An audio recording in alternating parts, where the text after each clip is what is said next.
The House will come to order. Members will be at their seats. The clerk has opened the roll and you may record your presence. Please rise and give your attention to the House chaplain, followed by the Pledge of Allegiance led by Representative Sawyer Clayton. Good morning, friends. Let us pray. Dear Father, thank you for your goodness to us. The weather is less than optimal, but your grace is abundant, and for that we give you praise. Your word proclaims, truly my soul finds rest in God. Father, we would indeed appreciate some rest today, but there is yet work to be done. I pray you would give strength where weakness prevails. Heal bodies which have been afflicted with sickness. In the book of Psalms we read, in thee, O Lord, I have taken refuge. Let me never be ashamed. In thy righteousness deliver me and rescue me. Incline thine ear to me and save me. Be thou to me a rock of habitation to which I may continually come. Thou hast given commandment to save me, for thou art my rock and fortress. Rescue me, O God, out of the hand of the wicked, out of the grasp of the wrongdoer and ruthless man. Today, we look at the myriad of things facing us, and we truly want to find a refuge in you. In a few moments, we'll be entering into deliberation and debate. I pray for every decision which is made in this chamber today will have been sifted through good information and wise counsel. Sharpen our minds, O God, as we look closely at that which will be put forth as legislation. Allow truth, righteousness, and wisdom to prevail in all we put our hands to. Give us, I pray, patience with one another, especially those who do not see things as we do. Remind us, if you will, we've all been created in your wonderful pattern, and your love has been given equally to all. I pray your blessings now upon each of these representatives as they enter into the work of the hour. I pray in Jesus' name, amen. To the flag of the United States of America, and to the republic for which it stands, one nation, under God, indivisible, with liberty and justice for all.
Have all members had an opportunity to record their presence?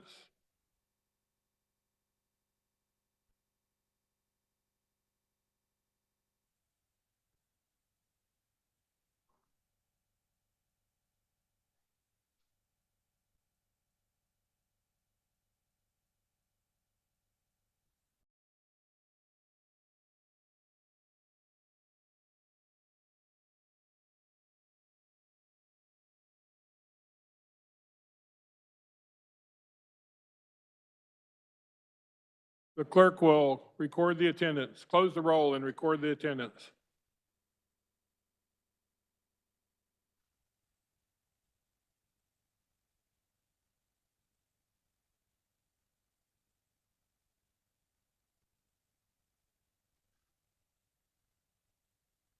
House Bill 2025 appears on the consent calendar for the first day. Is there an objection?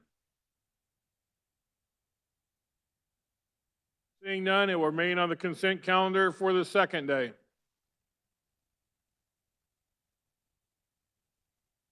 House Bill 2022 appears on the consent calendar for the third day. Is there an objection? Seeing none, it will advance to final action.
Final action on bills and concurrent resolutions. The clerk will read.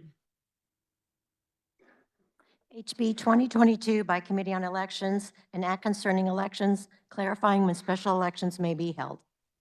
This constitutes final action on House Bill 2022. The clerk will open the roll and you may record your vote. Has every member had an opportunity to record their vote? The clerk will close the roll. Does any member desire to explain his or her vote? Does any member desire to change his or her vote? Representative Schlangensieben votes aye. Representative Brownlee Page votes aye. All the House is in order. Seeing 10 hands.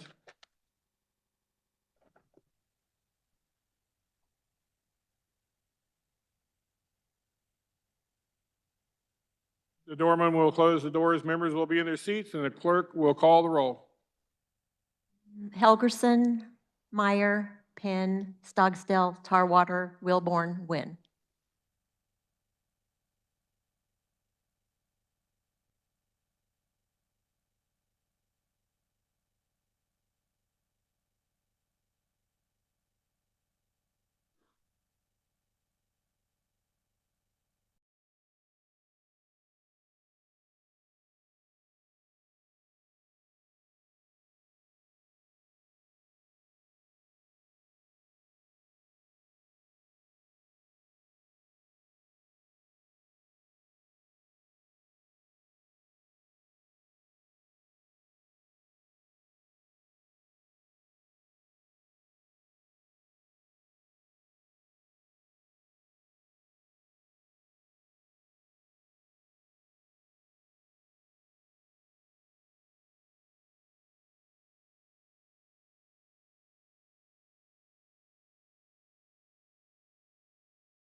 Representative Tarwater votes aye. Not seeing 10 hands, call is raised.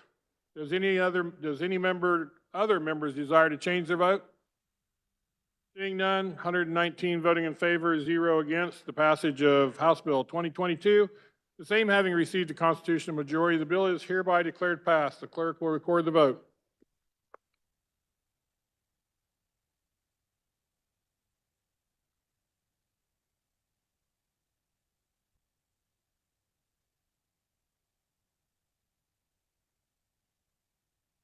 Clerk will read.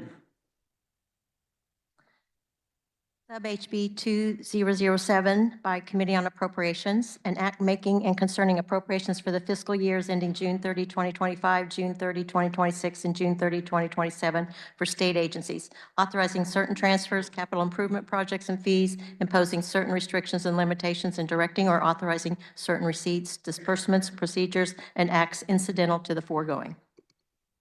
This constitutes final action on House Bill 2007. The clerk will open the roll and you may record your vote. Has every member had an opportunity to record their vote? The clerk will close the roll. Does any member desire to explain his or her vote? Does any member desire to change his or her vote? Call the house. Seeing 10 houses, call the houses in order. What's in there?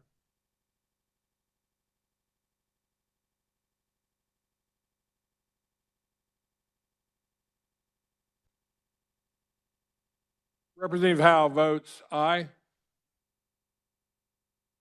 Call is raised.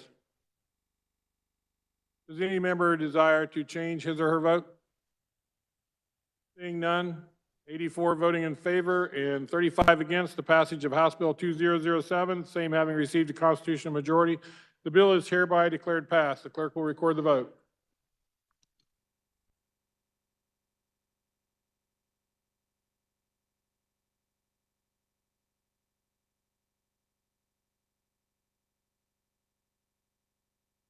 Clerk will read.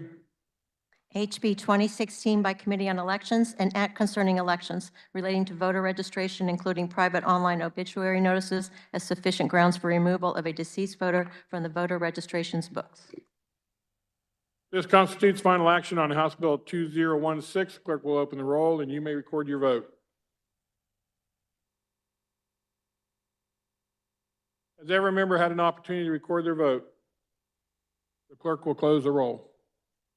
Does any member desire to change his or to explain his or her vote? Does any member desire to change his or her vote? Representative Carr votes no.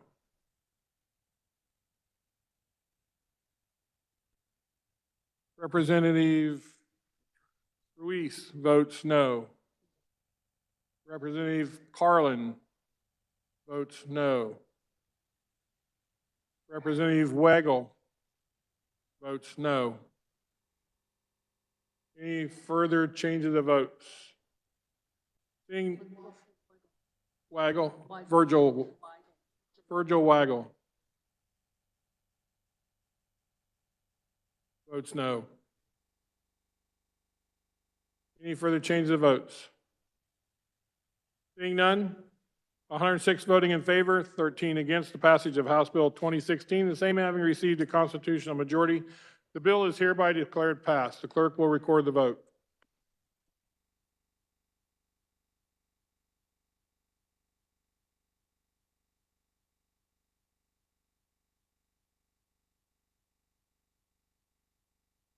Clerk will read.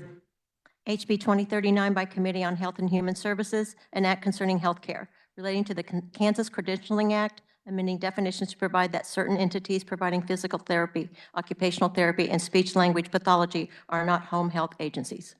This constitutes final action on House Bill 2039. The clerk will open the roll, and you may record your vote. Has every member had an opportunity to record their vote? The clerk will close the roll. Does any member desire to explain his or her vote? Does any member desire to change his or her vote? Seeing none, 119 voting in favor, 0 against the passage of House Bill 2039, the same having received a constitutional majority. The bill is hereby declared passed. The clerk will record the vote.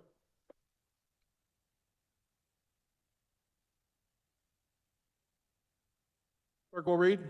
HB 2062 by Committee on Judiciary, an act concerning children and families, relating to orders of child support, providing for child support for unborn children from the date of conception, and including the direct medical and pregnancy-related expenses of the mother. This constitutes final action on House Bill 2062. The clerk will open the roll, and you may record your vote.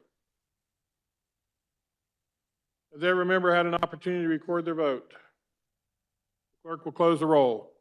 Does any member desire to explain his or her vote? Representative McDonald.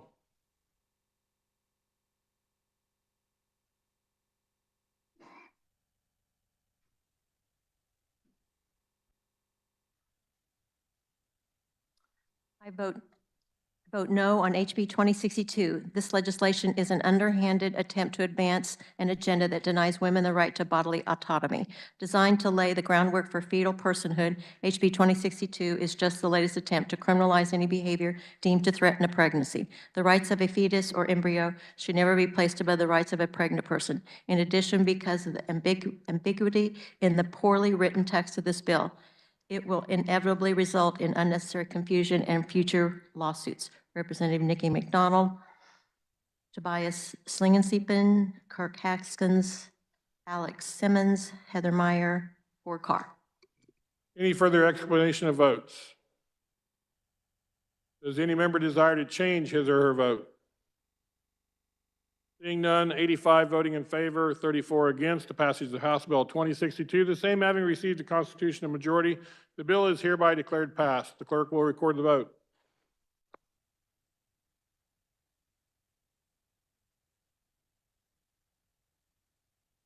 Clerk will read. HB 2075 by Committee on Child Welfare and Foster Care, an act concerning minors, related to the revised Kansas Code for Care of Children, requiring that a permanency hearing for a child in custody of the Secretary be held within 9 months of such child's removal from such child's home, and subsequent hearings be held every 6 months thereafter. This constitutes final action on House Bill 2075. The clerk will open the roll, and you may record your vote. Has every member had an opportunity to record their vote? The clerk will close the roll. Does any member desire to explain his or her vote? Does any member desire to change his or her vote? Seeing none, 119 voting in favor, 0 against the passage of House Bill 2075, the same having received a constitutional majority. The bill is hereby declared passed. The clerk will record the vote.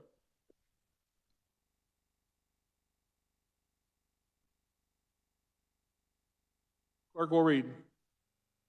HB 2083 by Committee on Taxation, an act concerning property taxation relating to exemptions, providing a property tax exemption for new energy storage systems, excluding new energy storage systems from the commercial and industrial machinery and equipment exemption. This constitutes final action on House Bill 2083. The clerk will open the roll and you may record your vote. Has every member had an opportunity to record their vote? The clerk will close the roll. Does any member desire to explain his or her vote? Representative Schmoy, sorry about that. It's easier than you think.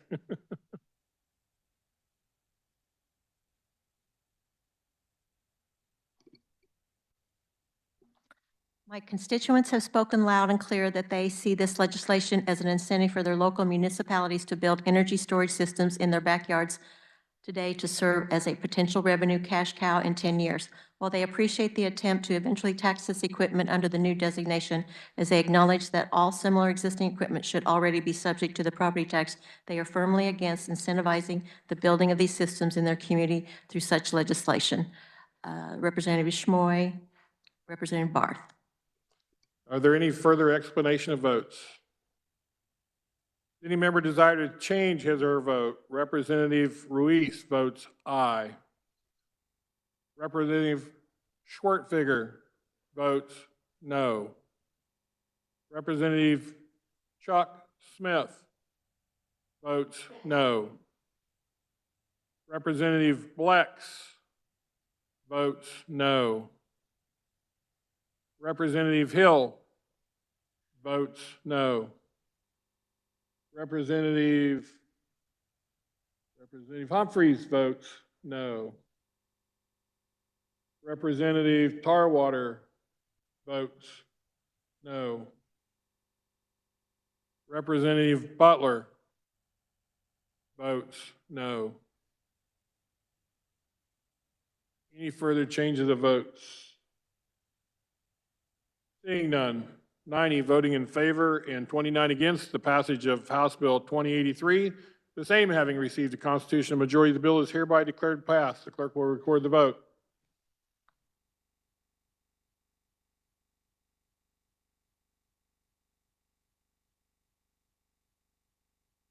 Clerk will read. HB 2116 by Committee on Local Government, an act concerning municipalities relating to the authority of certain cities and counties to enter into contracts, requiring that certain contractual provisions be incorporated into all such contracts, including the provisions of Department of Administration Form DA-146A, providing certain exceptions. This constitutes final action on House Bill 2016. The clerk will open the roll and you may record your vote.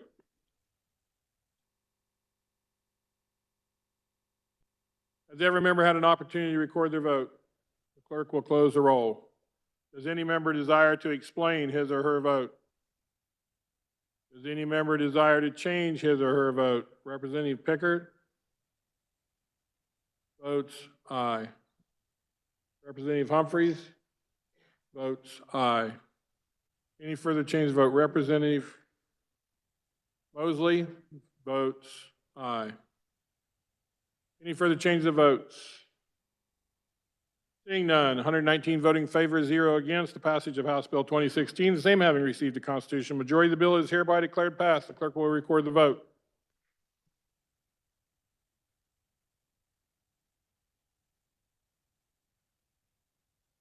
The clerk will read. HB 2118 by Committee on Commerce, Labor, and Economic Development, an act concerning consumer protection, requiring any person who solicits a fee for filing or retrieving certain documents from the federal government, the state, a state agency, or a local government to give certain notices to consumers, providing that violation of such requirements is a deceptive act or practice subject to penalties under the Kansas Consumer Protection Act. This constitutes final action on House Bill 2118. The clerk will open the roll and you may record your vote. Has every member had an opportunity to record their vote? The clerk will close the roll. Does any member desire to explain his or her vote? Does any member desire to change his or her vote? Seeing none, 117 voting in favor, 2 against the passage of House Bill 2018, the same having received a constitutional majority. The bill is hereby declared passed. The clerk will record the vote.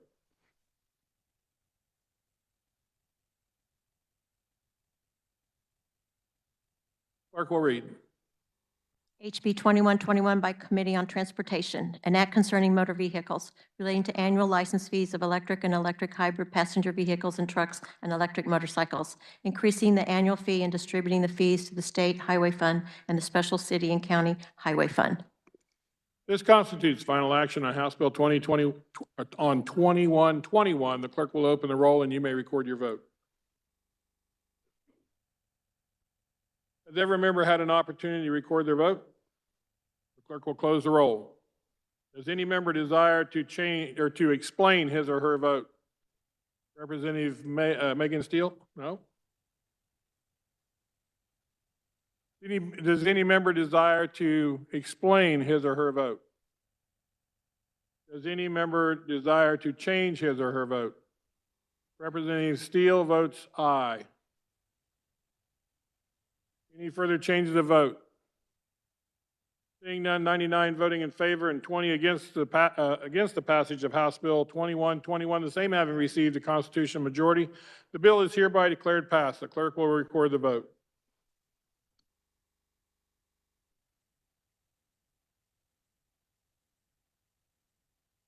The clerk will read.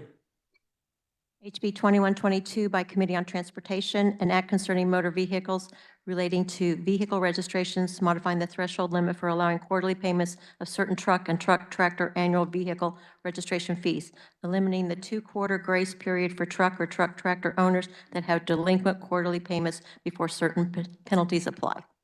This constitutes final action on House Bill 2122. The clerk will open the roll and you may record your vote. Has every member had an opportunity to record their vote? The clerk will close the roll.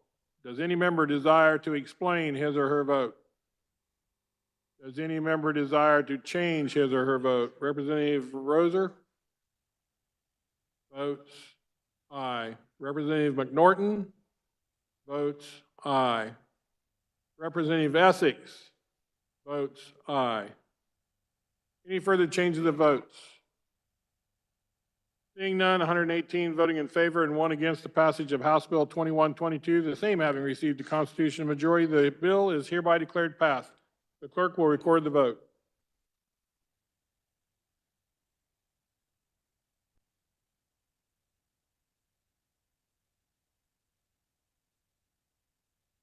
The clerk will read. HB 2155 by Committee on Judiciary, an act concerning sheriffs relating to liability, specifying that sheriffs have liability for official acts related to charge and custody of jails.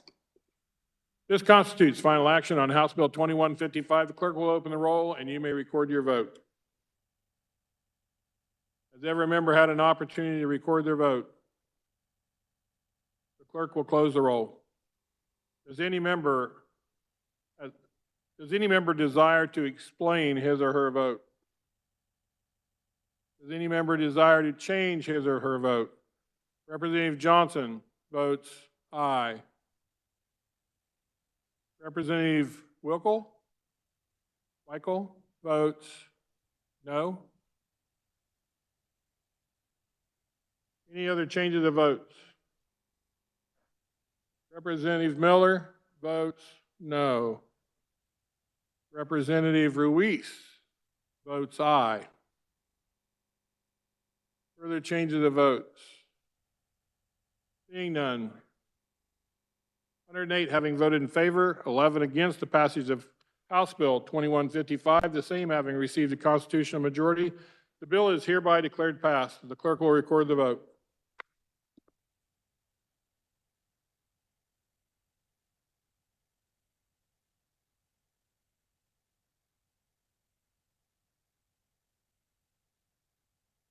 Clerk will read. HB 2158 by Representative Schmoy, an act concerning agriculture relating to food, permitting beekeepers who meet certain requirements to sell packaged honey and honeycombs without holding a food establishment or food processing plant license under the Kansas Food, Drug, and Cosmetic Act, providing that beekeepers that meet certain requirements are not required to have a commercial kitchen facility to hold a license under such act. This constitutes final action on House Bill 2158. The clerk will open the roll and you may record your vote. Has every member had an opportunity to record their vote? Clerk will close the roll. Does any member desire to explain his or her vote? Does any member desire to change his or her vote? Seeing none, 85 voting in favor and 34 against the passage of House Bill 2158, the same having received a constitutional majority, the bill is hereby declared passed. The clerk will record the vote.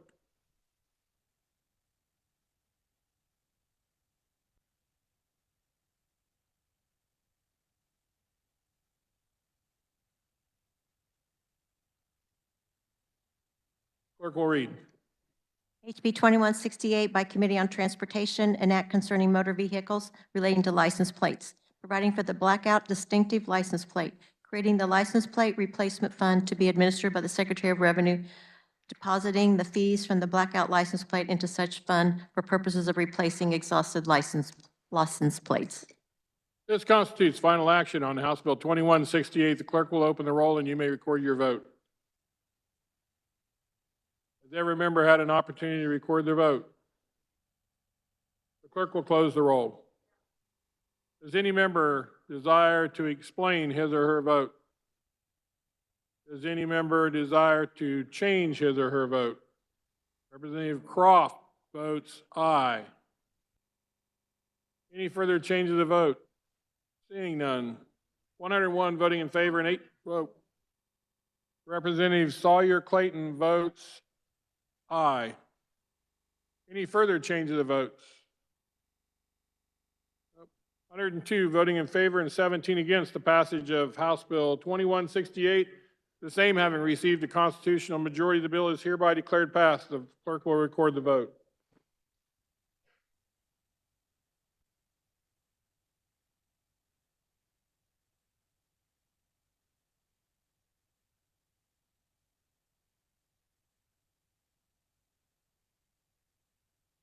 Clerk will read. HB 2182 by Committee on Judiciary, an act concerning protection orders, prohibiting a sheriff from charging a fee for service of process for proceedings under the Protection from Abuse Act and the Protection from Stalking, Sexual Assault, or Human Trafficking Act, and similar proceedings based on the laws of other jurisdictions. This constitutes final action on House Bill 2182. The clerk will open the roll and you may record your vote. Has every member had an opportunity to record their vote? Clerk will close the roll. Does any member desire to explain his or her vote? Does any member desire to change his or her vote? Representative Carr votes aye. Any further change of the vote? Seeing none, 118 voting in favor and 1 against the passage of House Bill 2182, the same having received a constitutional majority, the bill is hereby declared passed. The clerk will record the vote.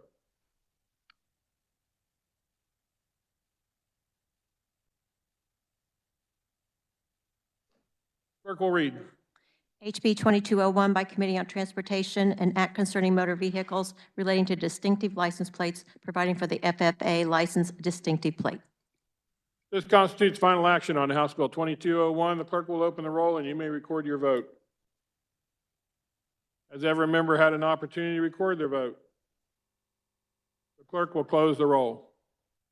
Does any member desire to explain his or her vote? Does any member desire to change his or her vote? Representative Wagner votes aye. Any further changes of the vote? Seeing none, 110 voting in favor and 9 against the passage of House Bill 2201, the same having received a constitutional majority, the bill is hereby declared passed. The clerk will record the vote.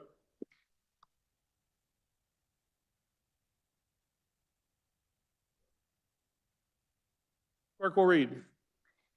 HB 2212 by Committee on Judiciary, an act concerning the Secretary of Close. Corrections.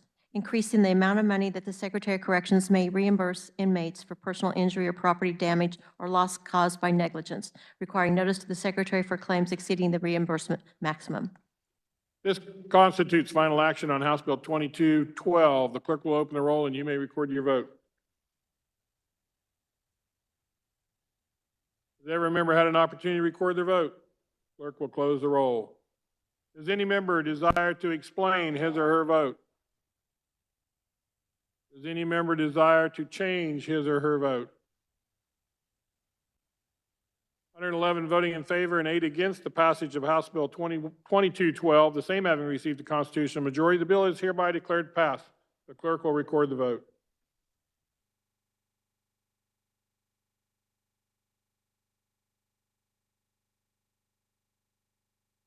Clerk will read. HB 2261 by Committee on Transportation, an act concerning Kansas Highway Patrol, relating to the employment classifications of Kansas Highway Patrol officers, providing that Kansas Highway Patrol officers are to be within the unclassified service, and superintendents, assistant superintendents, and majors shall be returned with permanent status to the rank that such officer held when the officer was appointed to such respective positions. This constitutes final action on House Bill 2261. The clerk will open the roll and you may record your vote. Has every member had an opportunity to record their vote? The clerk will close the roll. Does any member desire to explain his or her vote? Does any member desire to change his or her vote? Seeing none, 118 voting in favor and 1 against the passage of House Bill 2261, the same having received a constitutional majority. The bill is hereby declared passed. The clerk will record the vote.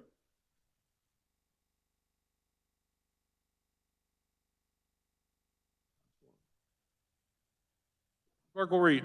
HB 2280 by Committee on Federal and State Affairs, an act concerning health and health care, relating to emergency medical services, establishing that the authorized activities of paramedics, advanced emergency medical technicians, and emergency medical responders may be authorized upon the order of a healthcare professional, permitting non-emergency ambulance services to offer service for less than 24 hours per day, every day of the year, requiring entities placing automated external defibrillators for use within the state to register with the Emergency Medical Services Board. This constitutes final action on House Bill 2280. The clerk will open the roll and you may record your vote. Has every member had an opportunity to record their vote? The clerk will close the roll. Does any member desire to explain his or her vote? Does any member desire to change his or her vote? Representative Ruiz? Votes aye. Any further changes of vote? Seeing none, 119 voting in favor, 0 against the passage of House Bill 2280, the same having received the constitutional majority. The bill is hereby declared passed. The clerk will record the vote.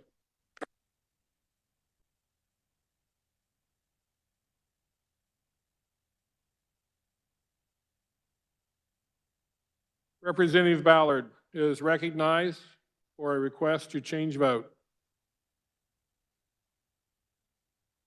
Thank you, Mr. Speaker. I told you yesterday I wasn't decided would I be a yes or no, and I went yes, because there's things in the bill that I want to protect, but there's also things in it that I really cannot do so. So I would ask your permission to allow me to change to a no vote. On what bill? 2007.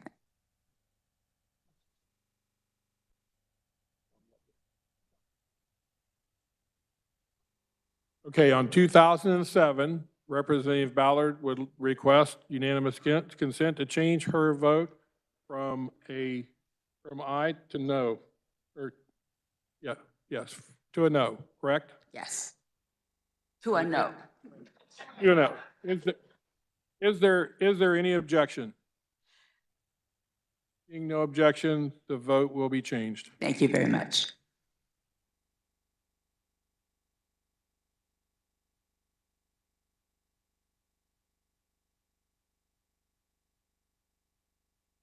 Speaker recognizes Majority Leader Croft for a motion to resolve into the Committee of the Whole.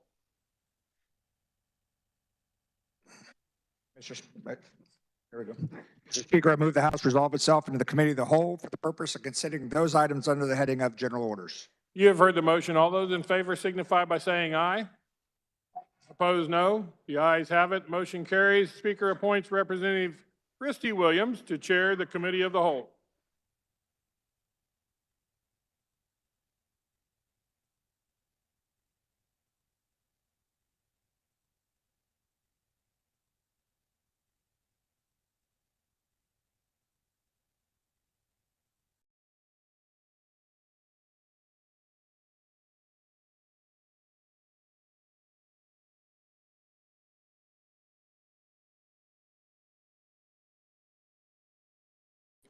All right, good morning.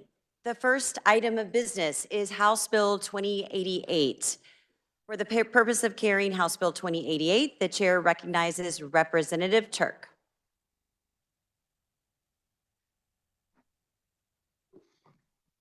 Thank you, Madam Chair. There were committee amendments, and I move the adoption of the committee report. You have heard the motion. All in favor signify by saying aye. Opposed, no. Motion passes and the committee report is adopted. Please continue. Thank you, ma'am. House Bill 2088 is designed to enhance economic growth and reduce the regulatory burdens by streamlining the building permits review process and preventing expensive and arbitrary delays. The bill establishes a 60-day approval deadline or shot clock for local regulators to act on permit applications, ensuring timely decisions. It also sets standards for incomplete applications, fairness and transparency, and expedites the KDHE stormwater permitting process. In committee, the committee decided that they were going to adjust the parameters and the scope of this, and in committee that we removed the industrial requirements, and we felt that that would bridge some gaps and some divides that we had with those local regulators. Additionally, we've discussed in the whole that maybe some additional adjustments were necessary, and I do know there's an amendment on the way, and I think that will make this even more attractive. Some of the proponents of this bill, the bringer of the bill, Opportunity Solutions Project, the Kansas Chamber Pacific Legal Foundation, the opponents were the municipalities, but I think we have come to some agreement on that. Fast track permitting expedites local building permit approvals. It has nothing to do with zoning, just the building permit process. Again, nothing to do with zoning. It provides clear timelines for permit decisions to eliminate any regulatory uncertainty, which provides a more predictable estimate of expenses for those that are building. And everybody that has to deal with banking knows that predictable expenses helps in the building process. This streamlined approval for stormwater was a come together moment with KDHE, and they approved of our adjustment. With that, I will stand for questions, Madam Chair. Does any member desire to speak to the bill? The chair recognizes Representative Bohai.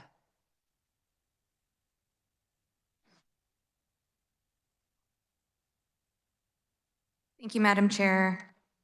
I do have an amendment to present.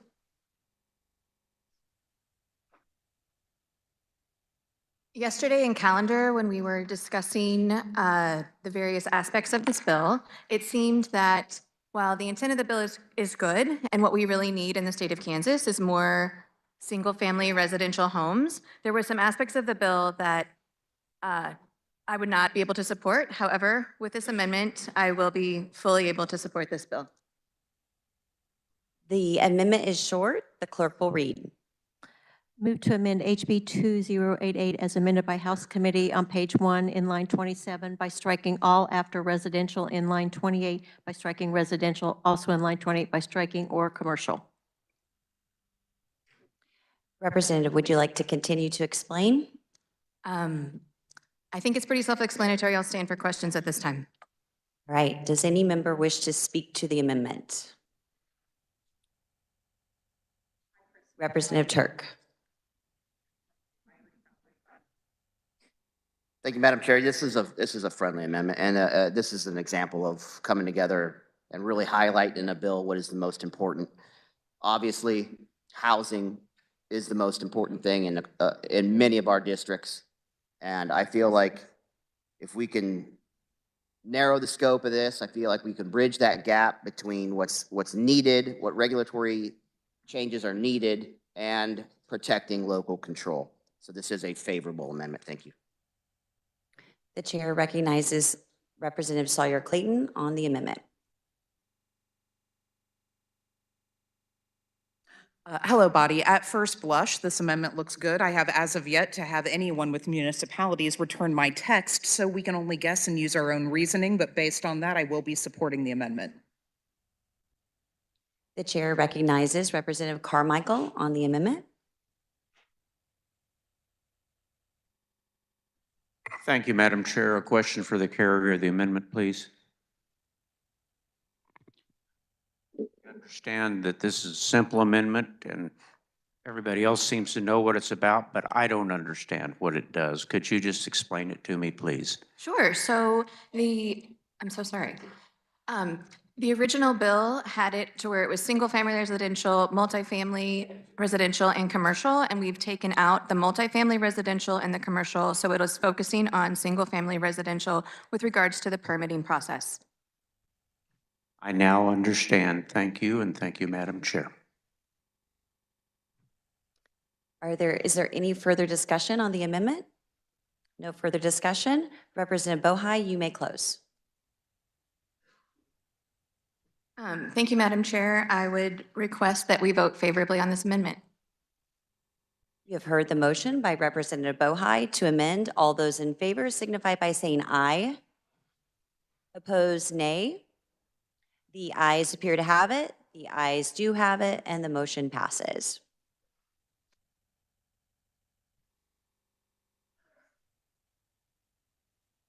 Back on the bill. The chair recognizes Representative Sawyer Clayton. All right, so prior to this amendment going on, I would have stood in opposition to the bill. Now that the amendment is on, I do find it acceptable, and so do our municipalities, and I urge a yes vote. Thank you, Madam Chair. If there is no further discussion, Representative Turk, you may close. Thank you, Madam Chair. That is a lovely process. I just love it when we can all come together. I think across all of our districts, we know that housing is a big talking point, something we hear about. I think this helps streamline that process. And I think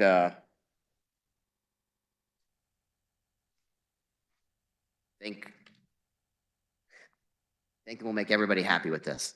So with that, I move that when the body rises and reports, it reports HB 2088 favorably for passage. As amended? As amended. All right, you have heard the motion by Representative Turk to report House Bill 2088 favorably as amended. All those in favor signify by saying aye. Opposed, nay. The ayes appear to have it. The ayes do have it. The motion passes. The next item of business is House Bill 2274. For the purpose of carrying House Bill 2274, the chair recognizes Representative Steele.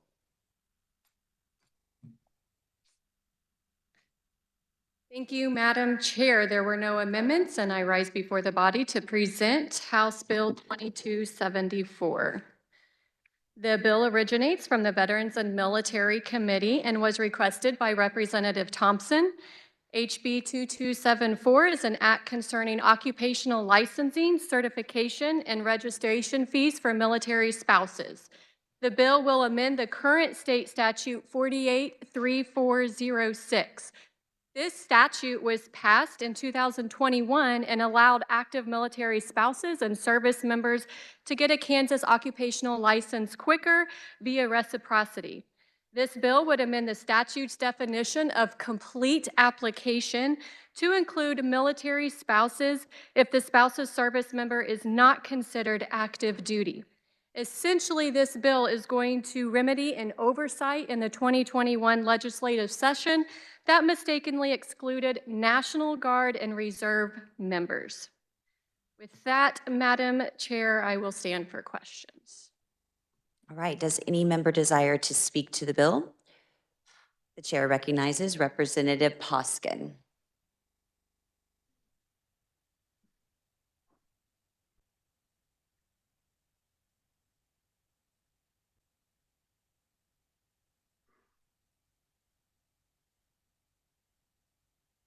Thank you, Madam Chair.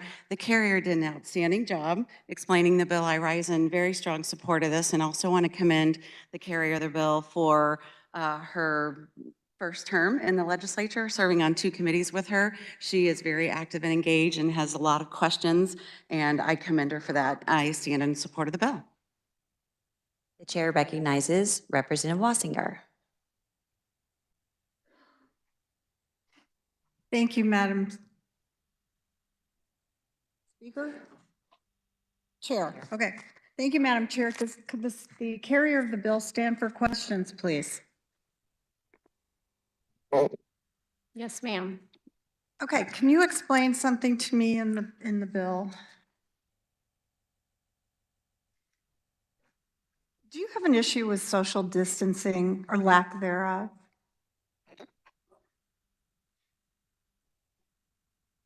Maybe. What would that reason be? During COVID, we had a social distancing fail, my husband and I. You did? What happened? We got twins. Okay,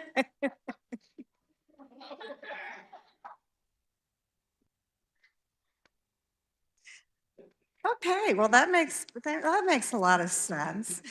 I had another question for you. Why do you wear boots all the time? Oh, because boots are a sign of hard work, and mine are sparkly, so it's a little sass. Okay, I like it. Okay. There is something that I was really concerned about. I would like you to answer the question. Do you sleep with a lobbyist?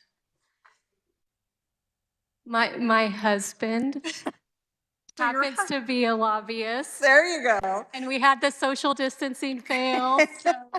It all Yes. it all makes sense now, doesn't it? Welcome to the Yes, legislature. thank you. We're so happy to have you here. Thank you. Thank you. If there is no further discussion, Representative Steele, you may close. Thank you, Madam Chair. I move that when the committee rises and reports, it report HB 2274 favorably for passage. You have heard the motion by Representative Steele to report House Bill 2274 favorably. All those in favor signify by saying aye. Opposed, nay. The ayes appear to have it. The ayes do have it. The motion passes.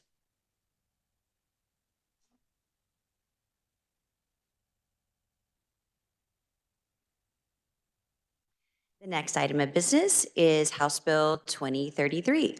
For the purposes of carrying House Bill 2033, the chair recognizes Representative Brantley. Thank you, Madam Chair. I rise before the body to present House Bill 2033. This bill is from the Education Committee. There were no amendments. House Bill 2033 proposes to amend KSA 725153 to approve another option which at-risk programs can be qualified to use in K-12 schools. There were 6 proponents, 2 opponents, and according to KSDE, there wouldn't be any fiscal effects. This bill proposes approving the International Multisensory Structured Language Education Council, MSLEC, addition to the KSDE at-risk program list, which would include approved programs and services. The mission of MSLEC is to accredit quality training courses for professional preparation of multisensory structured language education specialists, through the delivery of rigorous and comprehensive dyslexia training. The MSLEC training courses meet the standards for the International Dyslexia Association, IDA, accreditation for teachers of reading. Once trained, MSLEC teachers assist students with dyslexia-related reading disorders in reaching their potential. Furthermore, MSLEC takes it one step further and includes training for English language learners. The final reasoning for MSLEC's approval on KSDE's at-risk program list is underscored by the reference of IDA in the KSDE's Dyslexia Handbook, and I quote, "The International Dyslexia Association, IDA, defines what all teachers of reading need to know and be able to do to teach all students to read proficiently in the IDA knowledge and practice standards for teachers of reading and in the resource titled Dyslexia in the Classroom, What Every Teacher Needs to Know." You may ask, why is that important?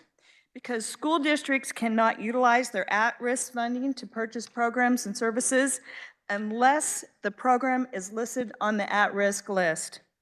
Based on the evidence identified, MSLEC should be approved and added to the KSD at-risk program list. I urge you to support House Bill 2033, and with that, I will stand for questions. Does any member desire to speak to the bill? The chair recognizes Representative Featherston.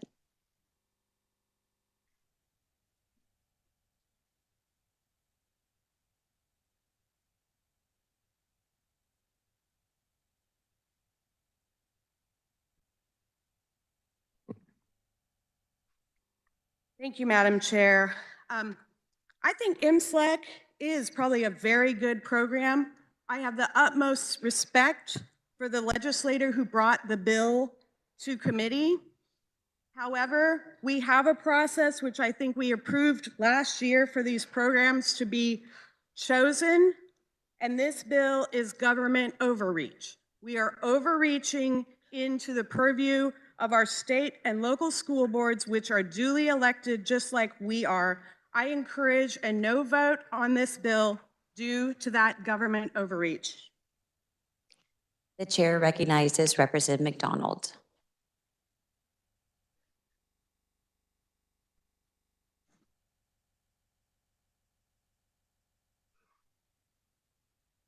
Thank you, Madam Chair. I'd like to rise to echo the statements from my colleague from Johnson County. Just as we were a duly elected body, so is the State Department or State Board of Education. I think that this legislation is yet another attempt to usurp the authority of the State Board of Education, which already has, I think this legislation is an attempt to usurp the authority of the State Board of Education, which already has an established process for adding any new curriculum to the list of at-risk educational programming. I respect the Kansas State Department of Education's authority over determining which programs qualify for at-risk funding, and I would urge you to do the same. I cannot support this bill. Thank you. The chair recognizes Representative Poskin.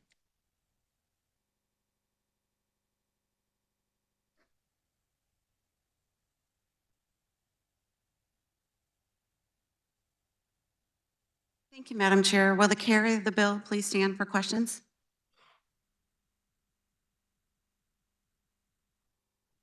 Hi, Representative. I do have a couple of questions as referenced by the previous speakers. We passed a bill last year that put in an entirely new way for at-risk programs to be approved.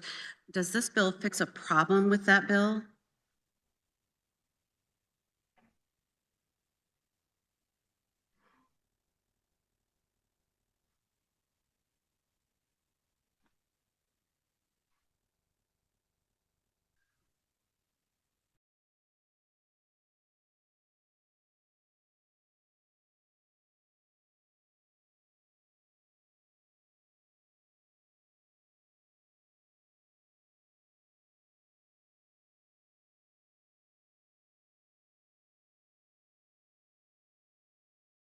Thank you for your question.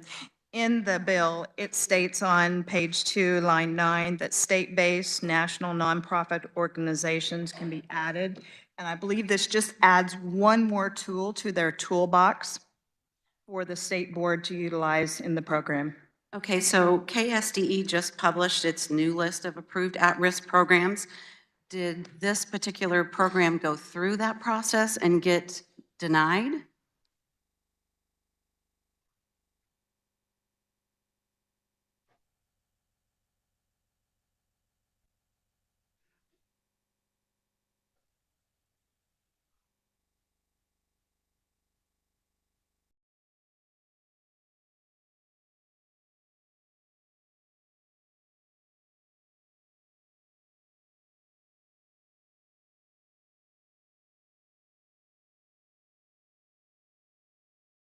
Thank you for your question.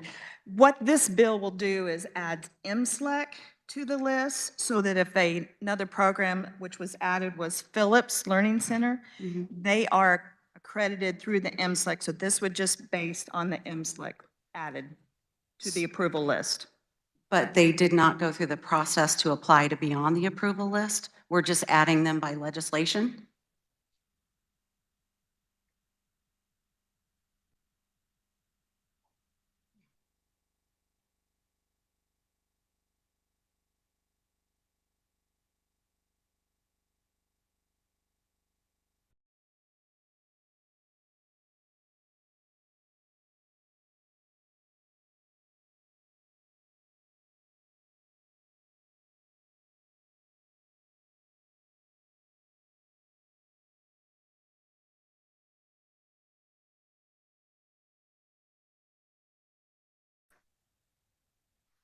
Thank you.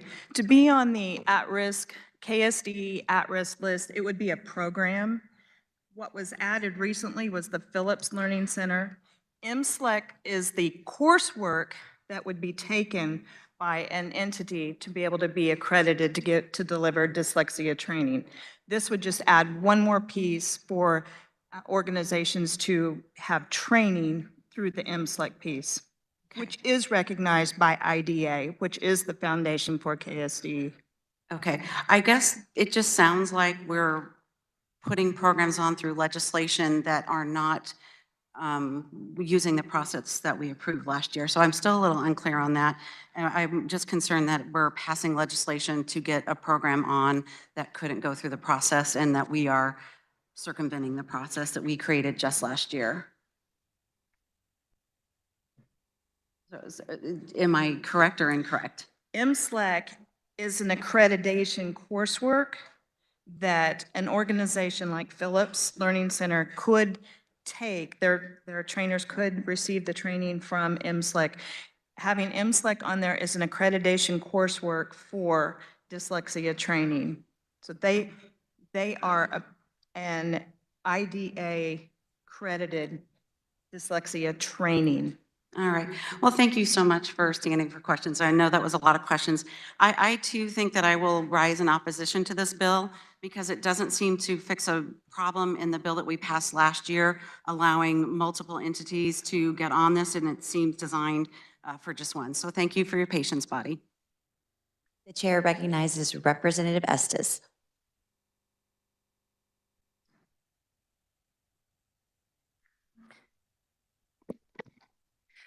Thank you, Madam Chair. So just to clarify what's happening here, we did create a process last year, and Phillips went to apply through that process, and there was a little bit of confusion because they didn't exactly fit on the list in a nice, neat place.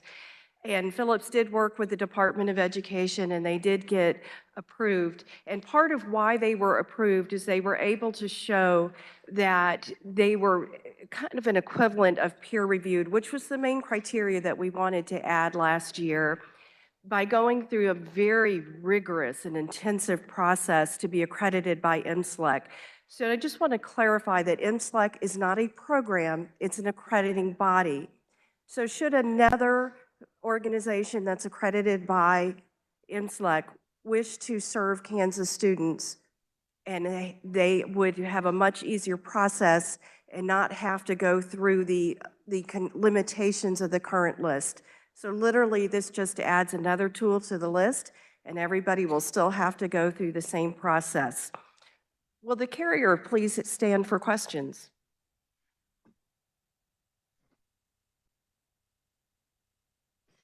So you're an observant person, and you watched other freshmen get asked interesting questions. Yes or no? Yes. And did you decide that it would be wise to volunteer some benign information to your mentor to be used for those questions? Absolutely. So you might be expecting me to ask you if your twin is identical, Yes. but in fact, your twin is a brother and not identical. Yes. You might be expecting me to ask you if you can run barrels around other people because you are have been a barrel racer. Yes. And you might be expecting me to ask you if I could come to healing for you when I am sick because you are a healer. Well, no, that's not the same healing. I gave up barrel racing and bought a heel horse, and I started team roping. Very good. And you might be worried that I talked to your roommates and I found out about your fondness for owls. Extremely worried. Okay, because in the interest of good taste, I'm going to end that one there. But I will say that you do remind me of an owl.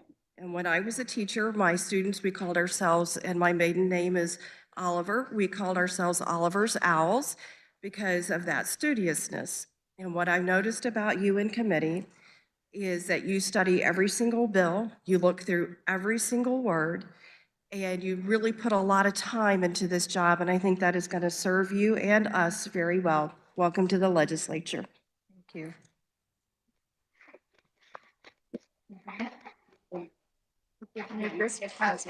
Go back and get ready to be called on. If there are no further questions, Representative Brantley, you may close.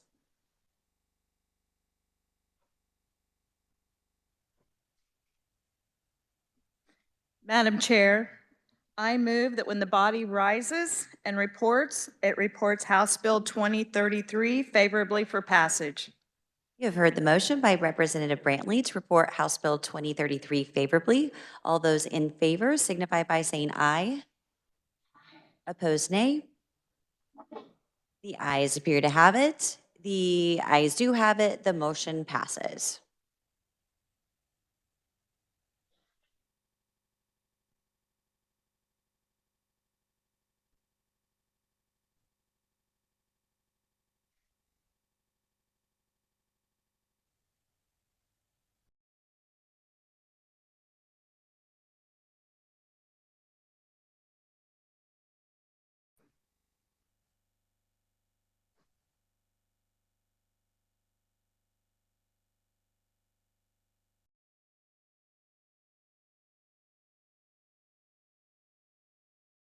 All right, the next item of business is House Bill 2086. For the purposes of carrying House Bill 2086, the chair recognizes Representative Hoheisel.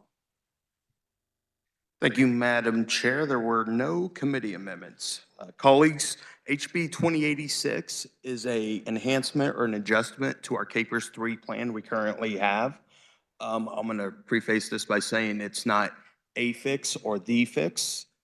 There's still going to be further discussions on what we do with KPERS 3, but this is something we can get into law now that we can afford. What we're going to do today is, I guess I should back up a little more on the background. When I was appointed as chairman of financial institutions and pensions a couple years ago, I had a conversation with the speaker, and he wanted me to bring him solutions to KPERS. The first thing we did is we ran the numbers on taking everybody, kicking them from KPERS 3 back to KPERS 2, see what that fiscal note was. It was a lot of money. We cannot afford that. The second idea that came up was, what if we just took teachers and took them back from KPERS 3 to KPERS 2? We ran those numbers. It was still pretty expensive. I fundamentally object to that idea because I think there are more folks than just teachers that deserve this enhancement. Folks like our KDOT employees that are out this week plowing the snow. They fall under this Capers 3 plan. So what we decided to do was make a few tweaks within Capers 3. How Capers 3 works right now is you're guaranteed a 4% interest annually. And then if our investment return that year is 6% or over, we give the employees 75% of all those proceeds. The other 25% goes to pay down the unfunded liability. We're just going to tweak that a little bit. We're going to go down and say, okay, anything above 5%, and we're going to give you 80% of that excess revenue to our employees. This will, on average, be a boost of about 10% to future Capers 3 people in Capers 3 now and the future, but to Capers 3 accounts in the future. What this also does is we don't take on any additional risk. So if we have a year that we're negative or if we're at only 2% or 4%, this actually doesn't come into effect because we're not at that 5% threshold. So I think this is a good first step in the discussion of Capers. This does take our unfunded liability from about 75.2 to 74.9. But I think that's still very manageable. We have a great Capers team, a great Capers investment team. The strides we've made in the last 10, 12 years in our unfunded liability have been great. So I think now's the time to do this. Let's approach that 80% mark on top of this, and we can have further discussions on what else we can do within Capers 3. So with that, Madam Chair, I will stand for any questions. Does any member desire to speak to the bill? Representative Shu. Thank you, Madam Chair. Can I ask a question of the carrier? Representative, we came in together in 2019. Do our 6 years of noble service to the state apply to in this bill? Well, I would say my 6 years of noble service to the state should. I'd argue about noble service of your 6 years, but no, this is just prospective. This is prospective, not retrospective. So this will only apply for going forward. Thank you, Mr. Chair. Yeah, I'm a strong supporter of this bill. It does provide a modest but affordable enhancement to our Capers 3 employees. You guys know me, I've been advocating for benefits and a COLA for our Capers 1 and Capers 2 employees as well, but I don't control the calendar. But in the absence of that, I strongly urge you to support this bill. Thank you, Madam Chair. Is there further discussion? The chair recognizes Representative Wagner.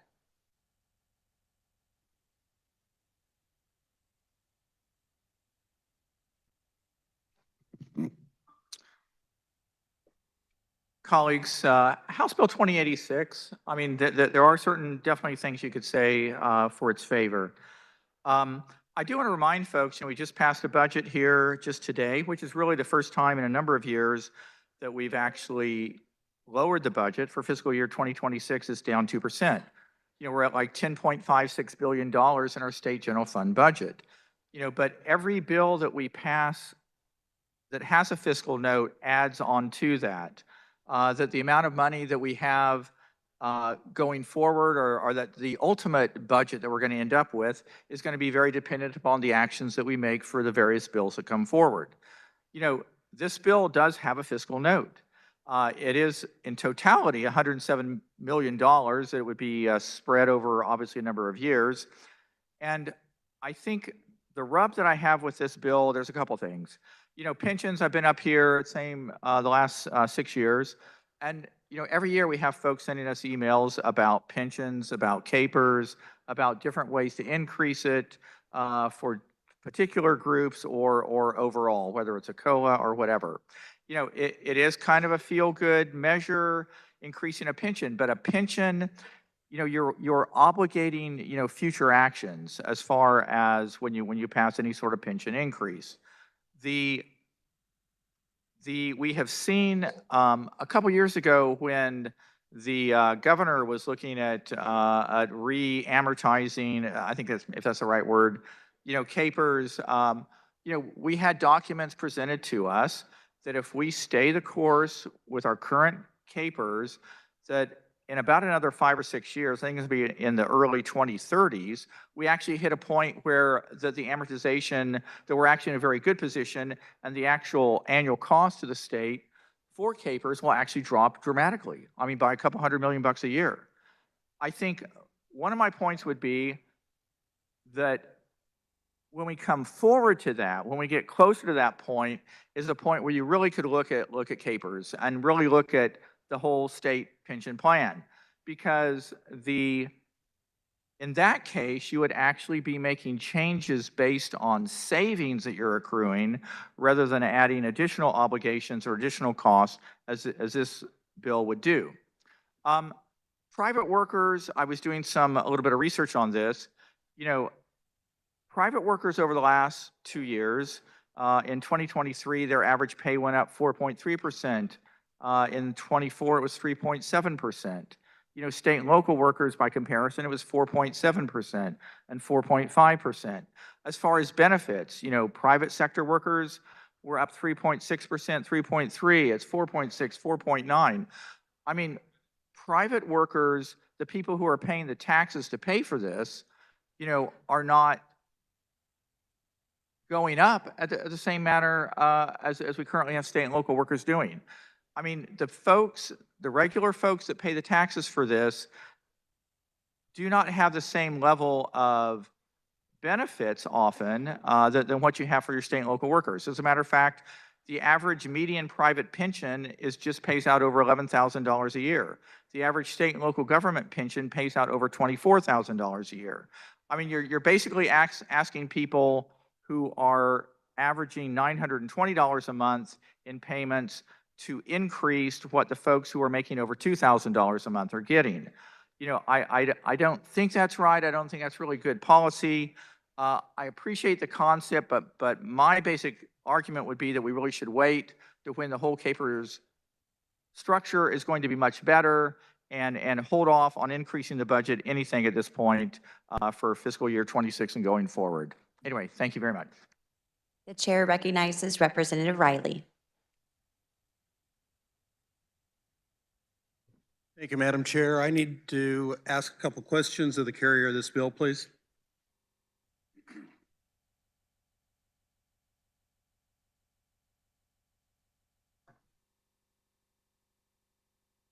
I apologize about that wait. My first question, and just going back to some of the things that was previously stated by the previous speaker.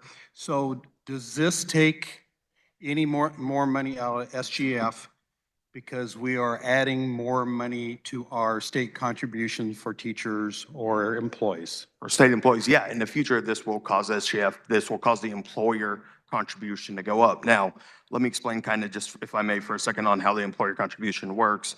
There's a smoothing effect over 5 years, and it's based on a number of factors. In 2027, 2028, I expect the employer contribution actually to fall a little bit because we will have paid off our negative year 2022, which is smoothed over 5 years. So how that works is we take our losses 20% a year for 5 years to pay it off.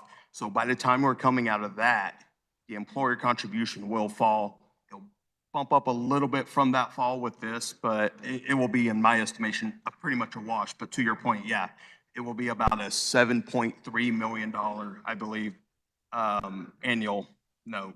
Over 20 years. Over 20 years, yes, sir. Right. So second question. So this increase is going from an increase of currently that you get to share in the profits of the money that it's in there. Yeah. So that increases from right now, it's 75% of that value. Above 6%. Above 6% Yes. profit. As long as Capers makes a profit that year, then that would change from 75% to 80. So that is not coming out of SGF. Well, the reason money is going to come out of SGF is because our plan, how it's amortized, our payoff schedule. So if we're going to stay on our payoff schedule, since we're taking a little less profit off our projections and giving it to the employees, that means to stay on the current schedule we have now, we're going to have to kick in a little more to stay on that schedule to be paid off by, I believe, 2038 or 2039 of full funding. So, Chair, I would say, what would be your answer then if we have a down year and Capers does not make money? How much does that add to their fund? Well, if a Capers has down year, they don't make money or they don't Right. make, under the 5%, even if they make 3%. Right. The dividend's not paid out. That's just like currently it is now. If they don't make over 6% and a year as return, the dividend's not paid out. So the dividend would not be paid out if they don't make that 5%. So what you're saying is usually the difference is not so much the direct SGF.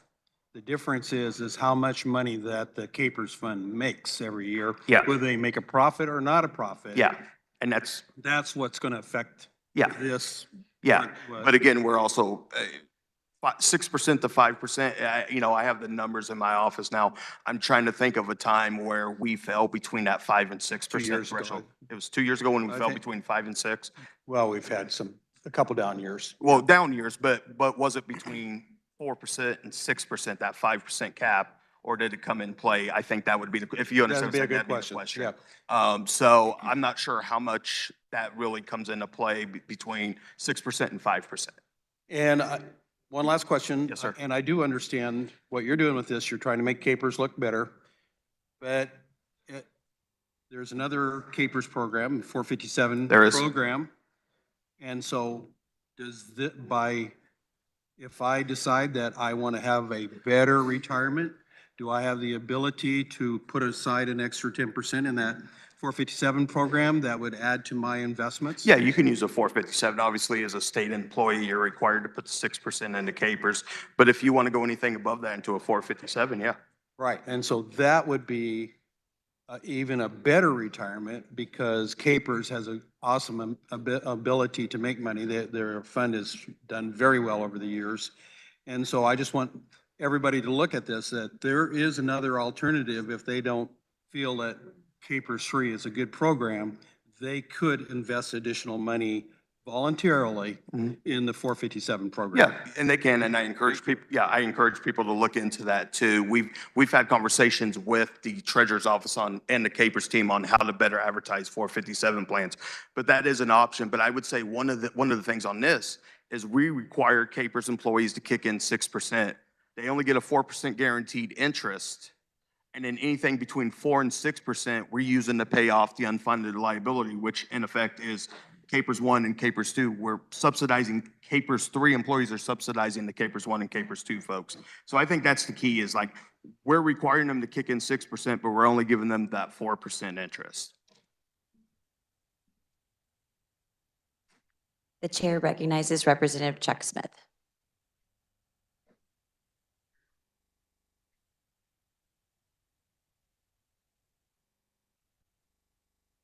Thank you, Madam Chair. I have 3 daughters that are teachers. 2 of them are in Kansas, one's in Missouri, and they're all on Capers 1, so they're really in good shape. You know, Capers 1s are a wonderful, wonderful retirement. But in Kansas right now, we're short on teachers, and we're too close to the border that so many of them could cross state lines and get a much better retirement than what we're offering. This is just a start. I think it's a positive start. And not only do we want to take care of the teachers, but we want to take care of the truck drivers, the highway workers, and anybody else that's in Capers 3 because they're the backbone of our state. So thank you, Madam Chair. If there is no further discussion, Representative Hoheisel, you may close. Thank you, Madam Chair. Thank you for the discussion today. My colleagues on my side of the aisle, I know we had some conversations yesterday on this too, and longer discussion with the representative from Reno County. And they were good. They were good conversations. It might be just, fundamental disagreements, but they were very good conversations. And I enjoy having those debates. So with that, Madam Chair, I move when the body rises and reports HB 2086 favorable for passage. You've heard the motion by Representative Hoheisel to report House Bill 2086 favorably. All those in favor signify by saying aye. Opposed, nay. The ayes appear to have it. The ayes do have it. Motion passes. The next item of business is House Bill 2102 for the purpose of Caring, House Bill 2102. The chair recognizes Representative Chauncey. Thank you, Madam Chair. There were amendments in committee, so I move that the adoption of the committee report. You have heard the motion. All in favor signify by saying aye. Opposed, no. Motion passes and the committee report is adopted. Please continue. Rise before the body today to present House Bill 2102. House Bill 2102 is a bill that states the district shall enroll any military student prior to such student physically residing in the state if the parents or person acting as a parent shows proof that they will be stationed in this state in this current year or the succeeding year. No proof of address shall be required at the time of enrollment, although the district may require residents in district if they don't have open seats. Also, if a student has an IEP, a 504 plan, the school district shall take appropriate measures to ensure that the student will receive required education and related service upon attending the school in district. Also, if the district offers a pre-K program and such student is eligible to participate in the program with the aforementioned requirements, they will be allowed to enroll. If the district does not have open seats for the program, the child shall be placed on a waiting list. This bill does not require that school districts provide pre-K programs that they do not currently offer. There were six proponents to the bill and no opponents. The fiscal effects of this bill will be negligible. And with that, I will stand for questions. Does any member desire to speak to the bill?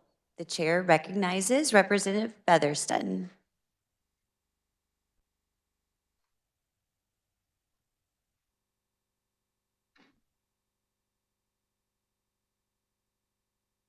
Thank you, Madam Chair. This is a good bill that helps our military families that are moving into Kansas, and I urge your support. Is there further discussion? If there is no further discussion, Representative Chauncey, you may close. Thank you, Madam Chair.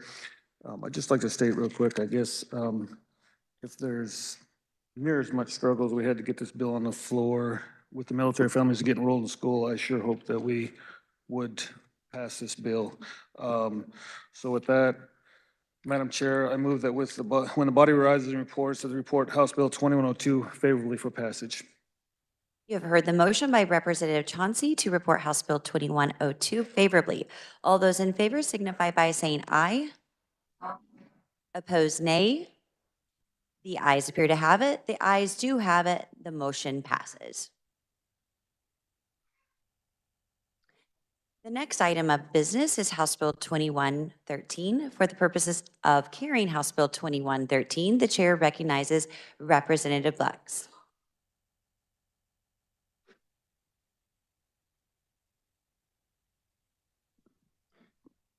Thank you, Madam Chair. There were committee amendments, so I move the adoption of the committee reports.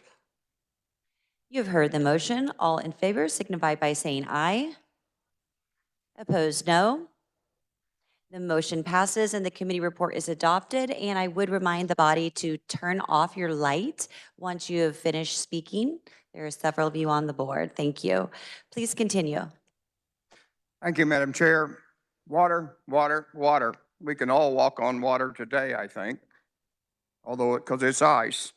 And I'm going to address this bill. This bill came out of the Water Committee, and we've heard a lot of emphasis on water in the past couple of years, and certainly it's an important topic to us all. And I'm going to break this bill down into two parts. And actually one would address the Conservation District, and that would be an amendment that was the part of the amendment we put on to reduce that funding from $5 million annually to $2.5 million. And basically, there's a conservation district in all 105 counties for the most part. They are kind of the first line point of contact when you go into a Farm Service Agency building, and they solve a lot of the problems. Historically, they've been underfunded, understaffed. I was actually chair of Montgomery County for 6 years, and I think we had 3 different district managers in that time frame. So historically underpaid, and of that 2.5 million, approximately 1.75 million would be going to upgrade salaries, office expense, and in addition, we're going to require them to do some water testing for like domestic wells, which is an important function, particularly out in the rural areas. So, and adoption of a new water technology for conservation work areas. So we're going to increase our workload, and I think that's very important. And that's the first part of it. Plus, well, I'll continue. That also gives them leverage, that additional money, to be able to provide match for federal aid projects that may come in. A good example would be if a person wanted to fence out a pond and put a livestock water in it to allow for clean drinking water for their cattle and reduce phosphorus loading, this would allow a little additional funding for those projects. And the second part of the bill, which is really kind of the meat, would actually increase the water funding, and we've all talked about that. We put in $35 million in 2302 a couple years ago, and the end result was that there were over $380 million in requests for 18 million. So of that, 34 grants were approved that totaled that 18 million, and 19 of them was for technical assistance and 15 for water projects. We actually created 2 funds with 2302 to create a technical assistance program, because a lot of small communities, certainly less than 500, do not have the technical expertise to be able to hire an engineer or the money and to be able to put that forward. And that's normally a first requirement for them to have an engineering report that documents everything that's wrong with us, maybe their delivery system. A lot of the rural communities are certainly struggling big time. Caney is in my district. That was the poster child for a couple years of having huge water problems. And certainly we got some of a regional delivery plan that will solve some of that. But to show you how important it is to small communities, a little town of Chautauqua, which has 109 people, is located right on the Kansas-Oklahoma line, south of Sedan, Kansas. 2 weeks ago, I went to a chili and a bake sale for funding for those 109 people population. They were funding their water distribution system because they actually had some really poor problems. So I think the dedication's out there, certainly the need, and you know that's a real important process. Part of this increase will go 7 million additional more money to technical assistance and another 20 million to the water projects fund, for a total of 22.5. Maybe my math was a little wrong there, but basically we're trying to address the overall problem of water. And the other thing I wanted to say, I did forget to mention on the conservation districts, part of this bill will do to a 2-to-1 match rather than 1-to-1 match.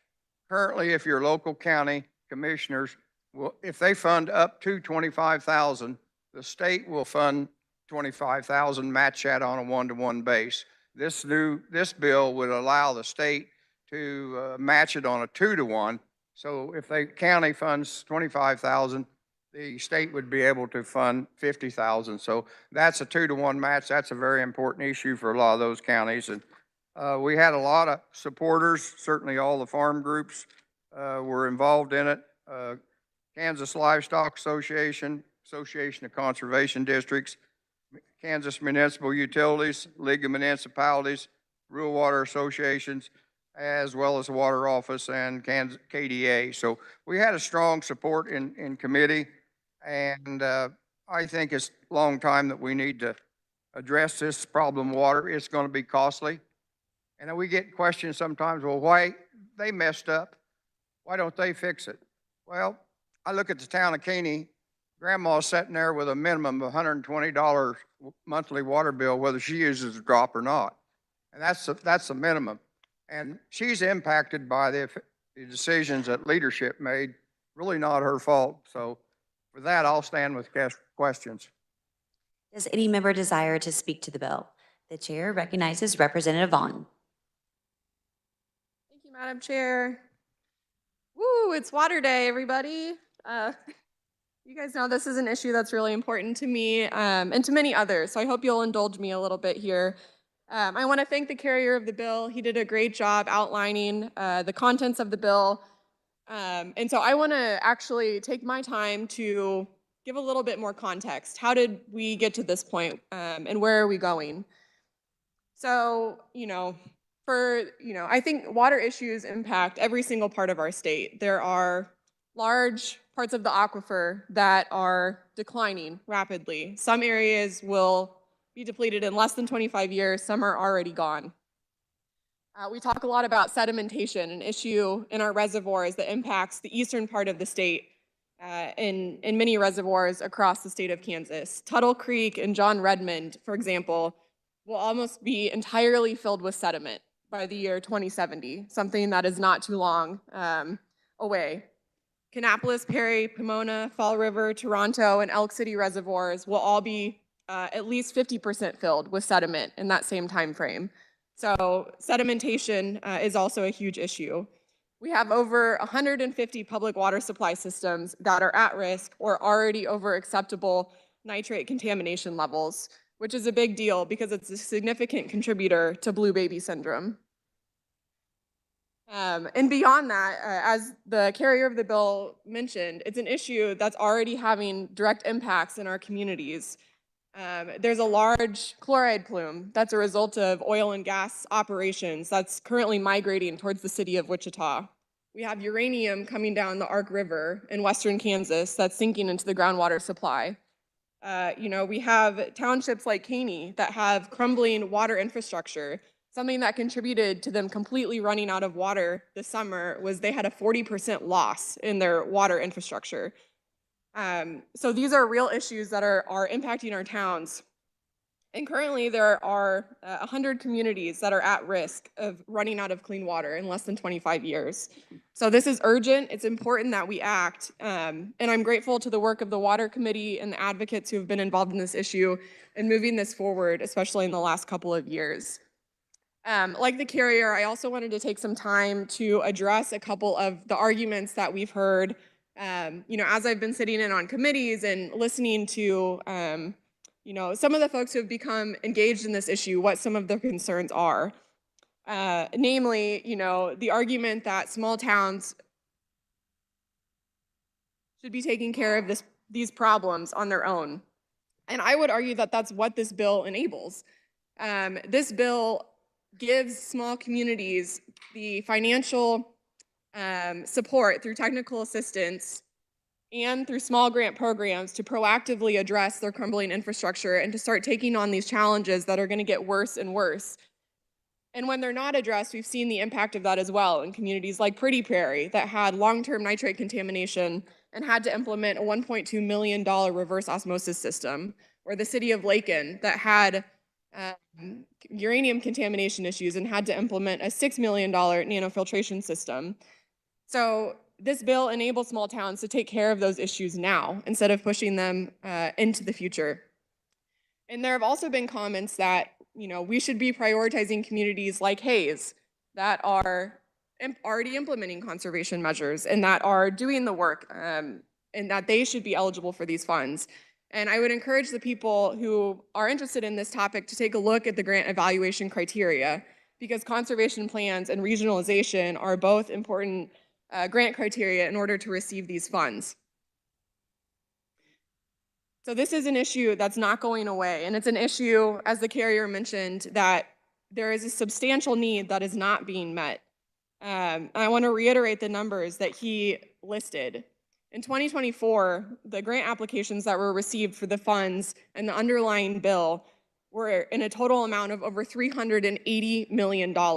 This bill is asking for an additional $2 million for technical assistance and $6 million for grant funds.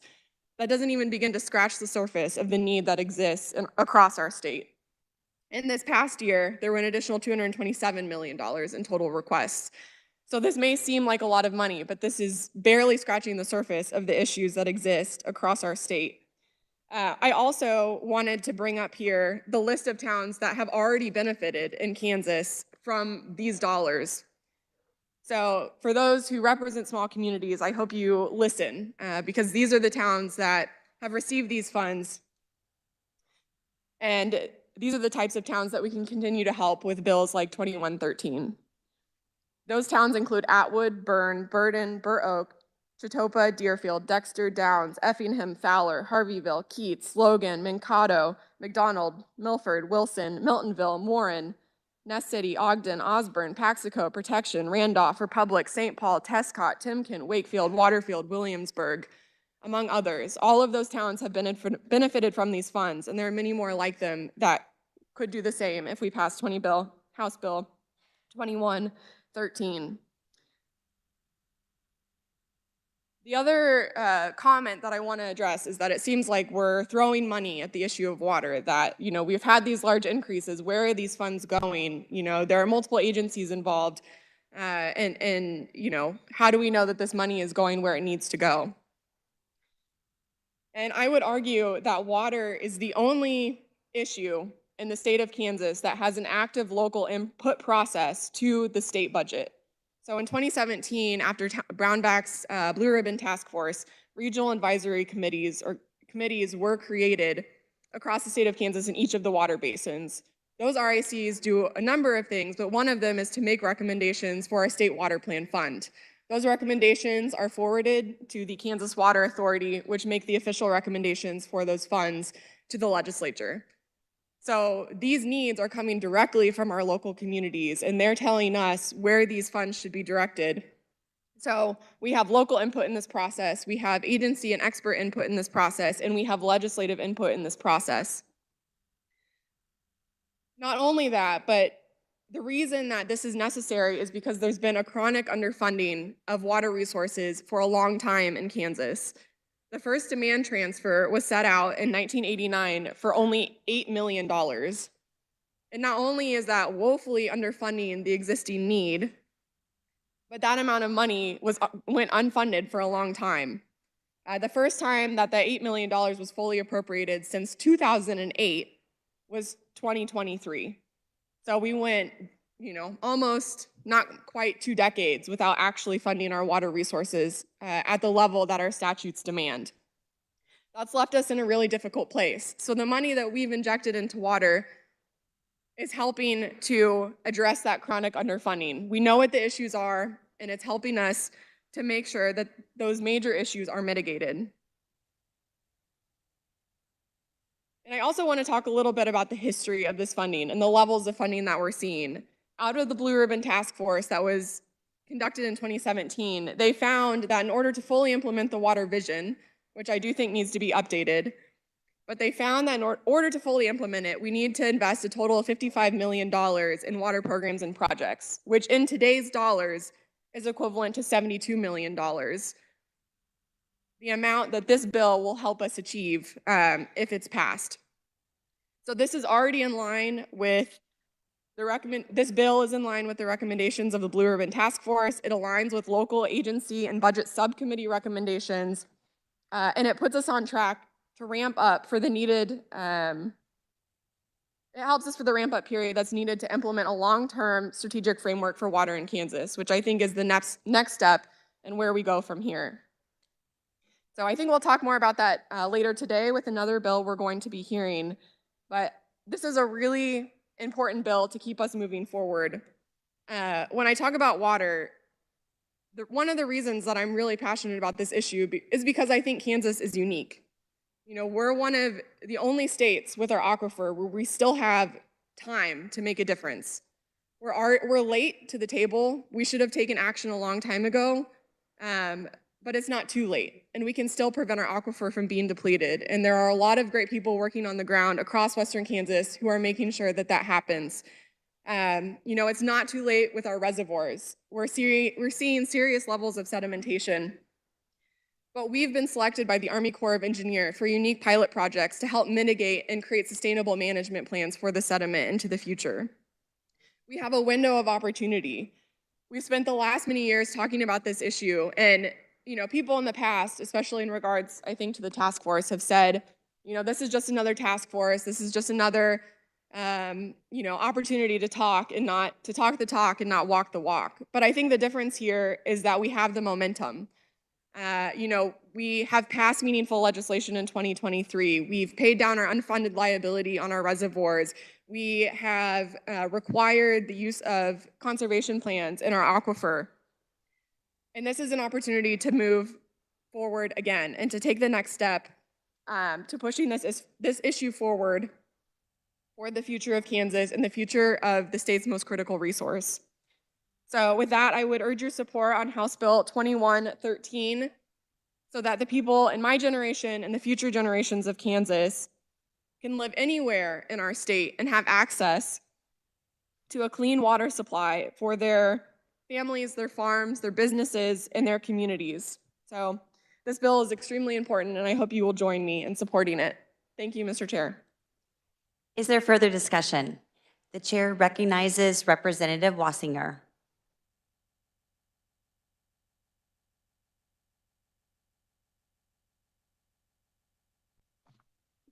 Thank you, Madam Chair, and I want to thank my previous colleagues' compliments about the city of Hayes that now uses less water than in the 70s. And you want to know why? They conserve water. We have low flow toilets. We have low flow dishwashers, shower heads. We don't water during the day. We conserve water and have done it for years. I understand how important water is. We are in the middle of litigation on people that don't want us to have the water that we purchased. I want everyone to have water. I will not vote for this bill. I will not vote for another water bill that doesn't require people to take care of the water that they have now. We have wasted water for years. I am done. My vote won't make a big difference, but I'm tired of people saying, oh no, we're running out of water.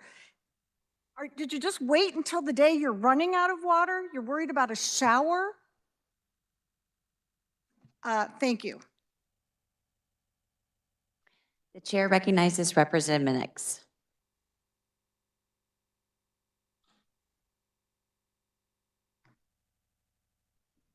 Thank you, Madam Chair. I won't take very long. I want to tell you folks a few facts. The state of Kansas owns the water. If you live in the state of Kansas, you are downstream. Since we're responsible for the water here in the state of Kansas, I think it's our responsibility to help those, even those that are doing a very good job of conserving. We need to spread that message. We need that all across the state in many ways. If you live in Johnson County, you're downstream from Tuttle, Milford, Manhattan, Topeka, and lots of other streams. If you live in St. Mary's, you're along that route. Same thing in Wichita. We're asking for an additional investment in water here in the state of Kansas. I think you can go downstairs and get a bottle of water for $1, maybe, 16 ounces. My math says that's $8 a gallon. You can go to the local filling station and get gasoline for $2.70 last night. We're already paying a price for water based upon what didn't happen 40 years ago. It's time for the legislature to stand up and appropriate a little additional water or funds toward water. What we're asking for is about $27 per person here in the state of Kansas in entirety for appropriations for this year. Part of it's already in the 2007 appropriations that we did just a little bit earlier. Anyway, thank you very much, Madam Chair. If there is no further discussion, Representative Blex, you may close. Thank you, Madam Chair, and I appreciate my co-carrier from Johnson County doing such a fine job. She does good in committee, and I appreciate that. You basically have two choices, yes and no. Madam Chair, I'd like to move my House Bill 2113 favorably for passage. You've heard the motion by Representative Blex to report House Bill 2113 favorably. All those in favor signify by saying aye. Opposed, nay. The ayes appear to have it. The ayes do have it. The motion passes. The next item of business is House Bill 2177. For the purpose of carrying House Bill 2177, the chair recognizes Representative Barrett. Thank you, Madam Chair. There were no amendments. You may continue. Body, I rise before the body to present House Bill 2177. House Bill 2177 comes to us from Corrections and Juvenile Justice. What this bill is doing is increasing the penalties for those who flee law enforcement and continue to flee law enforcement on an elevated level. So first, let me explain what current statute states. So if you're simply fleeing law enforcement, you're on a roadway, you're not doing any other traffic infractions, minus maybe speeding, you're not driving recklessly. In Kansas, that is a Class B misdemeanor, the first offense. Second offense is a Class A misdemeanor. Third offense is a level 9 person felony. None of that is changing. What changes is when you get into either the offender drives or commits over 5 traffic violations, he drives around a police roadblock, gets into an accident. One of those factors makes it already a level 9 felony. If the offender drives into the opposite lane of traffic, causing someone to swerve out of the way, that's already a level 7 felony. Those are also remaining the same on the first offense. What we're doing for those felony offenses is when they do those reckless events 2 times or 3 times, the penalties continue to go up. So first, for those who are failing to stop at roadblocks, committing those 5 traffic violations, or driving around tire deflation devices, after their first offense, which remains at a level 9 felony, it then moves to a 7 and then to a 5. For those who drive in the opposite lane of traffic, that first still remains at a 7, and then it goes to a 6 and to a 4. Body, this is dangerous. When people are fleeing law enforcement, they're driving a couple 1,000-pound missile full of fuel, and these chases usually end in 2 ways. One, law enforcement is able to stop the vehicle with some kind of pit maneuver or tire deflation device, or 2, it wrecks out, the vehicle does, causing damage to others. So I rise before the body today to ask for your support for this bill. There was no floor amendments. Proponents included my predecessor, the Honorable Eric Smith, the other Eric Smith, the Colonel of the Highway Patrol, as well as, I believe, KSA, but that was covered by Eric. There was one opponent, which would have been bids, no neutral testimony, and again, no committee amendments. Under the physical note, bids noted that there may be a fee because they're going from a misdemeanor to a felony. I believe they misunderstood the bill. The misdemeanors are staying intact. We're not changing any misdemeanors to felonies. For prison populations, they said there may be an impact, but they were unsure at this time. With that, I'm open for questions. All right. Does any member desire to speak to the bill? The chair recognizes Representative Carmichael. Thank you, Madam Chair. Would the carrier of the bill stand for a question or 2? Yes, I will. Did I understand you to say that there are usually 2 ways that these chases end? One with stop sticks or, I can't remember the initials, but hitting the car in a careful way to roll it over. And what was the other way? I can't remember now. So there's usually 2 things that happen. Now, this isn't all-inclusive, but one, there's law enforcement intervention. So right. The pit maneuver wouldn't cause it, it's not supposed to cause it to roll over. It's just I misspoke. I'm sorry. And then the second mode is that the vehicle wrecks out. Okay, but there's a third reason that chases terminate, isn't there? Well, there's many. Yeah, the third reason is because law enforcement supervisors recognize that the officer who's chasing a vehicle under high traffic conditions at high rates of speed is exposing the public to more danger by continuing the chase than breaking off the chase. Isn't that correct? In certain circumstances, especially in very populated areas, that is the case, and that's already established in policy for most agencies. Thank you. Thank you, sir. I'm done asking questions. Hopefully you understand what my point is. Law enforcement bears a responsibility to the public safety, not just winning a chase. And it's telling when my friend fails to recognize that third reason that chases are terminated and should be terminated. We're not just talking about the safety of police officers. We're also talking about the safety of people who are killed, innocent people, as has happened in my city on more than one occasion, because some law enforcement officers continue chases when it's very dangerous for the public, And sadly, some law enforcement officers disregard the instructions of their supervisors to break off the chase. So if we're here about the public safety, maybe we need to think about both ends of that equation. Thank you. Is there further discussion?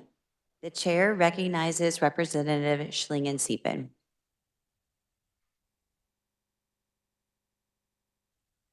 Carrier of the bill did a good job describing the bill.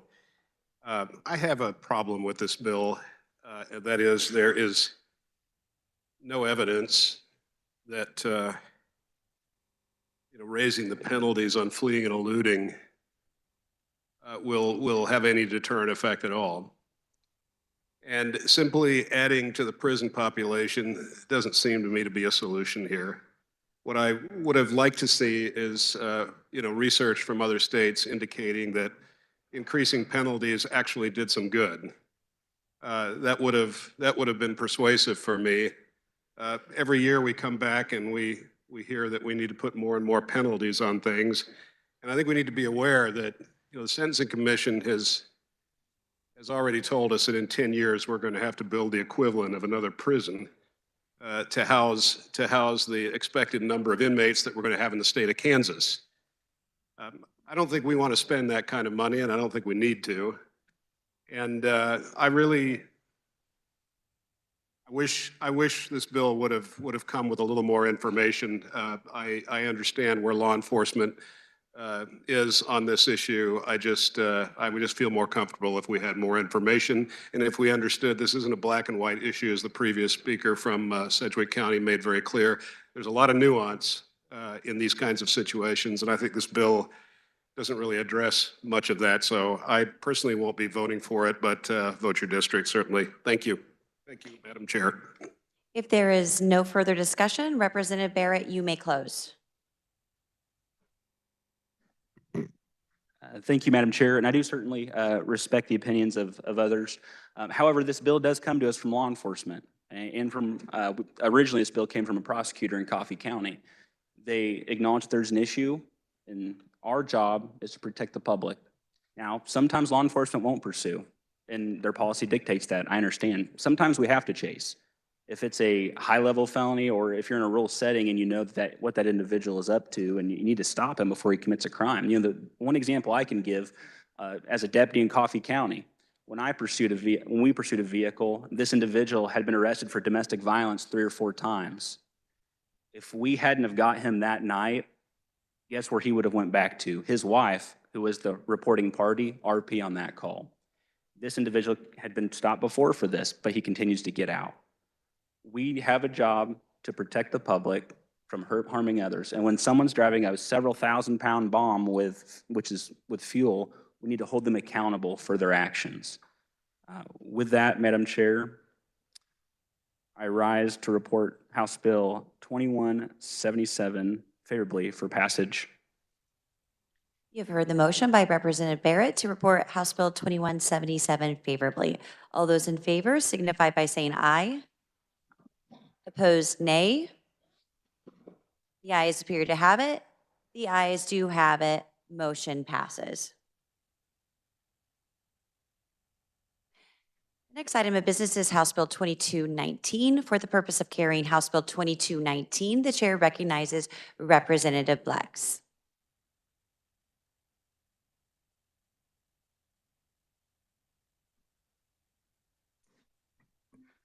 Thank you, Madam Chair. I'm starting to be up here a little more than I like. So anyhow, there were committee amendments, and I move the adoption of the committee reports.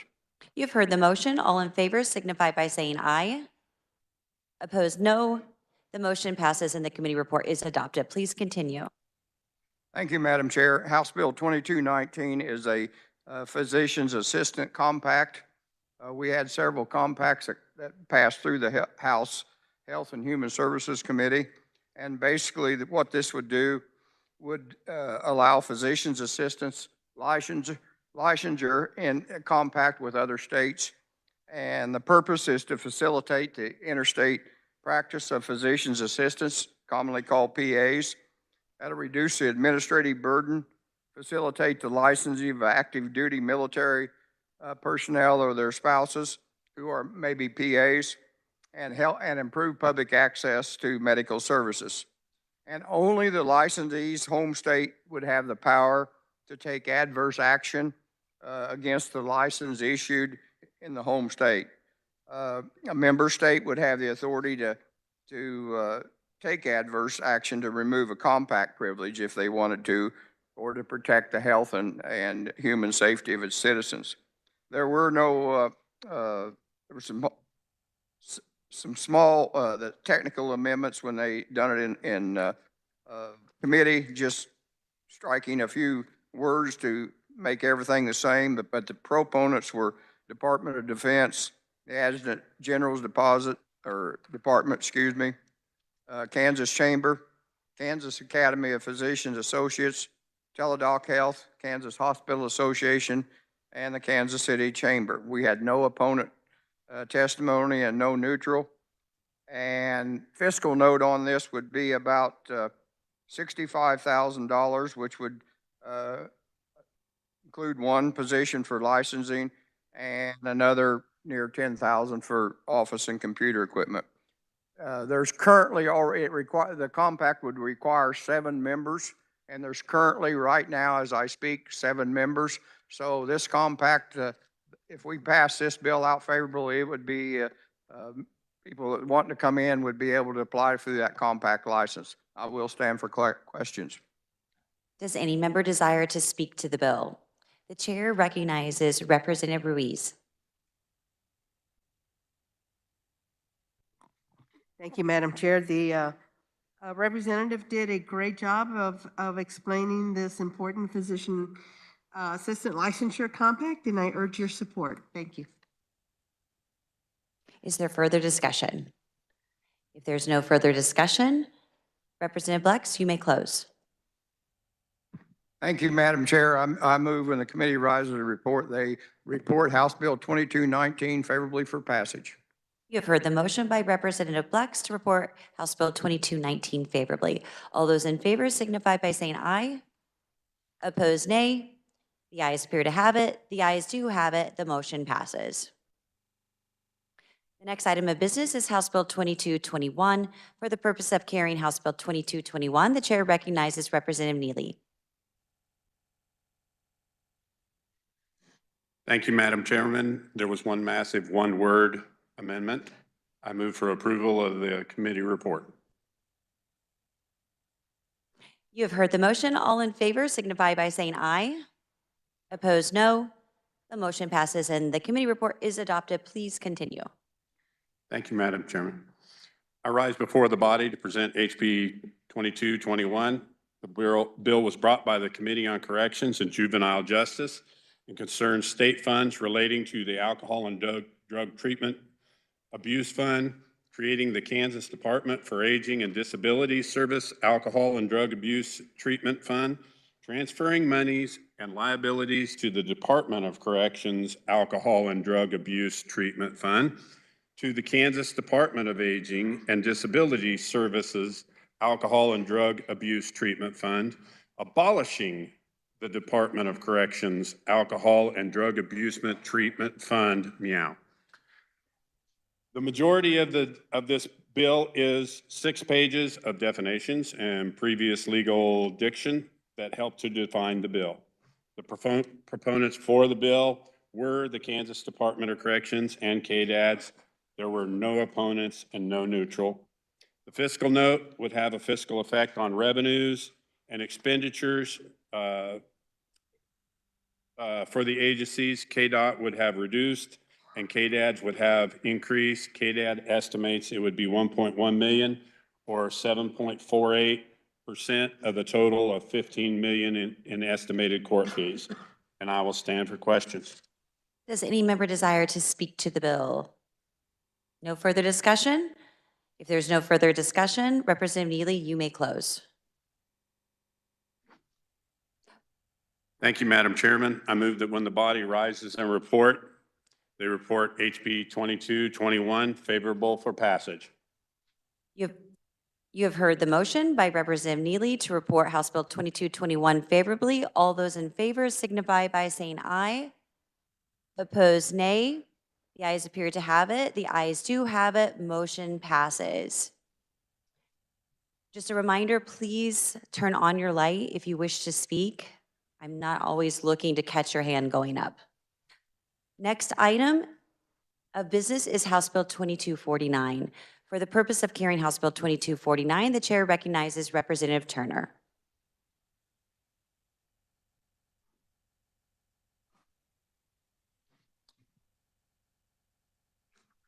Thank you, Madam Chair. There were no committee amendments.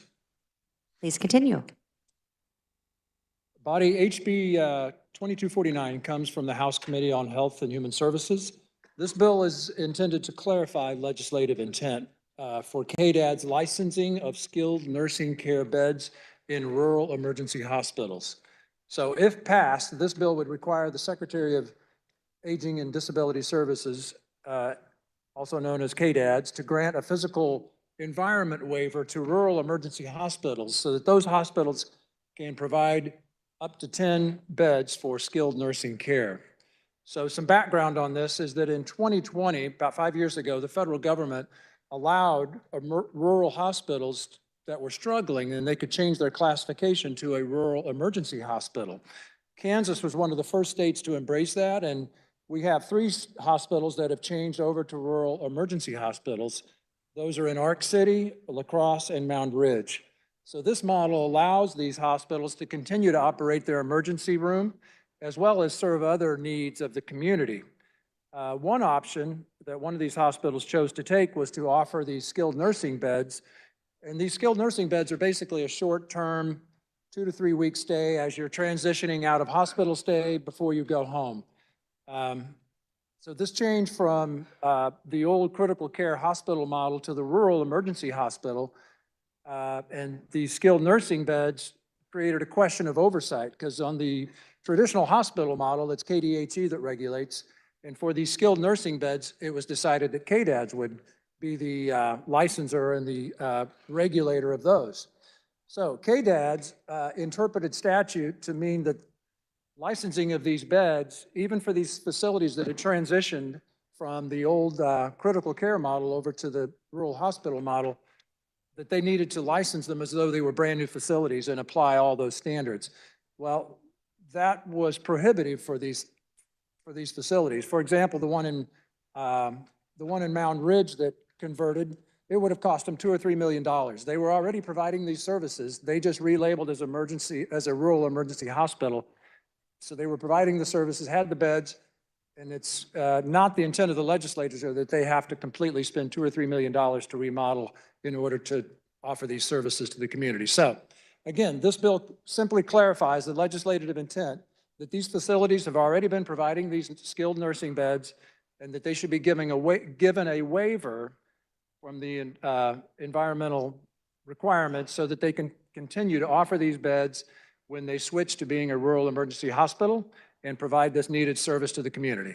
So with that, I will stand for questions. Does any member desire to speak to the bill? The chair recognizes Representative Ruiz.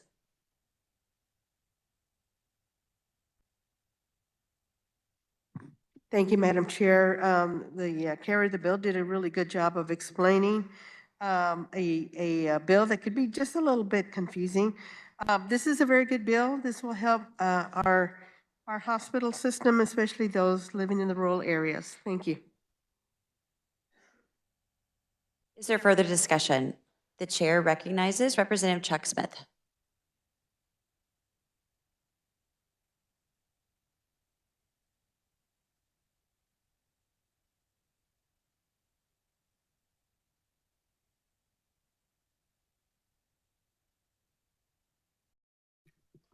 Thank you, Madam Chair. Could I ask the representative a question, please? Sorry, I didn't ask this morning, but I'm on Medicare, and 3 days in the hospital, I pay for it. Then after that, they pick it up for a while. Would they pick up this bill?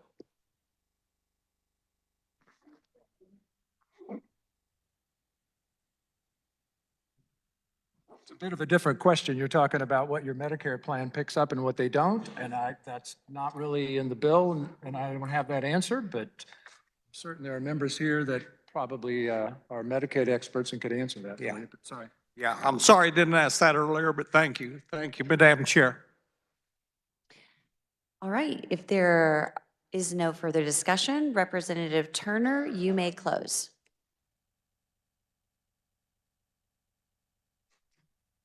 Thank you, Madam Chair. I move that when the committee rises and reports, it reports HB 2249 favorable for passage.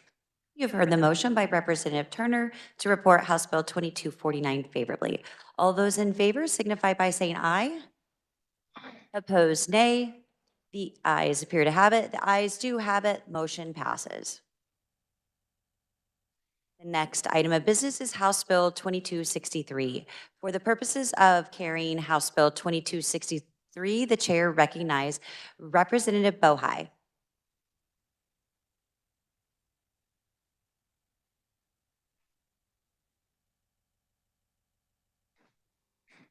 Thank you, Madam Chair. There were no amendments. Please continue. HB 2263 would designate an interchange that will be constructed at the K-10 and Wakarusa Drive in Douglas County as the Chris Norton Memorial Interchange. The interchange is a part of the K-10 expansion project currently underway. Proponent testimony was provided by 3 professional engineers in their private capacity, including Transportation Calvin Reed, and by Mr. Norton's widow and children. Mr. Norton passed away in 2024. They described him as a dedicated public servant and shared his impact as an engineer with KDOT for 33 years. He worked on the infrastructure of Kansas and on those to whom he was a mentor and friend. According to testimony, he had been involved in projects in 86 Kansas counties, including the South Lawrence Trafficway portion of K-10, and was directly involved in the design of the interchange that would have this designation. There was written-only proponent testimony received from representatives of the American Council of Engineering Companies of Kansas and Lawrence Chamber and EDC Lawrence Douglas County, and from 25 private citizens, 16 of whom self-identified as professional engineers who worked with Mr. Norton. No other testimony was provided. There is a fiscal note. $13,530 would be needed from donations to install the signs. The family indicated they had already raised $15,000 in just a few days.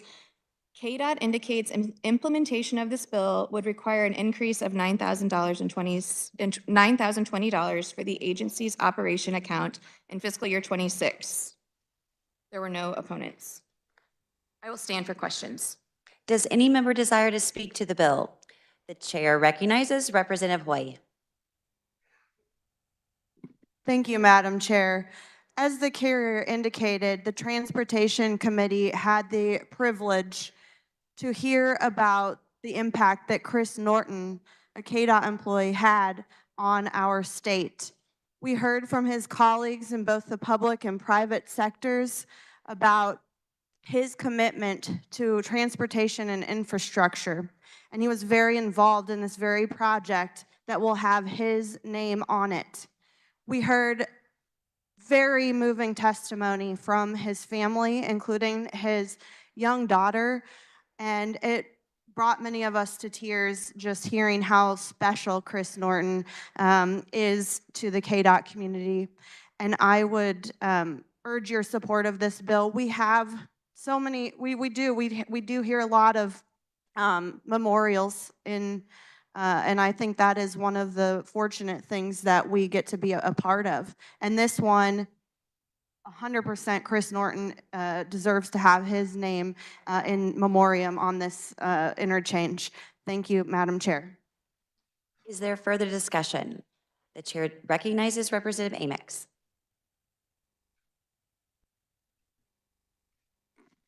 Thank you, Madam Chair. I don't take too many times to come to the well and be able to speak, but I got to do it this time. I had the opportunity to meet Chris Norton several times. Chris Norton and his family live in my district. The South Lawrence Trafficway, K-10 highway, when I first came here 7 years ago, divided my district in two. And so this project has been something that's been very important to me. In fact, the first vote that I ever took on this project, I think the date was February 5th of 1985. It was when I was a member of the Lawrence City Commission. But to be able to stand here today and be able to take a vote for naming this after Chris Norton is something that I'm very proud to do. And the reason I'm proud to do is because when we stand here and we have the opportunity to recognize an employee of our state whose dedication just went over and above the things that a lot of people might not do. I've been involved, obviously, with this project a long time, but in Lawrence and Douglas County, we take time in planning projects. Like I say, I may have voted on this nearly or 40 years ago the first time, but recognizing how important this project is and watching the development of this specific interchange where there is a residential neighborhood to the north, there is Clinton Lake to the west, and there is a youth sports complex to the south, and now another brand new roadway going to the south connecting southern part of Douglas County into K10 Highway. Going to public meetings and watching Chris Norton in action, being able to answer questions and everything that we do to be able to make sure that the public understands every part of a project is something that is extremely important for us to be able to recognize how important our employees are and the dedication that they have. With that, Madam Chair, I am very supportive of House Bill 2263. I hope all of you will support this. Great family, great person in Chris Norton, very, very well deserved. Thank you, Madam Chair. The chair recognizes Representative Francis.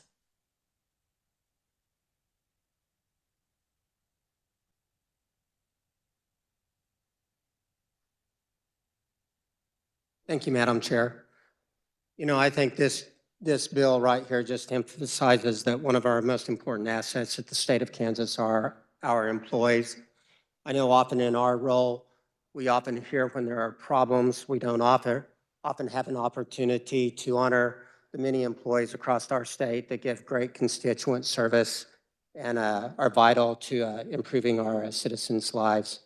You know, it was just a great hearing. I know many of you often poo-poo the license plates or the signage, but when you see the pride of individuals testifying in the Transportation Committee about how different institutions are important to them or different people have improved their lives, I think it's important that we take the time to honor them and increase the pride of our state and our employees. Thank you very much. If there's no further discussion, Representative Bohai, you may close. Madam Chair, I move that when the body rises and reports, they report HB 2263 favorably for passage. You've heard the motion by Representative Bohai to report House Bill 2263 favorably.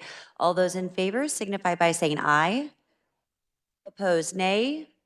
The ayes appear to have it. The ayes do have it. The motion passes. The next item of business is House Bill 2273. For the purpose of carrying House Bill 2273, the chair recognizes Representative Collins.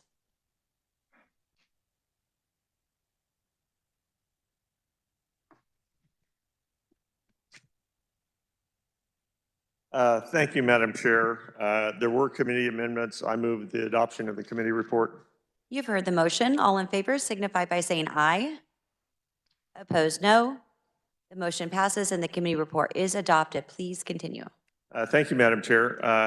Kansas House Bill 2273, as amended, proposes changes to the Kansas statutes annotated by updating the definitions of veteran and disabled veteran to include the group and individuals recognized under 38 CFR 3.7, which certifies 25 distinct categories of people who are considered veterans based on their active military, naval, air, or space service. And in the interest of time, I'm not going to mention all 25, But this bill would also introduce a new definition of veteran in a statute related to the issuance of the 1st Infantry Division distinctive license plate.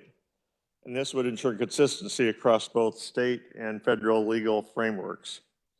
And there were two proponents, the Kansas Office of Veteran Services and the Military Officers Association of America, and there were no neutrals or opponents, and there was no fiscal impact.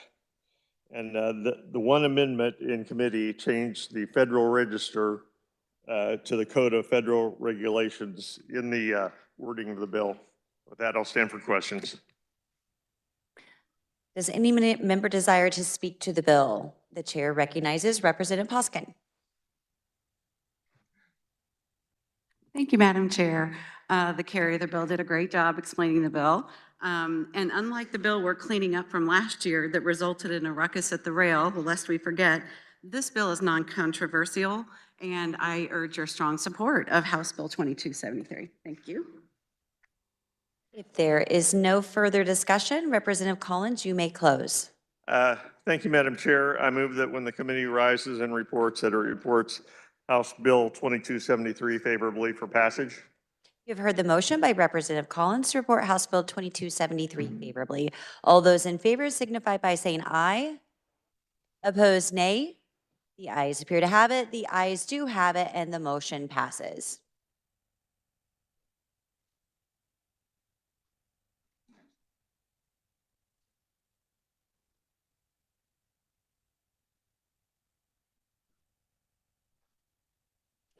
This concludes our general orders. The chair recognizes the majority leader. Madam Chair, I move you rise and report. You've heard the motion to rise and report. All in favor, say aye. Opposed, no. The motion passes.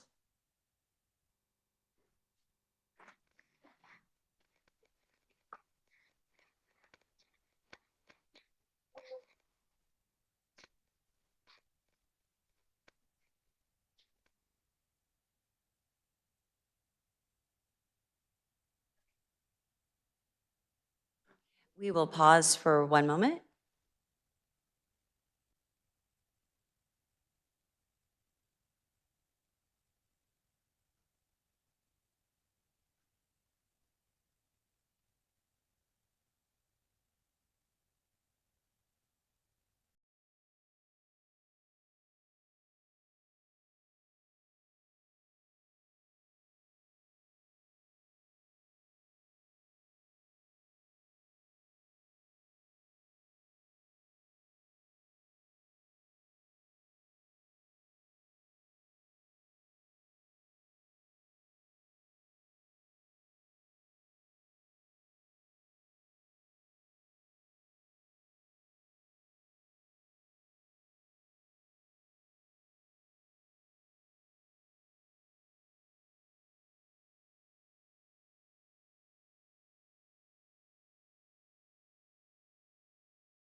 The clerk will read the committee report.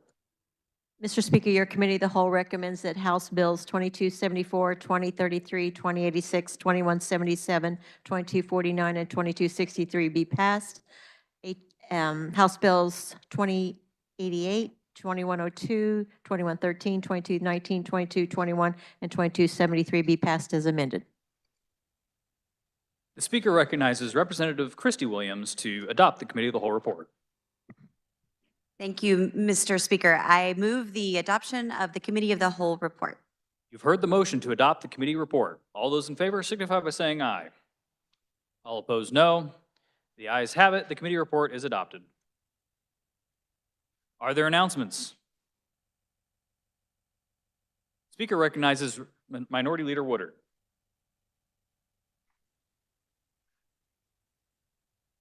Thank you, Mr. Speaker. Democrats, we only have 6 bills left to cover, so we'll have agenda at 12:45 and 152 South. Thank you, Mr. Speaker. Representative Getz. Thank you, Mr. Speaker. I just wanted to alert everybody, there is an invitation to Dodge City Night that's in your email today, and there's RSVP by Friday. It's a steak dinner, it's still sit down. It's over at the Beacon this year. Miss Kitty will be there. Her and the representative from Garden City had a great time last year. And we'd love for you to make plans to be there. It's on March 11th, and if you could RSVP by this weekend so we can get your steak right. Thank you, Mr. Speaker.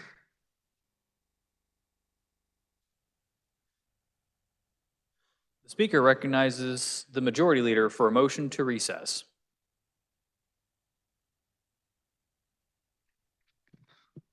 Thank you, Mr. Speaker. Republicans, we will calendar immediately upon recess in the old Supreme Court for the general good of everybody. There's a lot of food here today, I guess. Multiple orders have happened, so enjoy. I know there'll be another big grouping of food outside the old Supreme Court starting at 12:30, and that was bought for everybody. So with that, Mr. Speaker, I move the House stand in recess until 1 p.m. You've all heard the motion. All those in favor signify by saying aye. All opposed, no. We are in recess.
The House will be in order. Messages from the Senate, the clerk will read. Announcing passage of Senate Bills 20, 24, 30, 50, 53, 64, 71, 77, 82, 88, 92, 98, 104, 117, 128, 138, 156. Senate Bill 20 by Committee on Financial Institutions and Insurance, an act concerning insurance. Senate Bill 24 by Committee on Financial Institutions and Insurance, an act concerning insurance. Senate Bill 30 by Committee on Judiciary, an act concerning criminal history record information. Senate Bill 50 by Committee on Education, an act concerning education.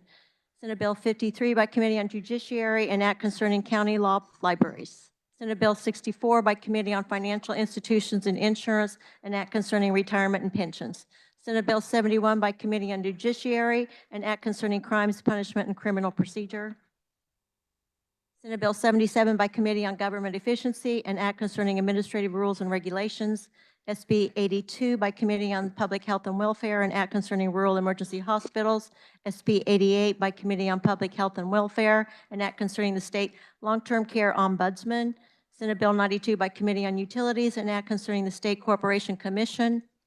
Senate Bill 98 by Senator Schallenberger, an act concerning motor vehicles. Senate Bill 104 by Committee on Local Government, Transparency and Ethics, an act concerning counties. Senate Bill 117 by Committee on Commerce, an act concerning aviation. SB 128 by Committee on Judiciary, an act concerning social workers. SB 138 by Committee on Judiciary, an act concerning crimes, punishment, and criminal procedures. Senate Bill 156 by Committee on Judiciary, an act concerning crimes, punishment, and criminal procedure.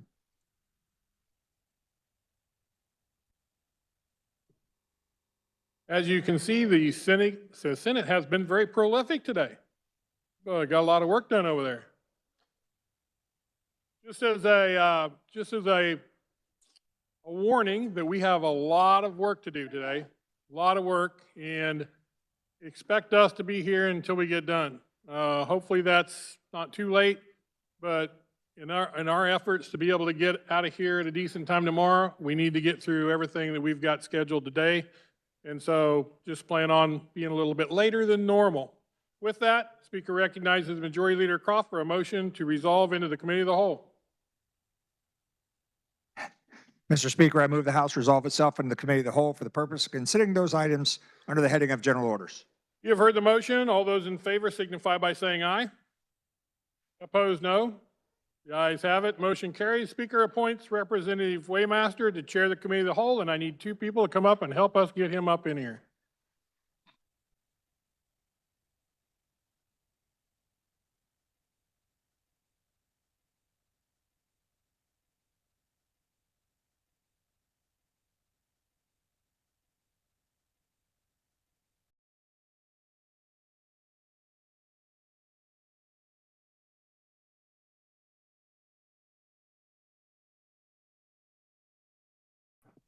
All right, thank you and good afternoon. The first item of business this afternoon is House Bill 2289. And for the purpose of carrying House Bill 2289, the chair recognizes Representative Goddard.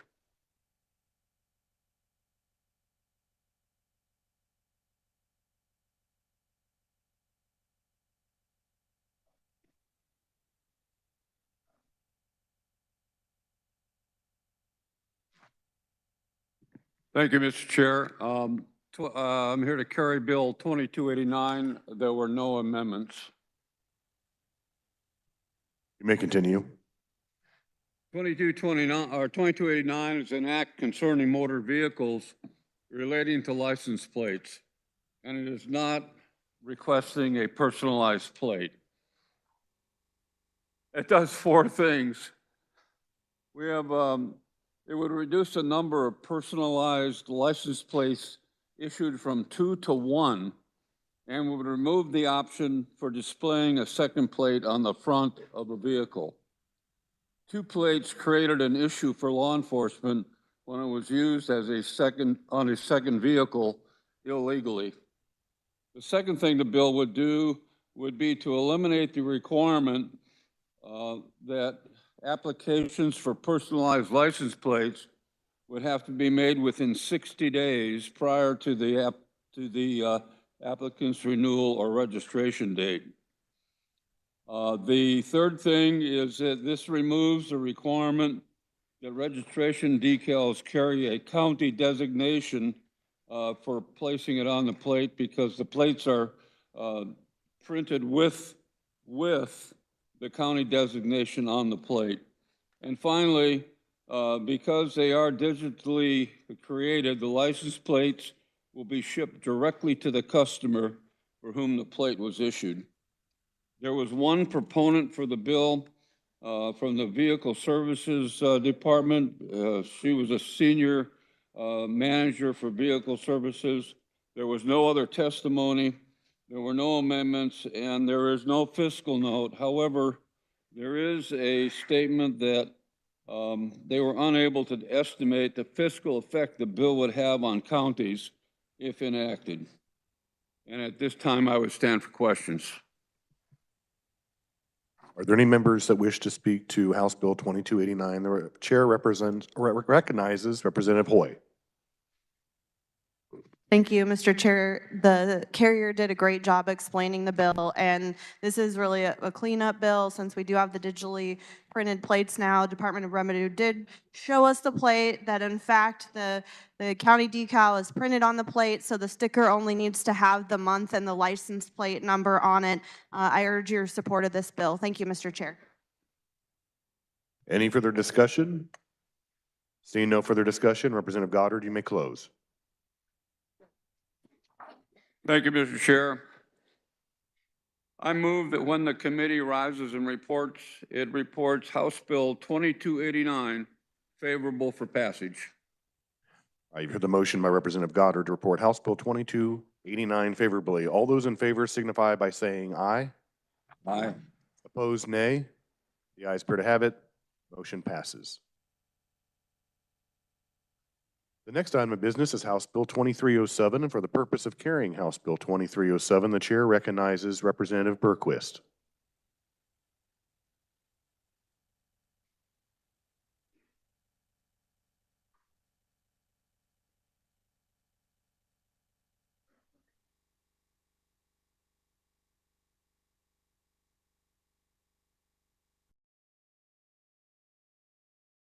Thank you, Mr. Chair. I am presenting today House Bill 2307. House Bill 2307 had Representative Berquist, there was a committee report. one amendment in committee, and I move the committee report. All right, committee, you've heard the motion. All those in favor signify by saying aye. Opposed, no. All right, the motion passes and the committee report is adopted. All right, you may continue, Representative Berquist. Thank you. Thank you, Mr. Chair. House Bill 2307 would transfer the authority of over the prenatally and postnatally diagnosed conditions awareness program from the Kansas Department of Health and Environment to the Kansas Council on Developmental Disabilities. It would also create a prenatally and postnatally diagnosed conditions awareness programs fund. That would come with a one-time fiscal note of $25,000 that would be given to the agency for to start the program. The technical amendment was just a technical typo. There was a proponent testimony, no neutral or opponent testimony in committee, and it just would provide for some expert advice from folks that deal with disabilities across the board through all ages. Thank you, and I'll stand for comment or question.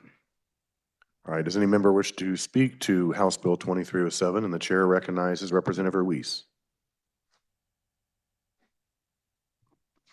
Thank you, Mr. Chair. The carrier of the bill did a good job of explaining the bill, and I urge your support. Thank you. Seeing no further discussion, Representative Berquist, you may close. Thank you, Mr. Chair.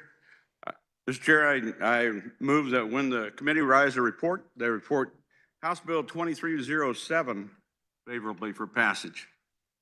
All right, committee, you've heard the motion from Representative Berquist to report House Bill 2307 favorably. All those in favor signify by saying aye.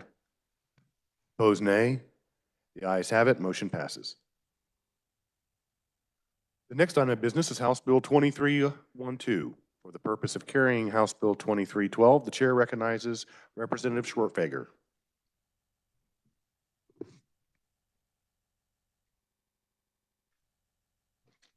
Thank you, Mr. Chair. House Bill 2312 had no amendments. Then just continue with the bill then. I rise before the body to present House Bill 2312. It amends the current statute regarding certified drug abuse treatment programs as an alternative to prison for certain offenders. Non-drug offenders are eligible with low-level felony convictions for state-paid treatment. Currently, there are no limitations on the number of times an offender is able to participate in this state-paid treatment for substance abuse. This bill limits treatment to 2 instances. The bill clarifies eligibility and limits participation if special sentencing rules apply to their case. If no backstop is placed for eligibility, offenders can theoretically receive treatment an unlimited amount of time currently. The Sentencing Commission also administers the Recovery from Addiction Funded Treatment RAFT program that provides state aid treatment to eligible offenders who enter into diversion agreements. Currently, the statute only allows the Office of Judicial Administration Court Services officers to perform the assessments for RAFT and SB 123. This bill amends language to allow community corrections officers to perform these assessments if they have entered a MOU with prosecutors to supervise divertees. I stand for any questions. All right, thank you, Representative. There any discussion on House Bill 2312? The chair recognizes Representative Riley. Thank you, Mr. Chair. Questions for the carrier of the bill? Yes, sir. So I remember back when I was in high school and we got all this razzing and bullying and all that kind of stuff, and it happened a little bit here in the House. So I'm not going to do that on my watch. So everybody, I would like you to learn a little bit about our current rep, 5th generation Kansan, lives in a town, growing up in a town in Turin, Kansas, somewhere out in the prairies past Hutchinson back there. Been there, grew up, went to high school, played sports in high school. I did discus and shot put. Went to K-State, met somebody there that could throw the shot put and the discus better than he could, and married her. Been married for 33 years, coming on 1/3 of a century. Wonderful wife. So in addition to that, Representative, on any of the mail that you've got so far, have you had any of them change your title and say honorary in front of it in the mail? There may have been. The reason I ask that is because when you see that, I want you to, I had a little challenge when I got that in the beginning. I want you to think about that. You are an honorary man of God. He has been very active in his church for a long time. And I can tell just from the time he spent here, as far as he's been very active here in this house, coming in early in the morning. And so I really honor that. In addition to that, this gentleman has also, he's a big guy. I'm going to say he's got a big heart, because For the last 20-plus years, he's been a volunteer fire person on his local fire department. And you know, any of you that have experience of that, you know, that means working fires where people maybe get killed. You work auto accidents like he did this last weekend where you had a head-on accident and you have to handle that. He's seen a lot of things that we have not seen. And so, everyone, I would say this is not just a hometown hero. I'd say you are a Kansas hero. And so I really appreciate and I welcome you to the House. Thank you, Bill.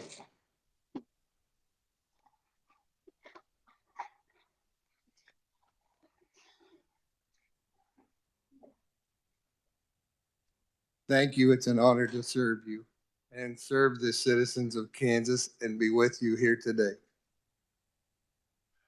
For further discussion on House Bill 2312, the chair recognizes Representative Schlingensieben.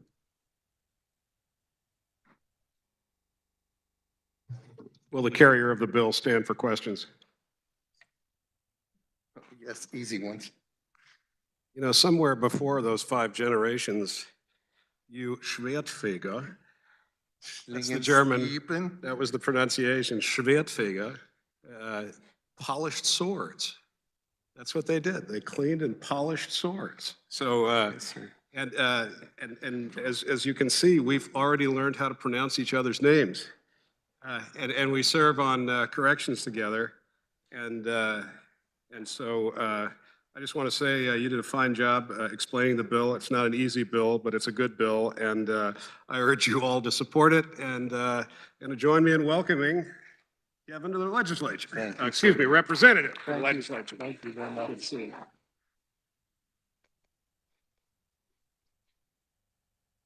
All right, seeing no further discussion, Representative Schwertfeger, you may close. Mr. Chairman, I move that when the body rises to report, they report House Bill 2312 favorably for passage. All right, committee, you've heard the motion by Representative Schwertfeger to report House Bill 2312 favorably. All those in favor signify by saying aye. Opposed, no. The ayes have it, motion passes. Next item of business is House Bill 2128. For the purpose of carrying House Bill 2128, the chair recognizes Representative Bergkamp. Thank you, Mr. Chair. There were committee amendments, so I move adoption of the committee report. All right, you've heard the motion. All those in favor signify by saying aye. Opposed, no. Motion passes and the committee report is adopted. You may continue, Representative Bergkamp. Thank you, Mr. Chair. 2128 comes to us out of insurance. The insurance department does many important things, and one of the most important things they do are examine both insurance companies based here in Kansas and those out of state to ensure that they meet solvency requirements. In order to do that, they follow guidelines set forth from the National Association of Insurance Commissioners, standards for financial oversight, and there's an accreditation process coming up in 2026. So this bill is just updating financial regulatory tools that they're going to use. This includes group calculation and liquidity stress testing. Secondly, typically for the last several years since I've been here, we've had to update language for the date in an insurance bill, which is based on the risk-based capital updates. This bill will kind of get rid of that, so we don't have to do that bill every year, which I think most will appreciate. And then the last few things, it'll enable flexible financial statement filings. It'll allow insurers selling multiple types of insurance to file financial statements based on the primary business model. And then there's just a repeal of an outdated dissolution requirement. And with that, I will stand for questions. All right, is there any member that wishes to speak to the bill? The chair recognizes Representative Neighbor.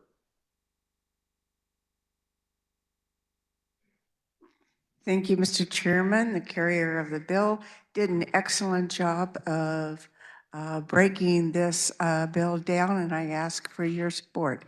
Thank you. Seeing no further discussion, Representative Bergkamp, you may close. Thank you, Mr. Chair. I move that when the committee rises and reports, it report HB 2128 favorably for passage. You've heard the motion by Representative Burkham to report House Bill 2128 favorably. All those in favor signify by saying aye. Opposed, no. The ayes have it. Motion passes. Next item of business is House Bill 2047. For the purpose of carrying House Bill 2047, the chair recognizes Representative Proctor. Thank you, Mr. Chairman. There were committee amendments. I move the adoption of the committee report. Committee, you've heard the motion. All those in favor signify by saying aye. Opposed, no. The ayes have it. Motion passes. Then the committee report is adopted. Body, so this may not have happened to you, but it's probably happened to somebody you know or a constituent in your district, and it happens all the time. You're in a car accident. The person you're in an accident with gives you their proof of insurance.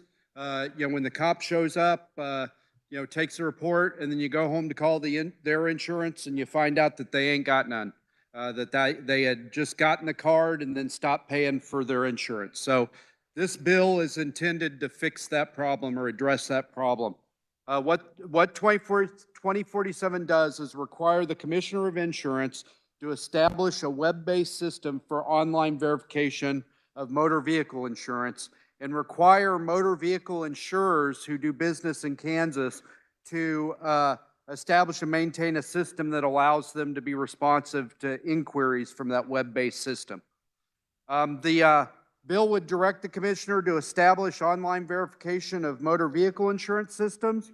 And then the bill further states that the system would be web-based, would supersede any other verification systems that might be in place, and would be the only system for verification. The commissioner would be able to adopt reasonable and necessary rules, and the system would be paid for by the Department of Insurance out of their fees. Mr. Chair, I will stand for questions. Does any member desire to speak to the bill? Seeing no discussion, Representative Proctor, you may close.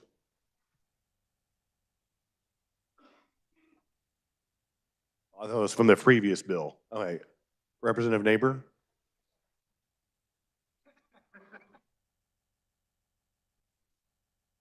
Sorry, Mr. Chairman, I wanted to speed our afternoon along as there are 7 insurance bills.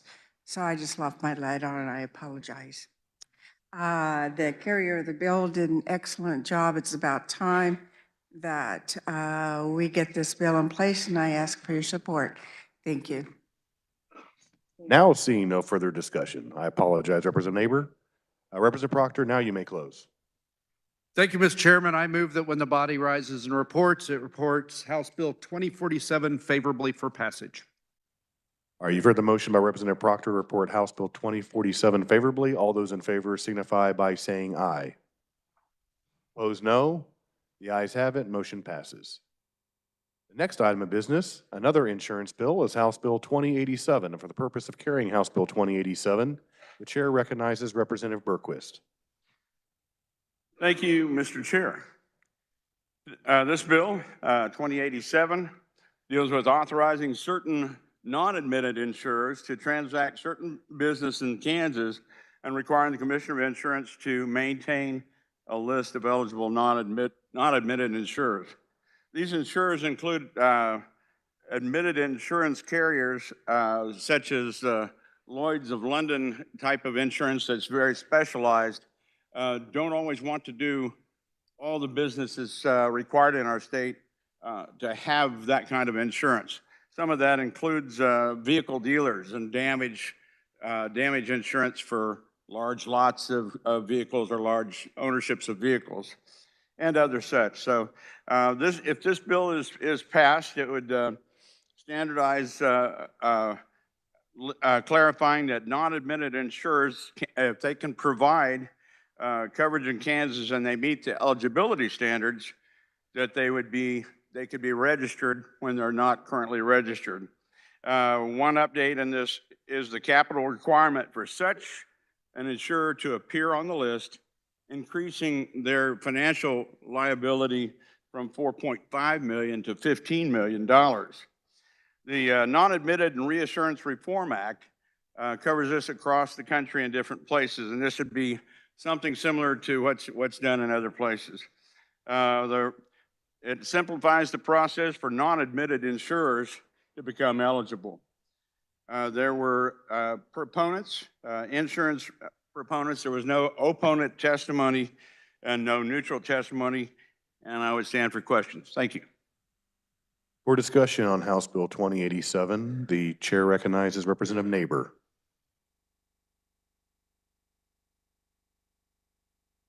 Thank you, Mr. Chairman. Just so that you know, we have 7 bills. Most of them are on this page. We have just expedited close to 5 o'clock tonight.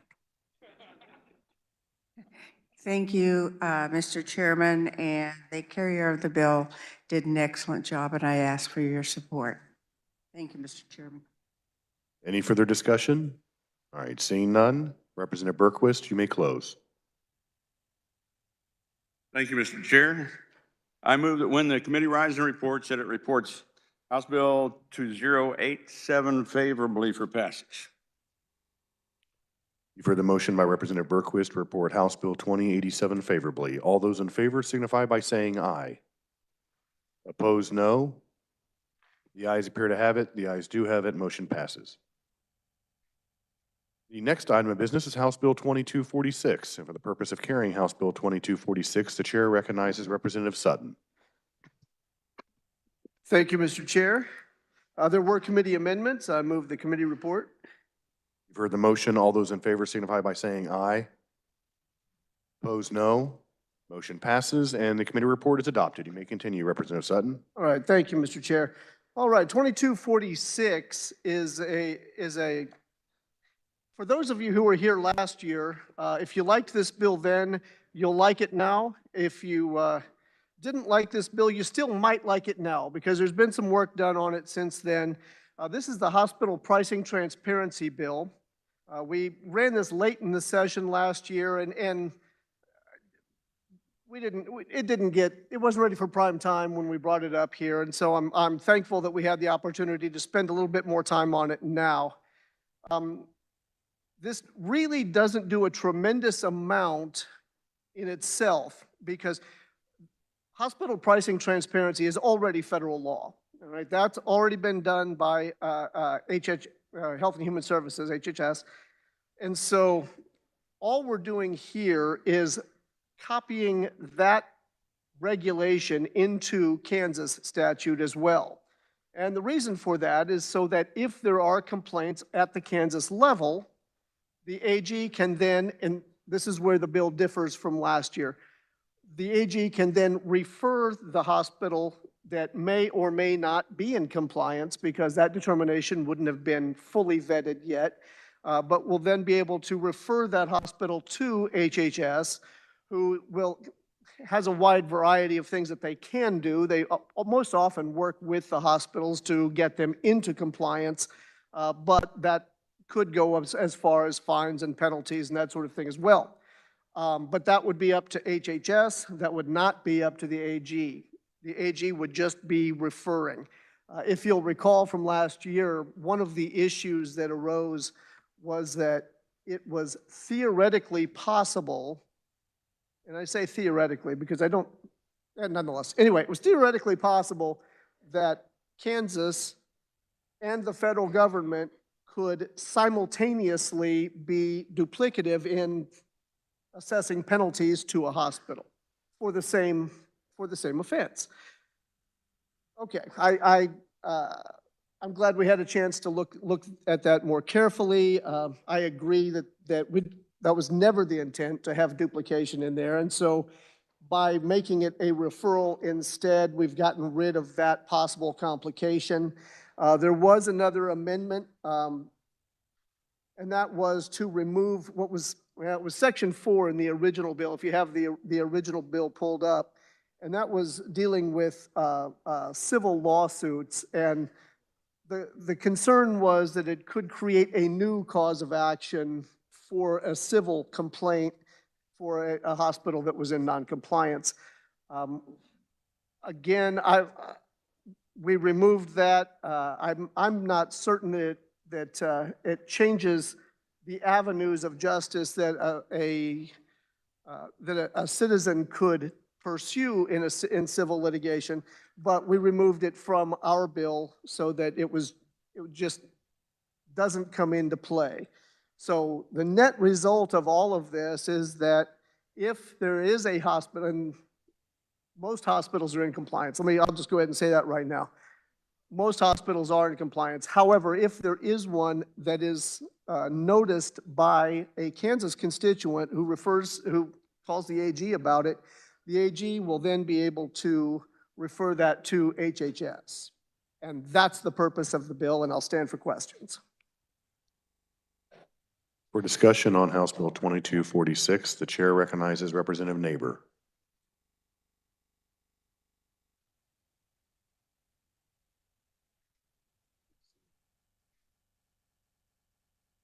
I like my chairman, and I dislike this bill. But I just wanted to make sure he knew that I really enjoy working with you. Oh, absolutely. Heaven forbid. And he has a really big gavel, so I could get hurt up here tonight. I thank you. Now, my opposition to this is that when this was brought to us, we had testimony from our chairman that said there was a lot of problems within the hospital transparency bill, and that the people were not paying attention and the right people were not doing their job in checking it out. During the testimony, we found out that's not true. We had some hospitals testify that they had received a letter, to get in compliance. They corrected it. Next thing we know, we have a person who testified before us, who's really an expert in the transparency aspect, who testified across for the state of Kansas. Their department is notified if there is a problem. If there is a problem, they try to get that message out. As an example, if a hospital is down because of hacking or changing a system, that is not going to be on their website until it's repaired. Rural hospitals don't have people on site to immediately update their website. So they have to go out and get a group, which takes time. It doesn't happen in an hour or two, and that system doesn't come back in, but people are notified. When you call into a hospital and you ask, how much is my appendectomy going to be? They will ask you, what kind of insurance do you have? What is your copay? They're not going to be able to tell you how much aspirin or any kind of that medication, but they can give you the price of the surgery as it pertains to your insurance. Because all of us, our insurance is different, and each one of us, our plan is different. So it is given to you based on the information that you provide to the person you're talking to. So when we look at this, there is already a system in place at HHS on the federal side that does the same thing. So why do we need a bill that's a duplicate to fix something that's not broken?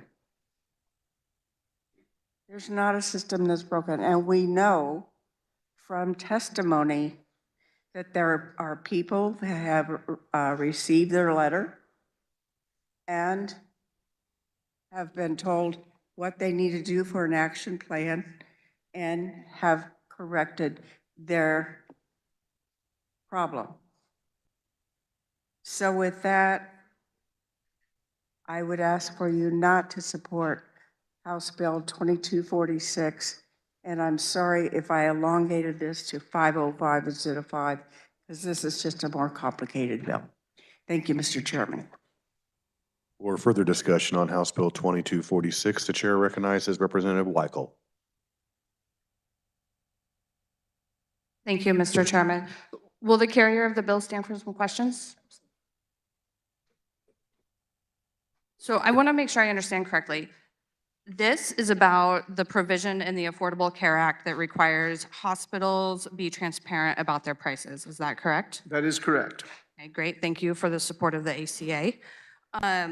So this is already enforced at the federal level, correct? And I think I heard you say that this bill would allow the AG to send referrals for federal enforcement. Is that right? That is absolutely correct. Okay, so if the AG is going to send referrals to the federal government, why does the AG need 2 new positions, including an assistant attorney general and 1 legal assistant position with a fiscal note of over $500,000 to send referrals to the federal government to enforce something they already enforce?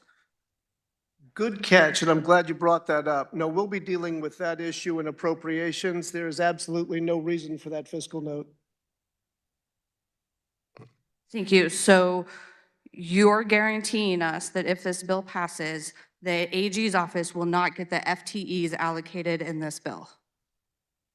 As one member of the House, I can't guarantee that, but I can certainly make sure it has my strenuous support. Yes, absolutely. Thank you.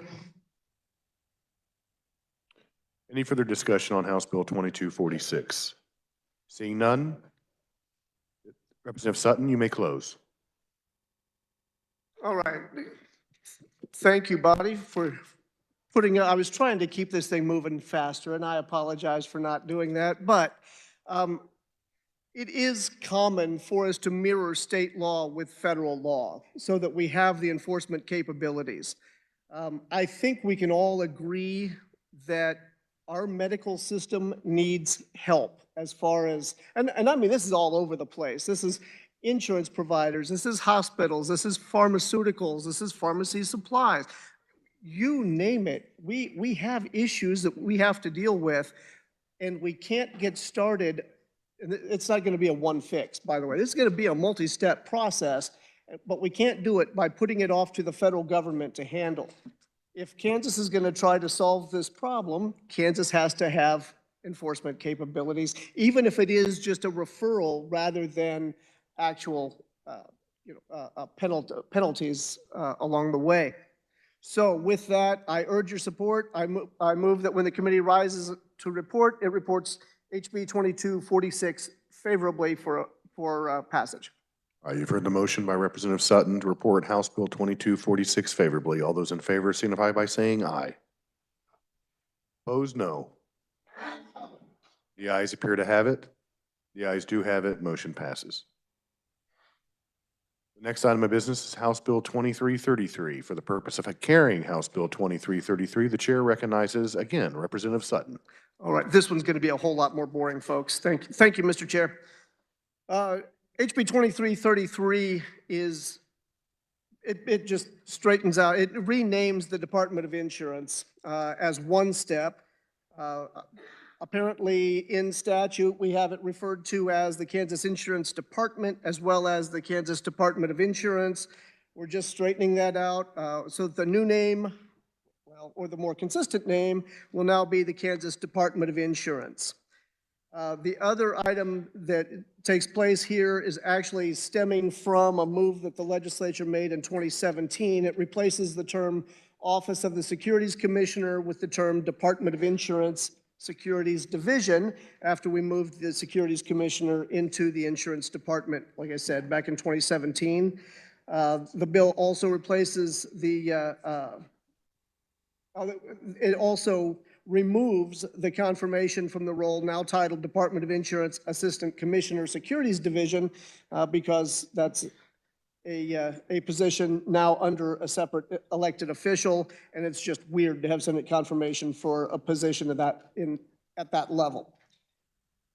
That's all the bill does, and I will stand for questions. Oh, I don't recall if there were committee amendments on this one. I don't think there were. No. I'm sure that there were not. Very good. Then I'll stand for questions. All right, discussion on House Bill 2333. The chair recognizes Representative Neighbor. Thank you, Mr. Chairman. This is a good bill, and this just brings it more in line with insurance department titles across the United States. So I would say it's more of a cleanup bill, and I ask for your support. Thank you, Mr. Chairman.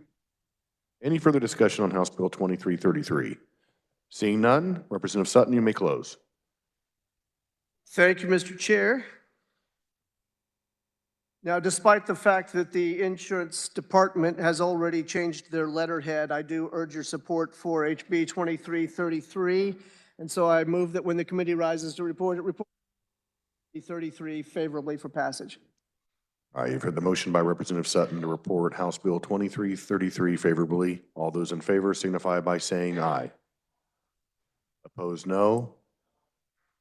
The ayes appear to have it. The ayes do have it. Motion passes. Next item of business is House Bill 2334. For the purpose of carrying House Bill 2334, the chair recognizes Representative Tarwater. Thank you, Mr. Chair. There were committee amendments, and I moved the conference committee report. All right, committee, you've heard the motion. All those in favor signify by saying aye. Opposed, no. All right, motion passes and the committee report is adopted. Representative, you may continue. All right, thank you, Mr. Chair. HB 2334 addresses our captive insurance laws. Captive insurance, for those of you that aren't aware of it, they are a form of self-insurance. And because captive insurance companies are regulated by the insurance commissioner just as all other insurance companies are, it allows companies to have a structure to self-fund large chunks of risk through super high deductibles or even completely self-insure some risks. With insurance markets hardening, premiums increasing, and insurance pulling out of the markets like you saw in California, captives are becoming more and more prevalent. Captives are usually domiciled offshore or in one of many states, with Vermont, Tennessee, and Oklahoma leading the pack. And we borrowed statutes from each of those states to expand our laws. Many captive companies, many Kansas companies already have captives, but none of them are in Kansas, and Kansas receives no revenue because of that. We hope to change that by making our laws a little more friendly to bring these premiums home. Commissioner Schmidt actually wrote the very first captive statutes when she was a senator with the intent to bring millions of premium dollars in taxes, revenues, and high-paying jobs back to the state. This just takes it to the next step. I recently had the privilege of working with Commissioner Schmidt to open the very first property and casualty insurance captive in the state of Kansas. We just got it finished in December. And during this process, we identified several issues that we need to be tuned up or changed a little bit to welcome captive insurance back to Kansas. This bill allows smaller companies to band together to have protected cell captives that excuse me, that are part of a larger structure. And this allows a lot of cost sharing for actuarial, audit, taxes, and things like that. Makes it more affordable so you could have smaller captives. It expands capacity to include some additional lines of insurance. It lowers the prohibitive application fee from $10,000 to up to $2,500. And it allows the commissioner to issue a provisional certificate of authority while the commissioner works through the process of approval. Changes some reporting to match that of other states. And the bottom line is that Kansas needs to bring home these premium dollars and all the jobs and revenue that we're currently missing. Besides myself, there were three other proponents: the Kansas Employers for Affordable Health Care, Kevin Doherty, who is with Dickinson Wright.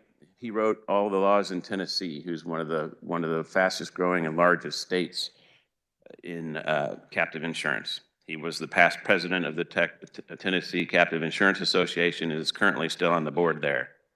And Ryan Ralston, captain manager and consultant at Elevate Risk Solutions. And he's one of the ones that actually walked us through the process in the state of Kansas and really knowledgeable. There were no opponents on this bill, and Mr. Chair, I would stand for questions. Thank you. All right, for discussion on House Bill 2334, the chair recognizes Representative Neighbor. My encore is with the next bill. You know we're close to the end. This is a good bill. I ask for your support. Thank you, Mr. Chairman. Any further discussion on House Bill 2334? Seeing none, Representative Tarwater, you may close. Thank you, Mr. Chair. Short and sweet, just like I like it.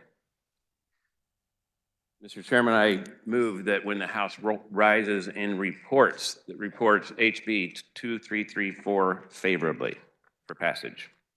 All right, you've heard the motion by Representative Tarwater to report House Bill 2334 favorably.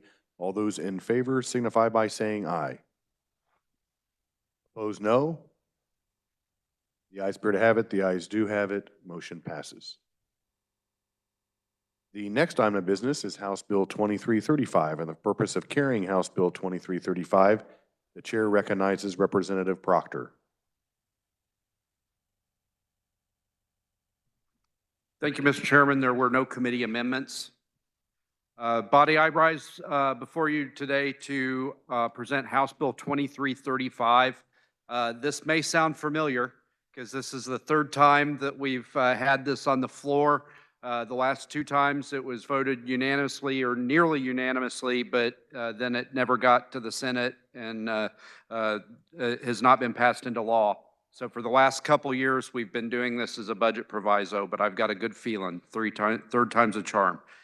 What this bill does is add maternity centers to the list of facilities and providers that are eligible for the Healthcare Stabilization Act to make it easier for them to get malpractice insurance and be able to operate. In order for a maternity center to be eligible, they have to have been accredited by the Commission for Accreditation of Birth Centers, which is a national organization, and they have to meet the requirements for a maternity center in statute, which means they have to have an agreement with a hospital if there is some kind of emergency. They have to have, doors and hallways wide enough for gurneys and a whole list of medical equipment. And with the issues that we have, especially in rural areas, with a dearth of OBGYN care, I think that this is a simple way to make it easier for these facilities to open and operate. And with that, Mr. Chair, I will stand for questions.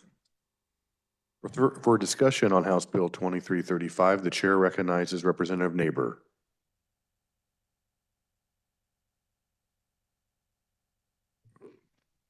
Thank you, Mr. Chairman. These are actually birthing centers. They're not necessarily clinics or anything of that nature. And they interview all of their clients beforehand because they do not handle critical care or special needs maternity cases because they are not adequately staffed to do that. I'm going to leave this up to the wisdom of the body. I've always had a little problem with this. Might be because my daughter's an OBGYN, and she's trained midwives and all of that. There is no prejudice on that. I'm just not sure how comfortable I am with them going to the stabilization fund at this point. So I leave it up to the body. Thank you, Mr. Chairman. Is there any further discussion in regards to House Bill 2335? Seeing none, Representative Proctor, you may close. Thank you, Mr. Chairman. I failed to mention that there was one proponent, Kendra Wyatt, who used to run a maternity center, and there was one neutral, Mr. Clark Schultz, who runs the Healthcare Stabilization Fund. He was neutral, but he's been supportive of this, and he supports the language. So he has no concerns with them becoming eligible for the Healthcare Stabilization Fund. The other thing I'd say, based on the comments from the previous representative, is these maternity centers are medical facilities. They've got certified midwives, they've got advanced practice registered nurse midwives, they've got a agreement with a physician who kind of does oversight of the clinic. They're for low-risk pregnancies, and the reason that they interview and they do extensive screening is to make sure that they're not, taking on higher-risk pregnancies that may need a hospital for delivery. But this is a great option for women that want an alternative to having their babies in a hospital environment. So with that, Mr. Chair, I move that when the body rises and reports, it reports House Bill 2335 favorably for passage. You've heard the motion by Representative Proctor to report House Bill 2335 favorably. All those in favor signify by saying aye. Opposed, no. The ayes appear to have it. The ayes do have it. Motion passes. The next item of business is House Bill 2164, and for the purpose of carrying House Bill 2164, the chair recognizes Representative Schwartfeger.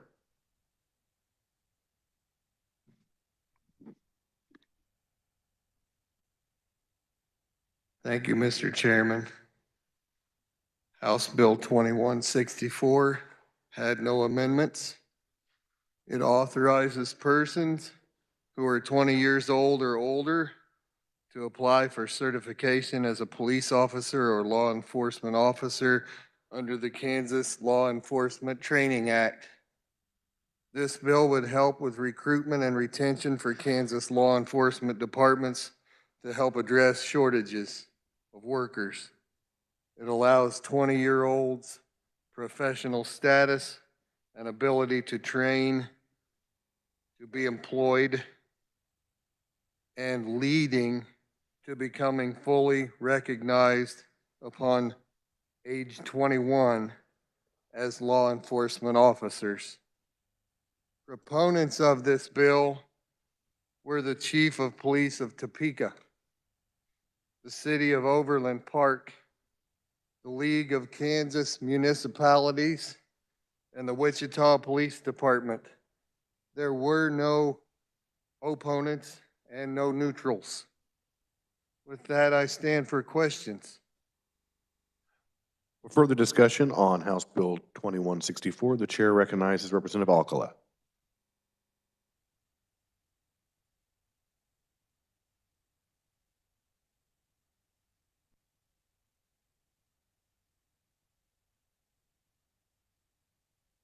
Thank you. I like this bill. I run a youth program every day after school, and we try to encourage our kids in the program to get in the cadet program in Topeka, the police cadet program. The thing about that is though, if you have to wait till 21 before you can become a law enforcement officer, there's a time span in there where a lot of kids that don't further their education that want to get in that career path have to wait, and most people know young adults don't want to wait that long. I think this bill creates a bigger opportunity for diversity, but I also want to tell you, I know in Topeka, it's almost a 20-week training program, so probably close to 6 months or more. So this would allow them to complete that training early so we could get them on the streets a lot sooner, but we're not talking about that much time by changing the age limit. So I would encourage everybody to support this because I think it'll help fill the vacancies and the gaps that we have within law enforcement. The chair recognizes Representative Miller.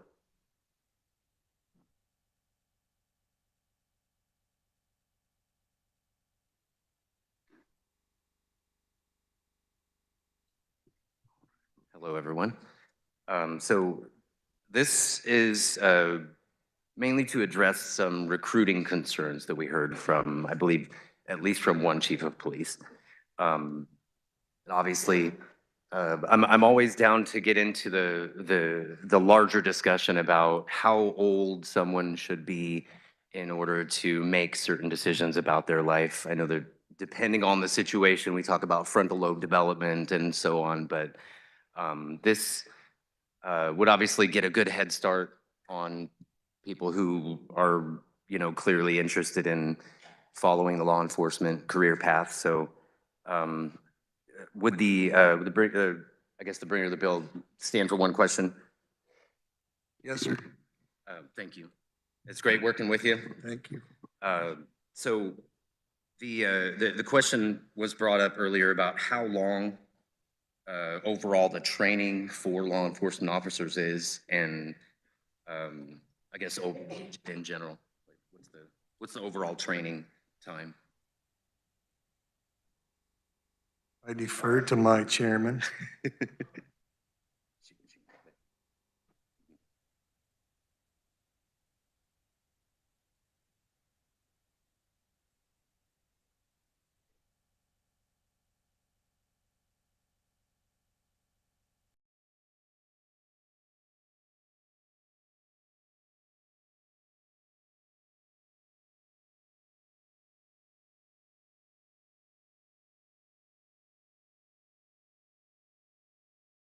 I understand it is a 14-week program, that they will not be officially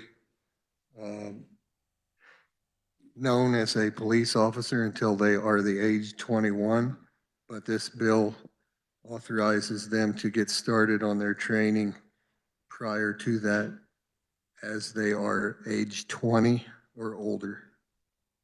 I appreciate the clarification. I didn't mean to cause any trouble. I didn't want you to think that I'm causing any trouble about this at all. Ultimately, I think the point I was trying to make is that from the age of 20 to 21, they have the opportunity to go through the program, get the training, do everything to the point of getting a badge and a gun, and then they will act as potentially, do clerk work or ride-alongs, that sort of thing. Training continued up until the age of 21, right? Yes. Okay, perfect. So, I guess that's all I really had to say about it. I appreciate you. Thank you. Thank you. So we have a little bit of mixed feelings about this, obviously, but for someone who is clearly interested in following the law enforcement path, this would be a good head start and help the city of Topeka and other police departments address some recruiting concerns. So I would leave it up to the will of the body to make this decision, but I will probably support it as well. So thank you. The chair recognizes Representative Carmichael.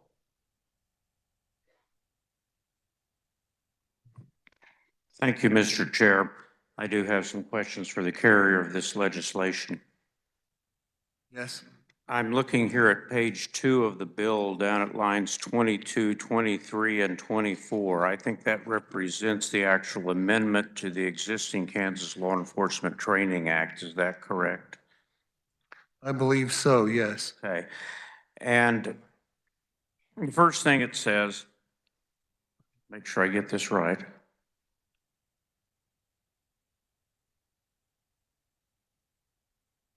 Would you like me to read it?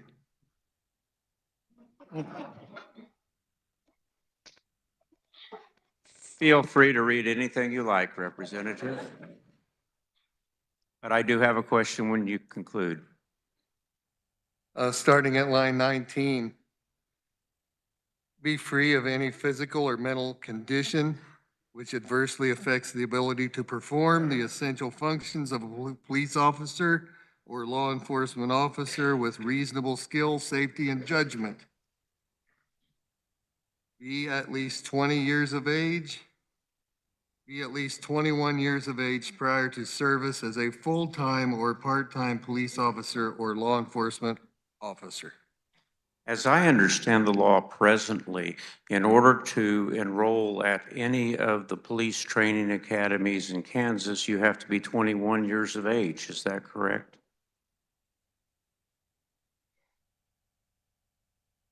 We believe so. And upon graduation from one of the, I believe there's 7 of them now, but I could be wrong, law enforcement training academies in Kansas, a person, well, in fact, to back up, at the time a person is hired and even before they go to the law enforcement training academy, they receive what's known as a provisional certification as a law enforcement officer, which allows them to carry a badge and a gun and enforce the law even before they attend the academy. Is that correct as you understand it?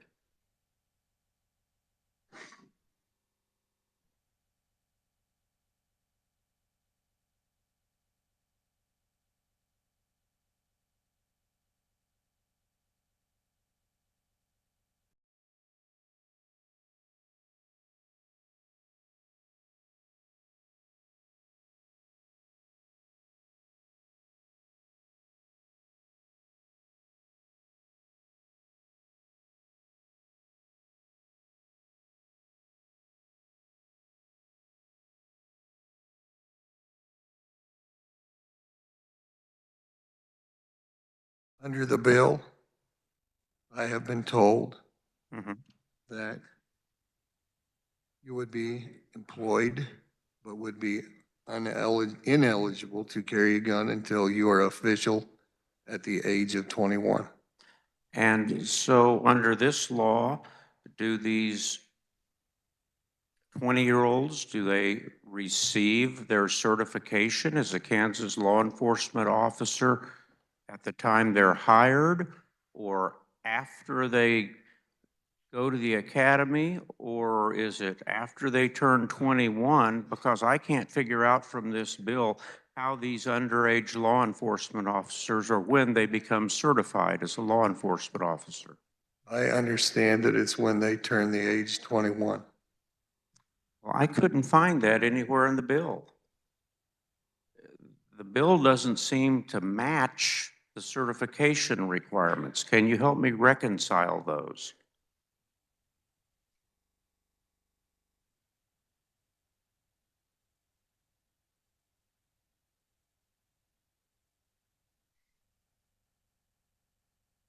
Yeah, I'm sorry we have to do it this way, but we'll get to the right answer here in a bit. Be patient.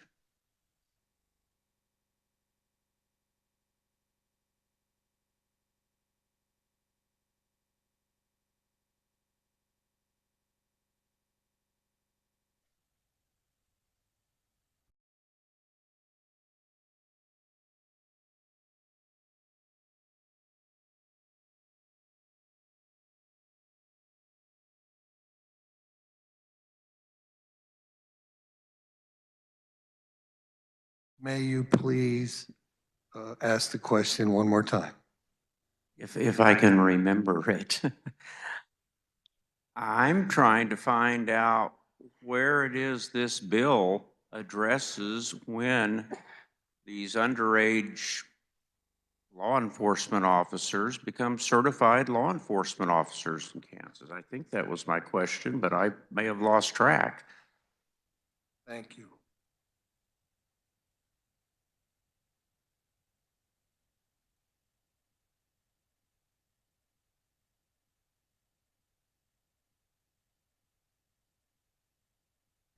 Line 23, be at least 21 years of age prior to service as a full-time or part-time police officer or law enforcement officer. Okay, thank you for your help. Thank you. I appreciate it. I'm concerned about this bill, just like the former representative from Wichita, John Whitmer. I had the privilege to serve for 4 years as the chair of the Kansas Commission on Peace Officers Standards and Training.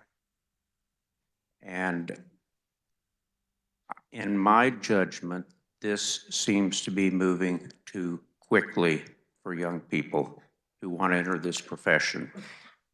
I think it's conspicuous that in the list of proponents, we don't have anyone from the Commission on Peace Officer Standards and Training, the folks who are responsible for training law enforcement officers in Kansas and disciplining law enforcement officers in Kansas, whether they go to the academy in Topeka, the Kansas Law Enforcement Training Center in Hutchinson, the Highway Patrol Academy, etc.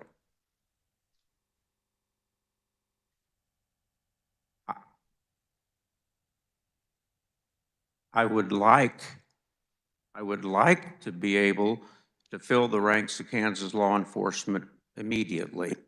I'd like to make it easier to recruit the best and the brightest for the profession.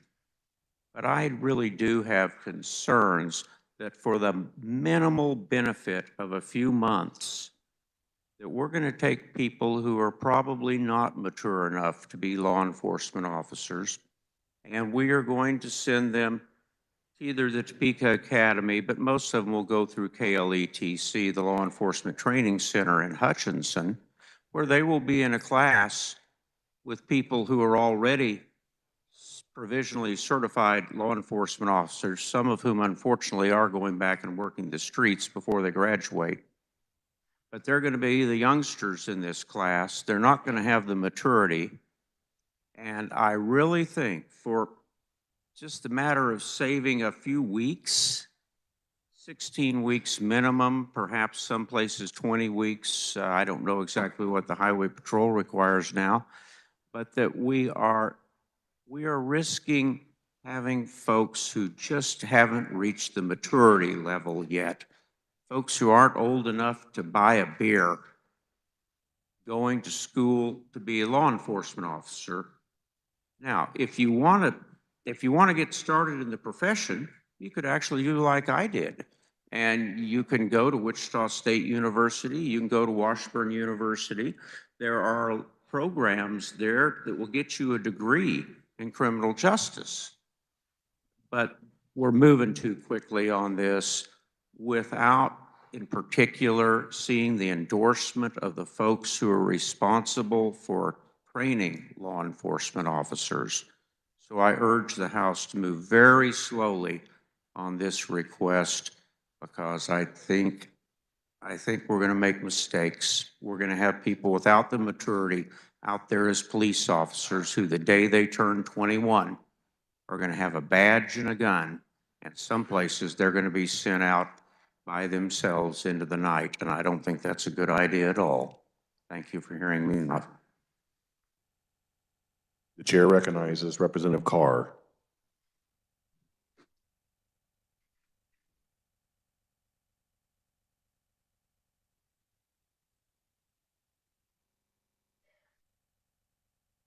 Thank you, Mr. Speaker.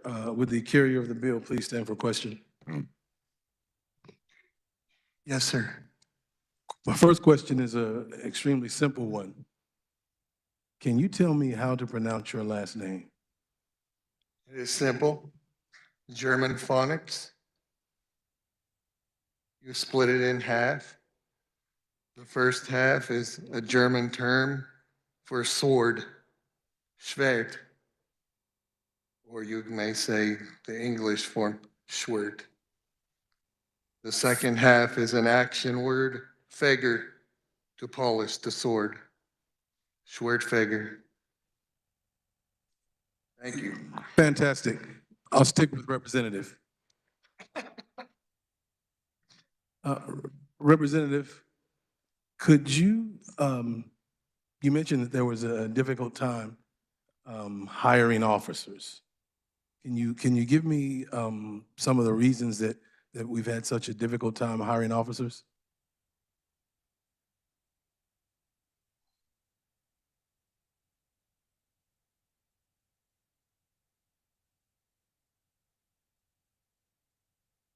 Just recruitment can be a challenge, and maybe we have more willing people who are younger and willing to join and start their training earlier.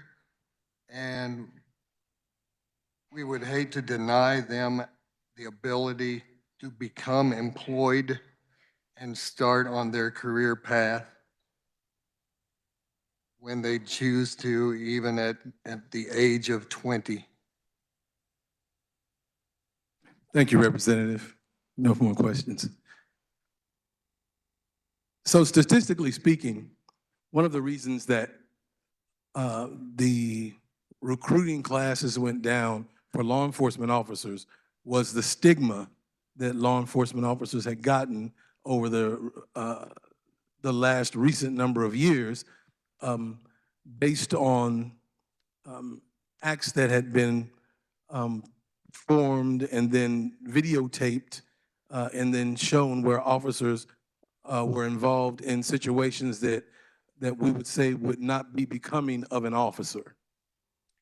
With that, I have some serious reservations with what that would look like, allowing even younger individuals to enter the academy and go through the training and become law enforcement officers. I understand that there's a shortage, but simply because there's a shortage, we have a shortage of trained medical personnel, but that doesn't mean that we go to the junior high school to find surgeons. And I won't be in support of this, but I'll close with this. This would be bringing in a younger, or give the possibility for younger people to become involved in law enforcement. You know, strangely to me, it sounds a little bit like DEI. Thanks. The chair recognizes Representative Weigel.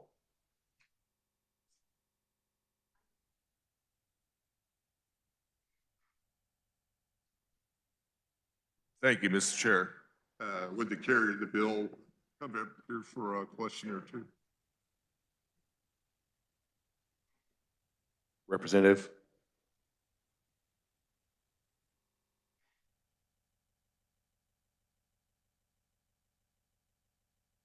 How you doing? Yes, sir. Thank you. The way I'm understanding the bill is that they could start when they're 20, is that correct? Yes, sir. And they have to complete their training and be certified by the time they turn 21. Yes, sir. Okay. All right. Thank you. That's Thank you. Thank you. I'm going to talk just a little bit what I used to go through.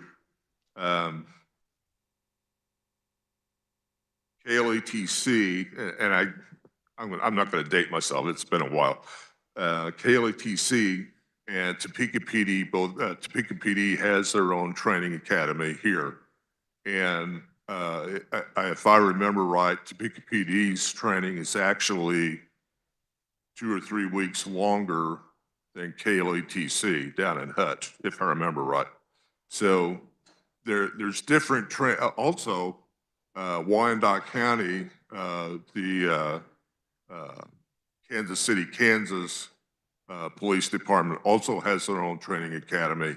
And I can also tell you that I'm not sure anymore that Johnson County Community College also trains a lot of Johnson County Sheriff and different, like Overland Park, Leawood, a lot of those smaller cities over in Johnson County. At least they did, because I used to go over there and train them. But the way it used to be was you had to be 21 when they hired you. You had to be 21, at least 21, when you completed your training, however long it is, usually at least 12 to 14 weeks. Some are a little bit longer. KHP, I'm pretty sure, is longer.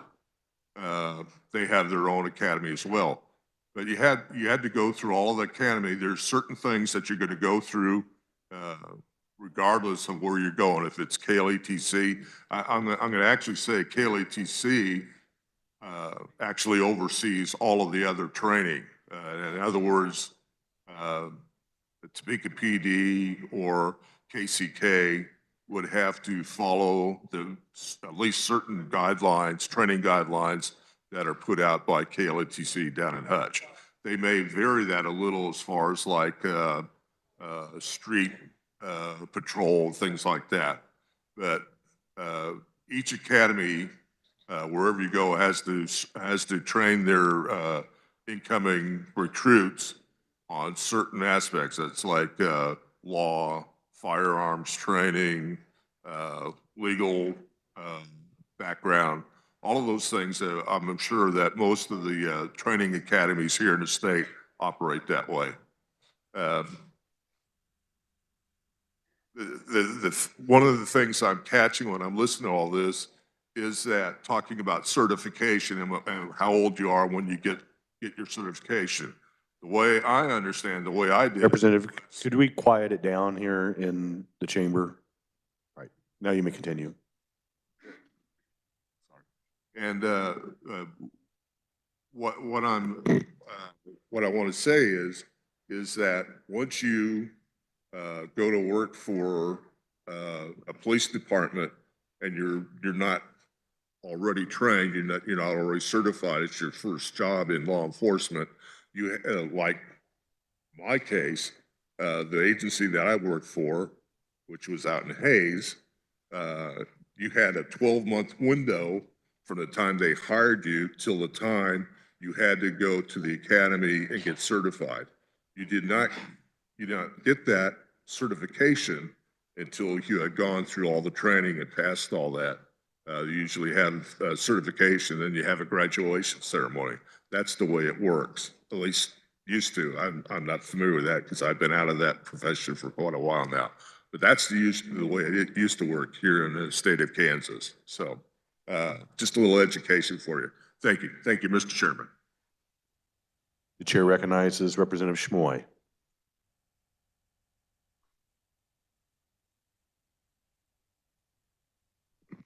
Thank you, Mr. Chair. Body, this is a good bill. This is a good, how I know this is good bill is because the police chief in Topeka, Kansas came to us and said, we have a retention recruitment problem and we need some help. If you guys remember, we talk a lot in this body about choices that you get to make and what age you get to make them. So we can talk a lot about how 20-year-olds aren't capable of making certain decisions, but we also say that younger than 20 are capable of making life-altering decisions that don't have anything to do with work. So, on that note, the other big thing about this bill is that when you join the armed forces and you become a military police, that's at 18 and you can carry armed.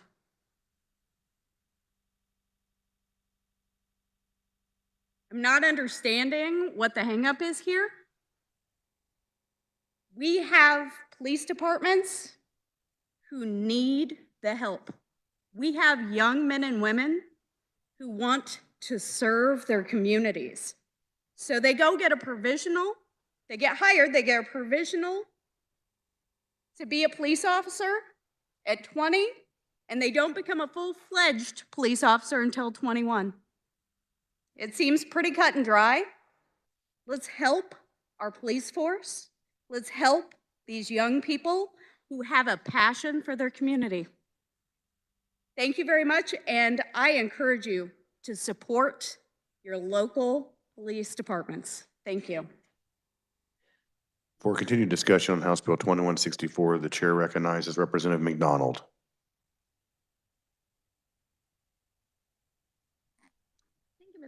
Thank you, Mr. Chair. You know, we are a citizen legislature, and I'm not an expert on a lot of things. So I have taken the advice of some of my mentors and reached out to my local police chiefs. And I'm happy to tell you that the Johnson County Sheriff, the Overland Park Police Chief, and the Olathe Police Chief all think that this is good legislation. So I'll be in support of it. I do think there might be a couple things that are a bit concerning, but at the end of the day, I trust the supervision that will be given by the leadership that is in our law enforcement bodies, so I'm in support. Thank you. For the second time, the chair recognizes Representative Carmichael. Thank you, Mr. Chair. Just to mention, however, the proponents for this bill did not include the Kansas Association of Chiefs of Police, the Kansas Peace Officers Association, or the Kansas Sheriff's Association, nor did it include representatives from the Highway Patrol. And I think before you start sending 20-year-olds to law enforcement school, you ought to be hearing from the professional organizations, and as best I can tell, we have not heard from them. Thank you. The chair recognizes Representative Simmons.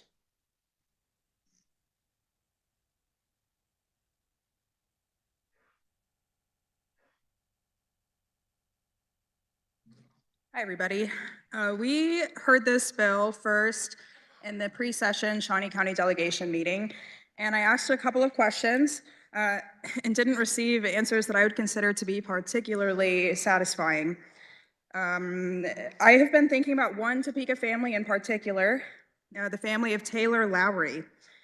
Taylor was killed here in Topeka after being shot 34 times by Topeka police in 2022. The Topeka Police Department says that the killing was warranted, but Taylor was carrying a wrench. I don't know about y'all, but I certainly don't think the government should be able to shoot you because you're carrying a wrench. So when we're talking about lowering the age of law enforcement in the city of Topeka, where I live, I think it needs to be responsible. I'm going to support this legislation because I understand the need for more law enforcement, but I also think it's extremely important that we consider the life and death consequences of things like giving guns to people whose brains are not fully developed. I would also say that for our active law enforcement officers, when they call for backup, they should be able to trust that the people who show up will be thoughtful, considerate, and attentive to de-escalation. And I don't feel that way. I don't feel that this bill enables our law enforcement to protect one another in the best way. I'll vote for it, but I want to be sure that I express the repeated concerns of my community members that were brought to me. And an acknowledgement to Taylor Lowry's family that his death was not in vain. Thank you. The chair recognizes Representative Susan Ruiz.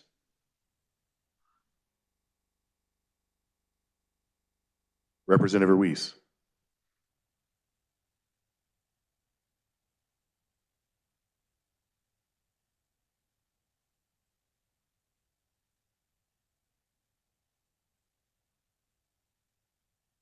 Thank you, Mr. Chair. I'm very conflicted with this bill. We do need more law enforcement officers, and recruitment is difficult. There's a whole lot of reasons I wish we could have really spoke to much more about why young people especially are not attracted to law enforcement. But I would also feel a lot better about this bill if we had those who are doing the training and could talk to us about what changes they would need to make to that training in order to adapt it to a 20-year-old. And for some people, it's 12 months between a 20 and a 21-year-old. But it's not just 12 months. It's 12 months of maturity, brain development. And things have to be different. The way you're going to train and teach this kind of a profession with a 20-year-old versus a 21-year-old. And it's too bad that we did not hear from those who are actually doing the training and telling us how they have to adapt the curriculum, the training material, in order to adapt it to a 20-year-old, because they have to. I don't know how they can get around it. Again, I'm quite conflicted. Thank you. Not seeing any further discussion in regards to House Bill 2164, Representative Schwertfeger, you may close.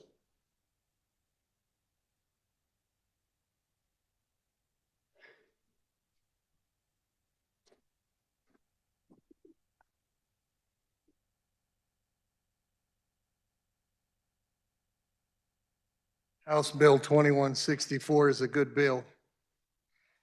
We would like to help our younger people be gainfully employed. The police officer profession is a good profession to get started and start training when you're 20 so that you can become an officer at age 21. There are other things a person can do to serve their country. Even at younger ages, they can serve in the military at age 18. My grandfather served in World War II at a young age. With that, I move when the body rises to report, they report House Bill 2164 favorably for passage. Thank you. All right, committee, you've heard the motion by Representative Schurtfeger to report House Bill 2164 favorably. All those in favor signify by saying aye. Opposed, no. The ayes appear to have it. The ayes do have it. Motion passes. The next item of business that we have is House Bill 2166. And for the purpose of carrying House Bill 2166, the chair recognizes Representative Bohai.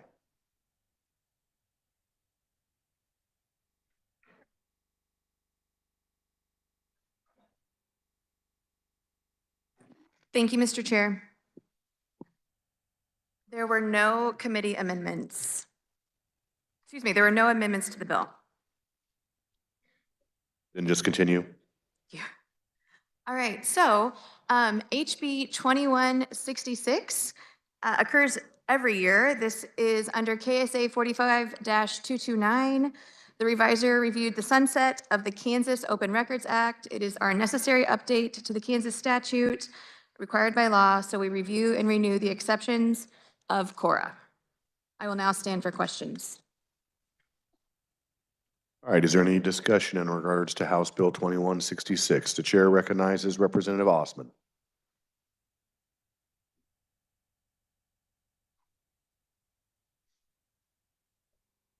Thank you very much, Mr. Chair. The carrier of the bill did an excellent job describing the bill.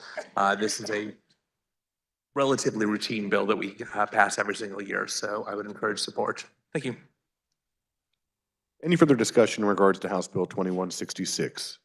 Seeing none, Representative Bohai, you may close. I would say that some may say this could have gone on the consent calendar, but here we are.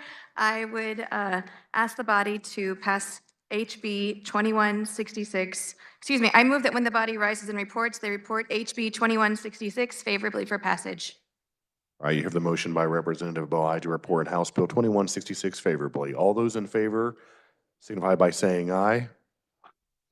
Opposed, no. All right, motion passes. The next item of business that we have is House Bill 2242.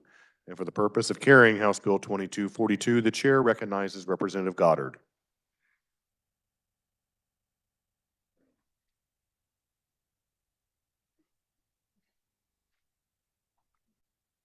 Thank you, Mr. Chairman.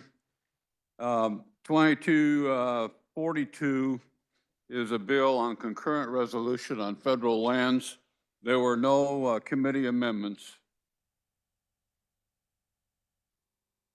Then just continue if there's no committee amendments. Okay, as I stated, the 2242 concerns federal jurisdiction over federal property in Kansas. The bill authorizes the governor of Kansas to accept requests, and this is the operative word.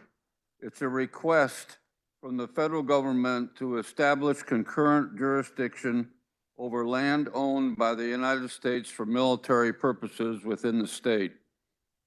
The process involves a written offer from the federal government, the governor's written acceptance, and the recording of the agreement with the Secretary of State. The bill also allows state or local agencies to enter into reciprocal agreements with federal agencies for coordination related to the concurrent jurisdiction. This bill primarily deals with civilian members who are on the installation. Military members are subject to the Uniform Code of Military Justice. However, if they are off the installation and commit an offense, they can be arrested and charged in civil court. The proponents for this bill were the U.S. Department of Defense, the State Liaison Office of the Staff Judge Advocate at McConnell Air Force Base, the McConnell Air Force Base Chief of Civil Law, and the Adjutant General's Department of the Kansas National Guard. There were no opponents, no neutrals, and as I stated before, no amendments, and there is not a fiscal note associated with this bill, and I'll stand for questions. All right, any discussion in regards to House Bill 2242? The chair recognizes Representative Osman.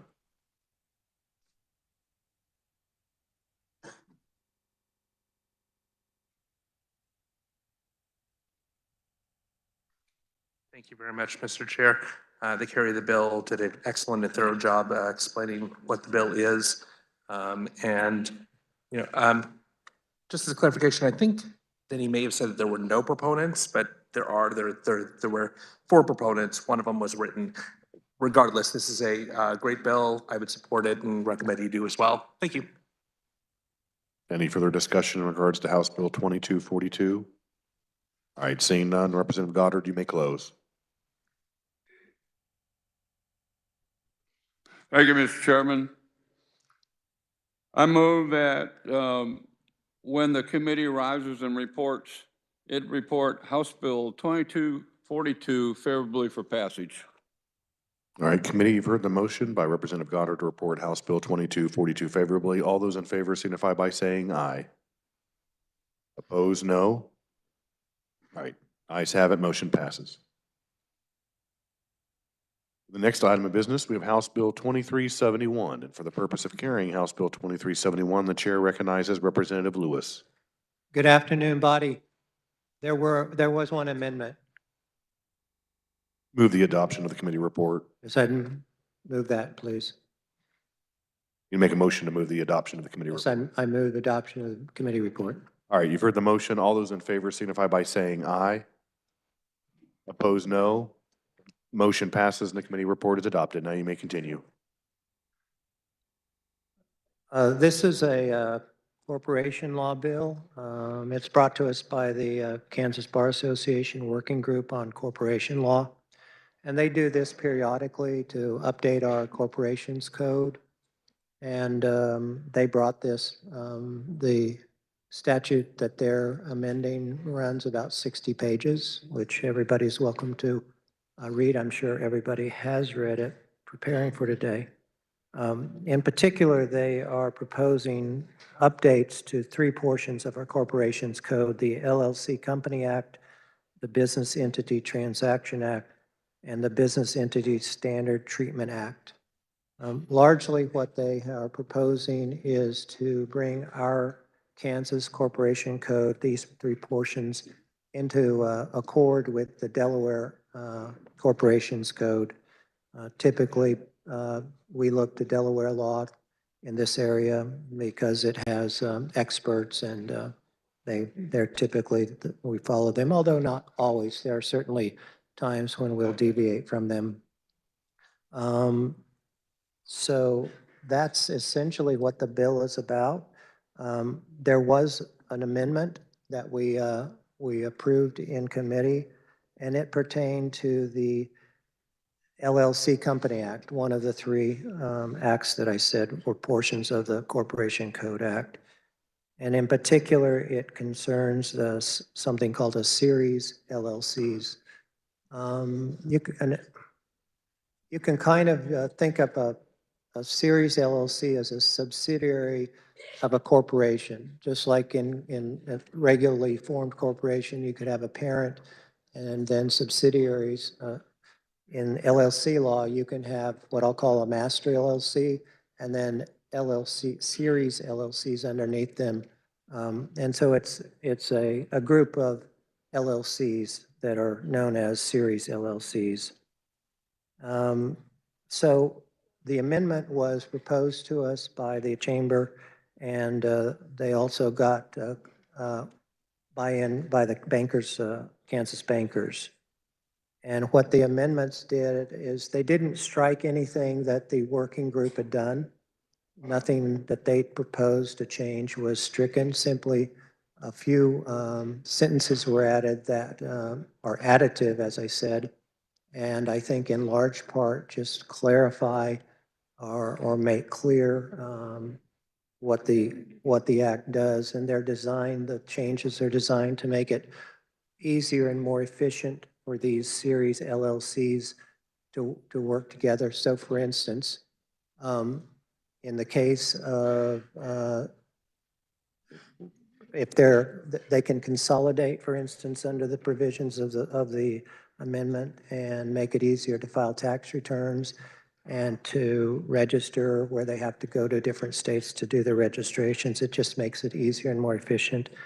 It also allows for certain provisions in the operating agreement that, as I said, it doesn't conflict with anything that the working group does. It just makes clear that the operating agreement, which is the agreement which defines the relationship between the master LLC and the series LLC. It just specifies things that can be in their operating agreement.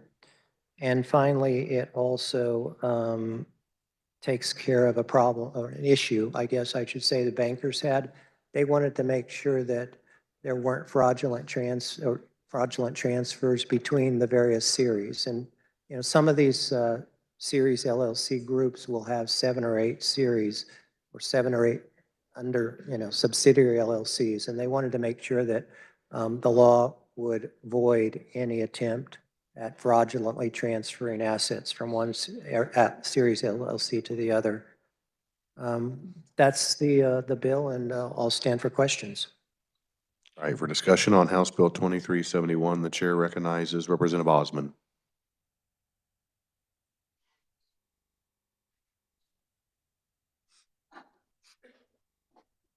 Thank you, Mr. Chair. So I would agree with about 99% of this bill and believe that 99% of this bill is a good bill.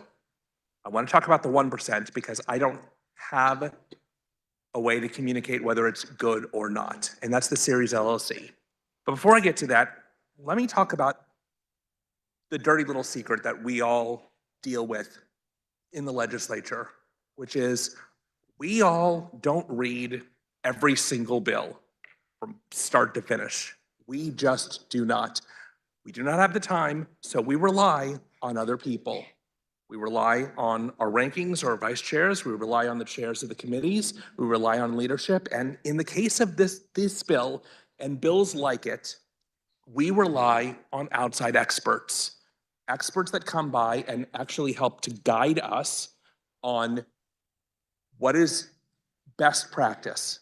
And they work together over months and sometimes years to help formulate what is best practice. Sometimes for me in judiciary, it comes through the Kansas Judicial Council. And this time it came through the KBA, or the Kansas Bar Association. They had an outside group that actually came together and said, this Delaware standard for LLC is best practice. And they put it forward, and for the most part, we relied on it. And we said, fine, we agree, this is best practice. For one part, we didn't, the series LLC. And we came to a conclusion in committee that an outside group with an outside interest, their series LLC description was correct. And we put it in place of the KBA's language. I am not up here to tell you that the language in the bill is correct. I'm also not up here to tell you that the KBA's language that originally was in this bill is correct. What I am here to say is that we don't know. None of us know, because the language in the bill that is now in there came from House Bill 2355. That language did not get a hearing. We did not have proponents or opponents. We did not have testimony or evidence to tell that this language in here from the series LLC is the correct language and the correct way that we should be doing business here in Kansas. I would like that opportunity to talk to the proponents of the bill in an open setting and hear their evidence. We didn't get that. We circumvented the process. I'm going to stand here today and tell you the bill is good, we should support it, but I'm very disappointed in the process that we went through to get here today. So thank you very much. Any further discussion in regards to House Bill 2371? Seeing none, Representative Lewis, you may close. Thank you. I just point out that the amendment we're talking about is, first of all, it's only a few sentences long. And it does things like says, the limited liability company and its series may elect to consolidate its operations as a single taxpayer to the extent required but to file consolidated tax returns as permitted under applicable law, and elect to be treated as a single business for the purpose of qualification and authorization to do business in this or any other state. That's not that difficult to understand. And it's simply making clear that they have that ability to make it more efficient for this group of LLCs to operate. And the other significant change, if you would, simply sets forth things that the operating agreement can do with respect to members, which are essentially the shareholders. And there's nothing particularly new about this. There can be a choice of law provision. It can talk about capital contributions. It can have restrictive covenants, fiduciary duties. All of these are standard ideas in corporation law. I just don't think, as I said, nothing is stricken from the working group work. We're simply adding pretty plain vanilla stuff. And so with that, I move that when the body rises,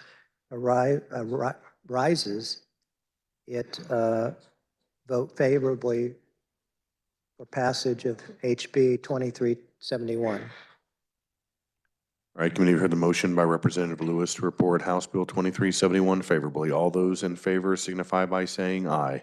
Aye. Opposed, no. The ayes appear to have it. The ayes do have it. Motion passes. The next item of business is House Bill 2054. And for the purpose of carrying House Bill 2054, the chair recognizes Representative Christy Williams.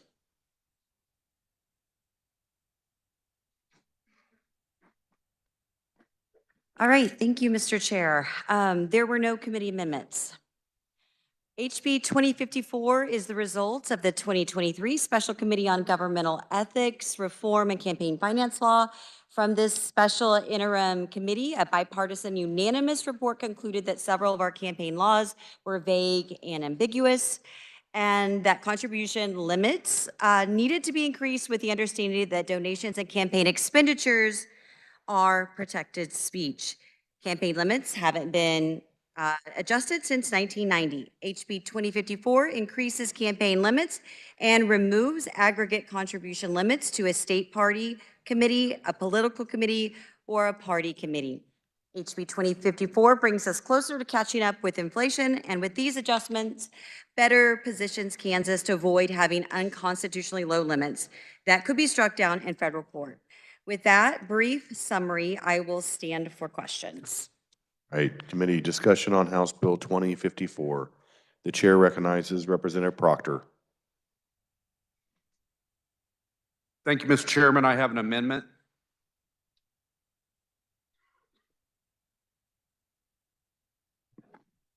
The amendment appears short. Could you describe your amendment? The clerk will read. HB 2054 on page 2 in line 23 by striking all after office, in line 24 by striking all before shall, in line 29 after the stricken material by inserting or general election, in line 33 after the stricken material by inserting or general election, in line 36 after the stricken material by inserting or general election. Now, Representative Proctor, do you wish to explain your amendment? Yes, I do, Mr. Chair. Thank you. So, body in statute right now and in House Bill 2054, what it says about party committees is that before the primary, a party can give it the same limits as an individual. Right now, $500 for us or $1,000 should this bill be enacted. But during the general, after the primary election, in statute and in this bill, it says that after the primary, party committees can give unlimited amount of money directly to a candidate. In committee, there was a lot of concern about this because what this bill also does is remove the donation limits to a party. So there was some concern that that could become a pass-through where somebody gave, a large amount of money to the party and the party just immediately gave that to a candidate. So what this amendment does is it imposes the same limits for the primary and the general on a party. So a party before the primary or after the primary can give the same amount that an individual or a PAC can give to a candidate, which in this bill for us would be $1,000 once you doubled the limit. And so that's what this amendment does, and I will stand for questions. All right, discussion on the amendment. The chair recognizes Representative Haskins. Thank you, Mr. Chair and body. This amendment, the carrier of the amendment kept me informed, and we've been preparing and thinking about this, but overall, we're not in support of it. And if this was an issue, the current law would say you are limited to give to the candidate during the general election the same amount as what you were able to give during the primary, but it's not. So currently right now, the party can give more than what they can give during the primary, but now we want to limit it. But yet we don't cap the personal contribution to the party. This is not a good amendment. There's no need for it. We can talk about the bill itself and the questions about it, but this amendment just muddies it, and I encourage you to not support it because it is not required. If it was, it would be in law right now. Thank you. On the amendment, the chair recognizes Representative Sawyer.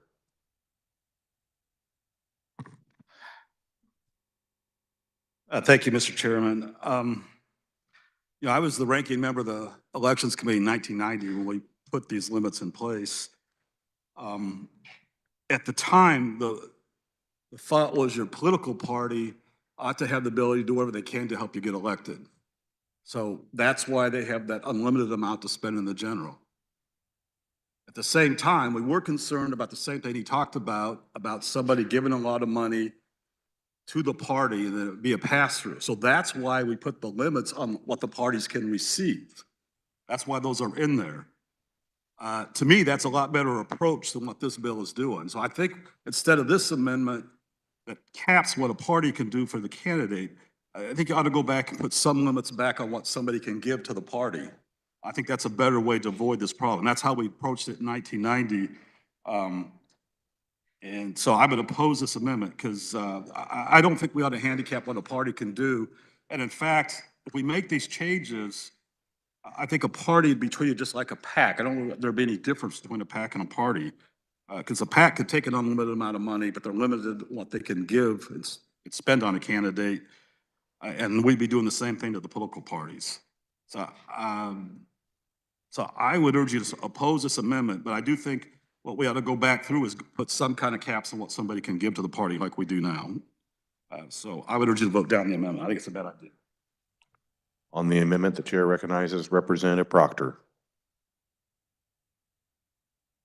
Thank you, Mr. Chairman. So in October 23, when we had our joint special committee on governmental ethics and campaign finance reform, what we heard multiple times from experts, professors, a whole bunch of experts, what we heard over and over again was that if you want to get PACs out of the political process, which I don't know if you've heard it, but I've heard it a lot. Whenever I talk to any of my constituents about campaign finance, that's what they say. We need to get the PACs, get the PACs out of politics. It's dark money, right? This is the way you do it.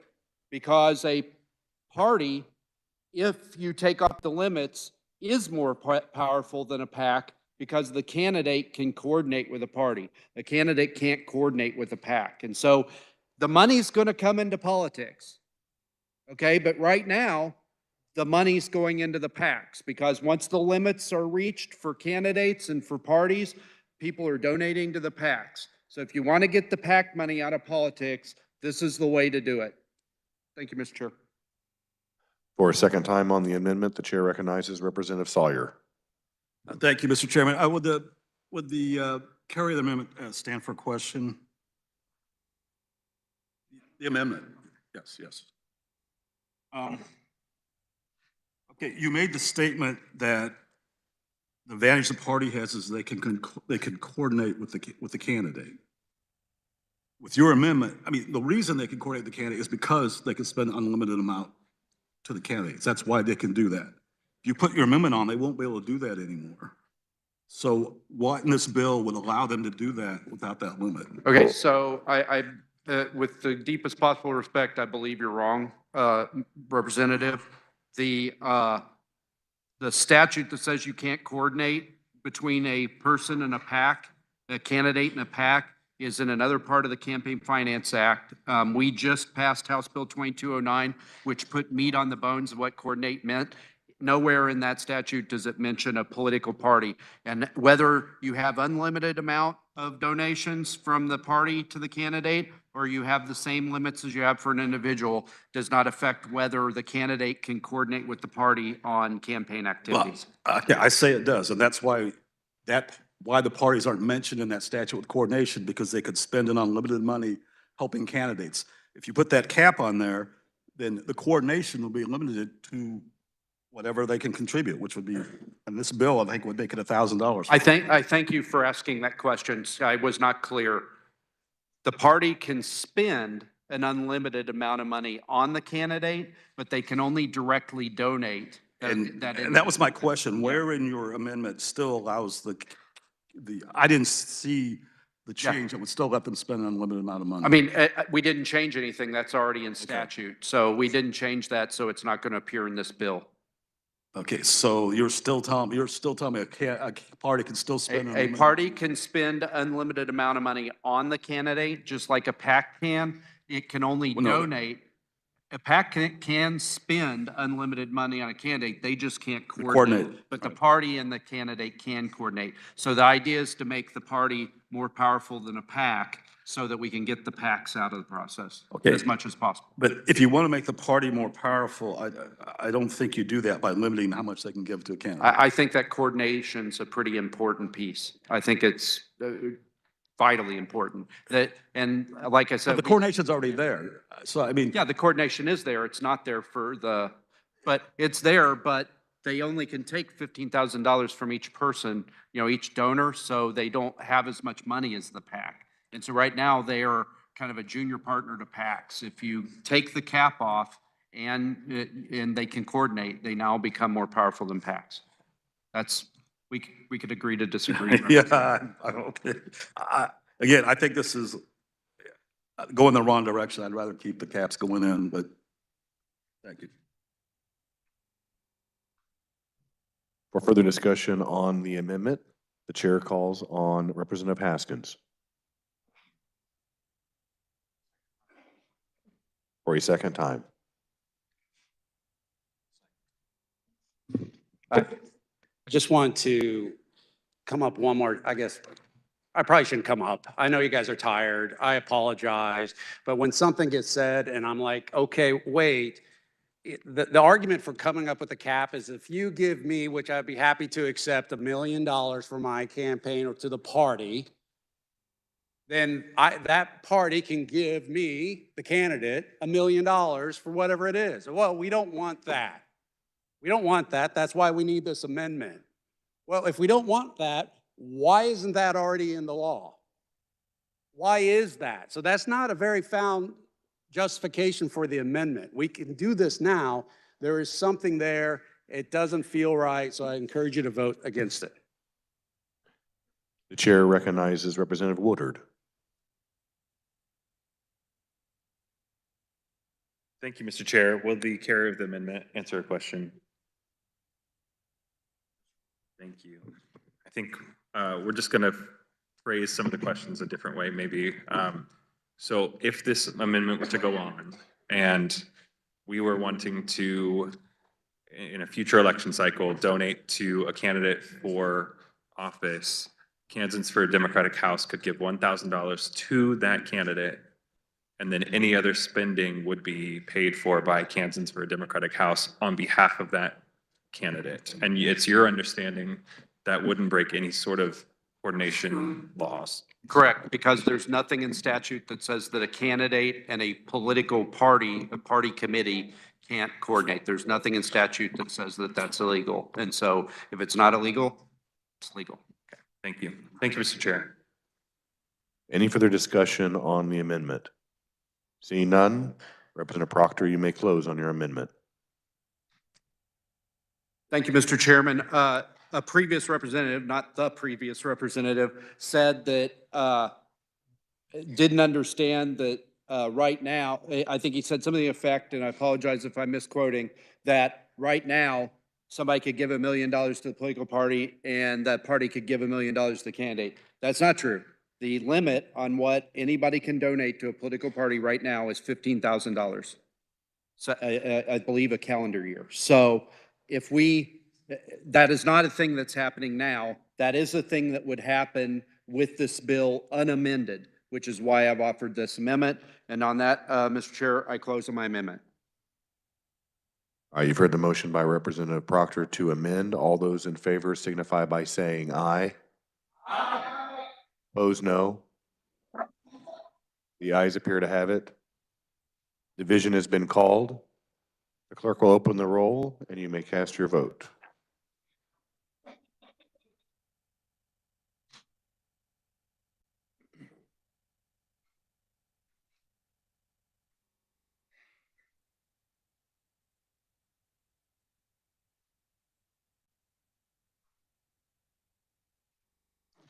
Has every member had the opportunity to vote? The clerk will close the roll. With 86 voting in favor and 31 against, the motion to amend passes. We're back on the bill. Representative Proctor. Thank you, Mr. Chair. I figured I would go ahead and comment on the base bill now so I don't have to come back up. So in committee from the Legislative Research Division, we heard a story. We heard a story about the state of Alaska. The state of Alaska had just about the same limits that we have right now before this bill. Somebody sued saying that those limits were unconstitutionally low because the Supreme Court has said money is speech, right? Money given for political campaigns is speech.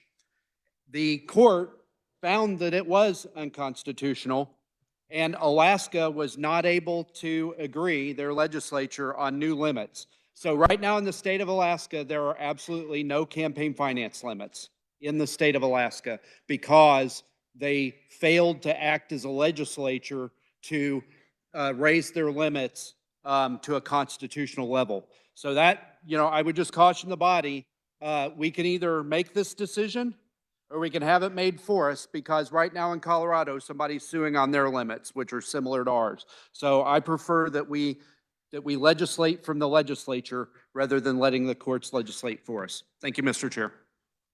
The chair recognizes Representative Simmons.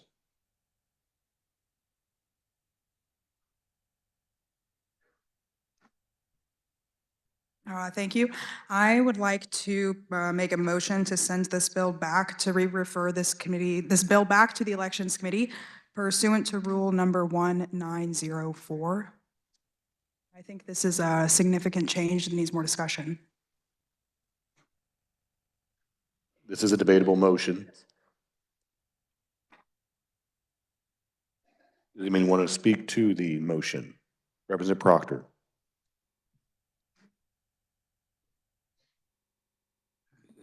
Thank you, Mr. Chair. I'm not exactly sure what else we would talk about on this bill. We spent 2 days in an interim committee in 2023 talking about this issue. And then we had a vigorous hearing on the issue, hearing from both sides in committee, and then we passed this bill out. I don't think that anything else is going to be gained by taking this back to committee, so I would urge the body to oppose this motion. Are there other members who wish to discuss the motion to send back to committee? Representative Sawyer.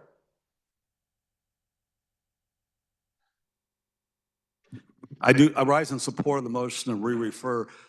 The amendment on the floor changes this quite a bit. This isn't just raising limits anymore, what they can give us. I do have concerns about putting the limits on the party and what that does do with the coordination. I could see an ethics commission saying, yeah, they can coordinate up to the $1,000 they're allowed to give. I think this does change it a lot. And I think because of that, we should go but take another look at it in committee and make sure we understand the change the floor amendment makes. It's because I still think the better approach is to use the approach we had in 90. You can raise those caps, what somebody can give to the party. I think that's the way to go. If you're concerned because you can only give $5,000 to a party committee or $15,000 to a state committee or $25,000 to a national committee, raise those limits.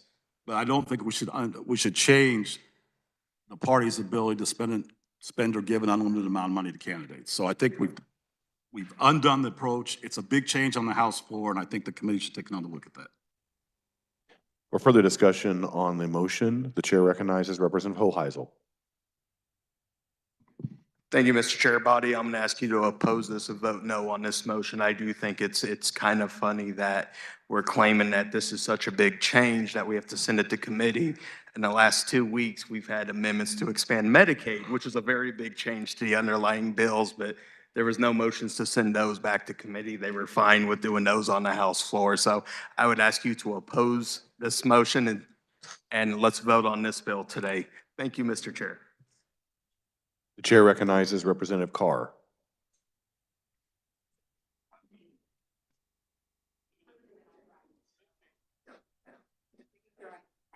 Thank you, Mr. Speaker. I rise in support of this amendment. I find it very difficult to believe that being 3.5 weeks ahead of schedule, that we spent an inordinate amount of time on anything. The chair recognizes Representative Carmichael. Thank you, Mr. Chair. On the motion to re-refer, and in response to what my colleague from Wichita had to say, I might point out a critical difference between the situation with Medicaid expansion, and that is that the two attempts to amend bills to add Medicaid expansion were not successful. Hence, there would be no reason to re-refer an unsuccessful amendment. This is a different circumstance. Thank you, Mr. Chair. The chair recognizes Representative Haskins. All right, hello again. I know the rules, if there are more than 3 Democrats that come up, that we overstep, but I ask you this one question. Do you understand what we're doing? If you do understand, and this was more of a silent question, you didn't have to vocalize it. I didn't ask for a show of hands. I would doubt that several of you have an understanding of what's going on. We did bring up viable questions, and if it's not ready, bring it back. Let us work it. Let us get it right, okay? So thank you very much and your audience participation. Any further discussion on the motion to send back to committee? Seeing none, Representative Simmons, you may close. Thank you, I close. You've heard the motion by Representative Simmons to refer House Bill 2054 to the Elections Committee. All those in favor signify by saying aye. Opposed, no. The noes appear to have it. Division has been called. And roll call.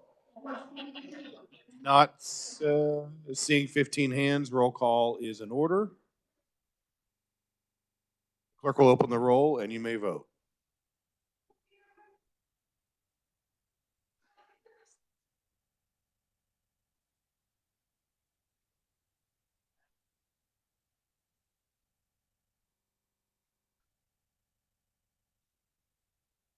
Has every member had the opportunity to vote? The clerk will close the roll. 35 voting in favor. Oh. Does any member wish to change their vote? Representative Penn votes no. Representative Syward votes no. Any further changes of vote? All right, seeing none, clerk will close the roll. 34 voting in favor and 86 against. The motion fails. We're back on the bill. Representative Simmons. Thank you. I have a question for the carrier of the bill.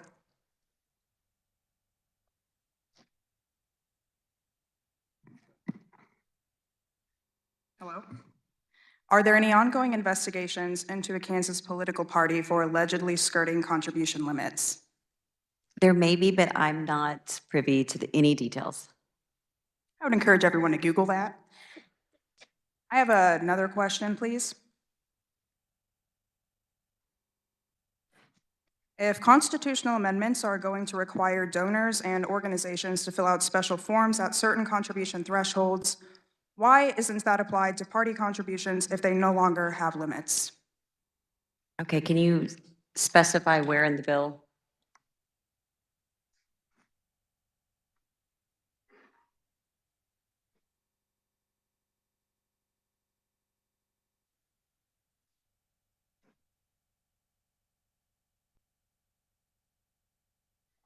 Okay, my chair gave me some tips. So this actually makes everything more transparent. Everything must be reported. If donations are made to the parties, political parties, those will be reported down to all dollar amounts. No, thank you, Miss. Thank you for the carrier of the bill. This bill makes it easier for rich people and special interest groups to buy government, and it makes it harder for normal people to actively participate. This bill cements the establishment and it cements incumbency. And I encourage all of us to think about what's going to happen when we go home and we tell our constituents that we voted to allow special interests a larger, louder role in elections than they have. We have conversations about how people can't afford eggs, right? And we expect them to be competitive with their political donations right now. I don't think that's appropriate for us. There are a couple of things I'd like to share with you. I don't know if y'all know this. This is somewhat my expertise. A study published in the American Political Science Review found that higher campaign spending correlates with decreased political efficacy among citizens, suggesting that they feel their votes are less impactful. It also provides an increased risk of corruption. Elevating campaign finance limits may heighten the risk of corruption, as candidates feel obligated to cater to the interests of large donors who contribute substantial sums. I suspect everyone in this building has received some kind of contribution from a special interest, and I would be shocked if it did not come to mind when a bill for that special interest came up before you. I also would encourage you to consider from Pew Research Center, 77% of Americans believe that there should be limits on the amounts of money individuals and organizations can spend on political campaigns. Raising campaign finance limits can be perceived as disregarding public opinion, potentially leading to voter disillusionment and decreased electoral participation. I'm going to repeat what I said at the start, that this bill cements incumbency. And if you have a problem with money in government, which I do, I would encourage you to vote against this legislation.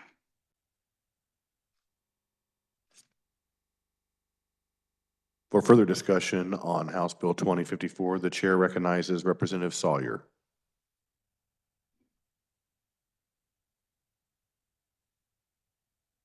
The chair recognizes Representative Carmichael.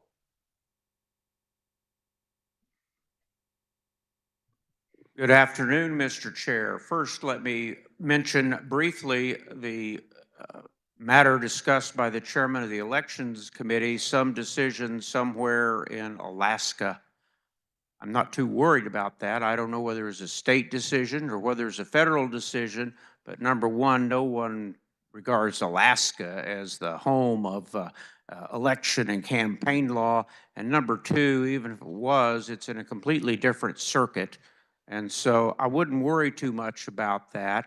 There are campaign finance laws all over this country that are enforced and regularly enforced, and I'll leave it at that. Here's the thrust, though, of what I'm here to caution my friends. Just as the representative from Topeka just said, money in politics. We should rename this bill the Incumbent Protection Act of 2025. That's what it's about. This bill is about keeping our jobs for ourselves and preventing anyone else from successfully running against us.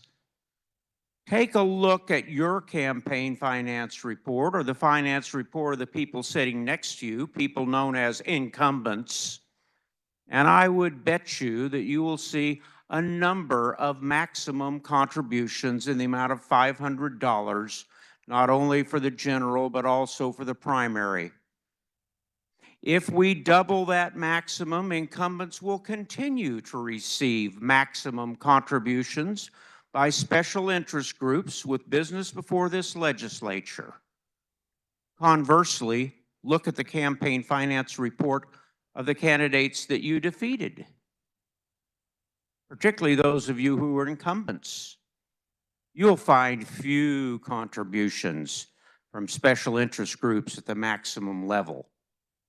So let's just be candid about what this is. This is our Job Protection Act, and I'm not voting for it. Further discussion on House Bill 2054. The chair recognizes Representative Ballard.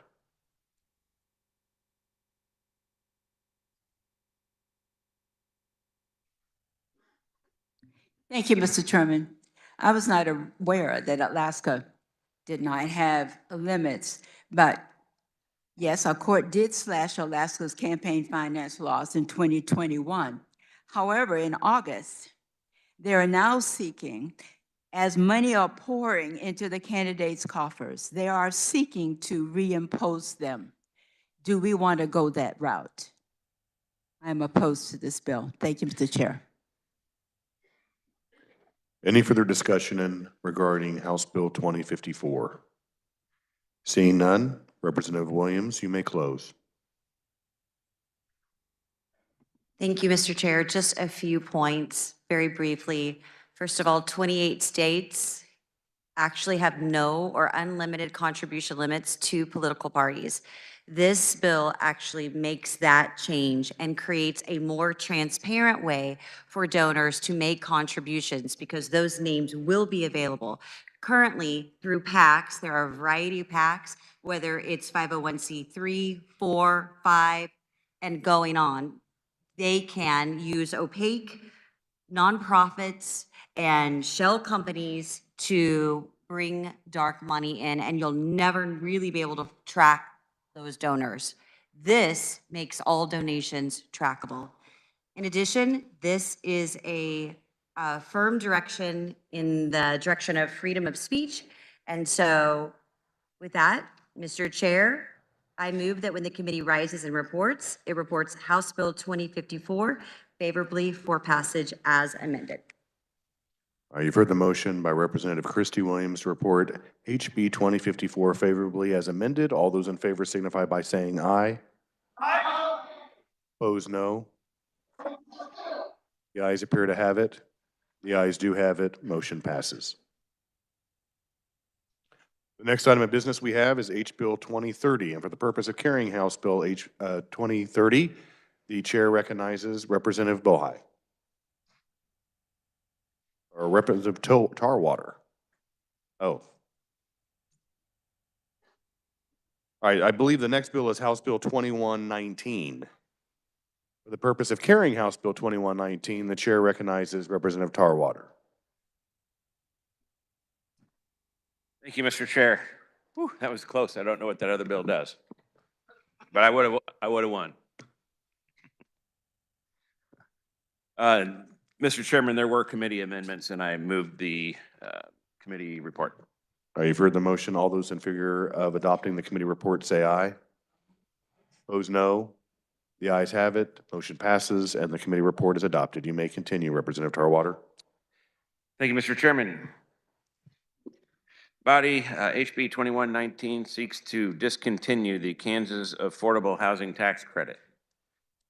This bill, this language passed very end of session, I believe during a COVID year, in a conference committee report in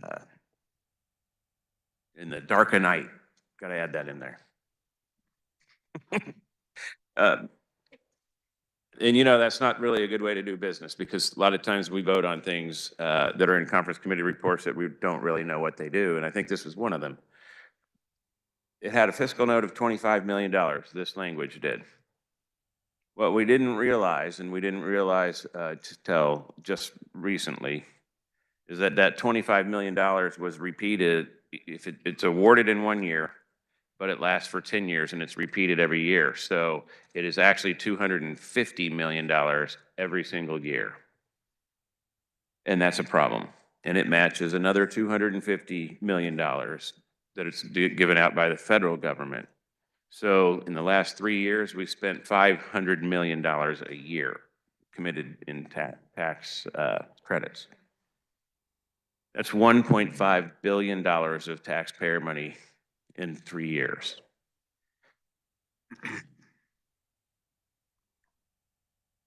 This bill ends the state portion, not the federal portion. The federal portion is still there, so there's still $25 million a year or $250 million a year available for this program. The state is just no longer going to match that. With that $1.5 billion, I understand that we are building 6,600 apartment units. That's $227,000 per apartment unit. Federal regulations around this program make these units more expensive to build.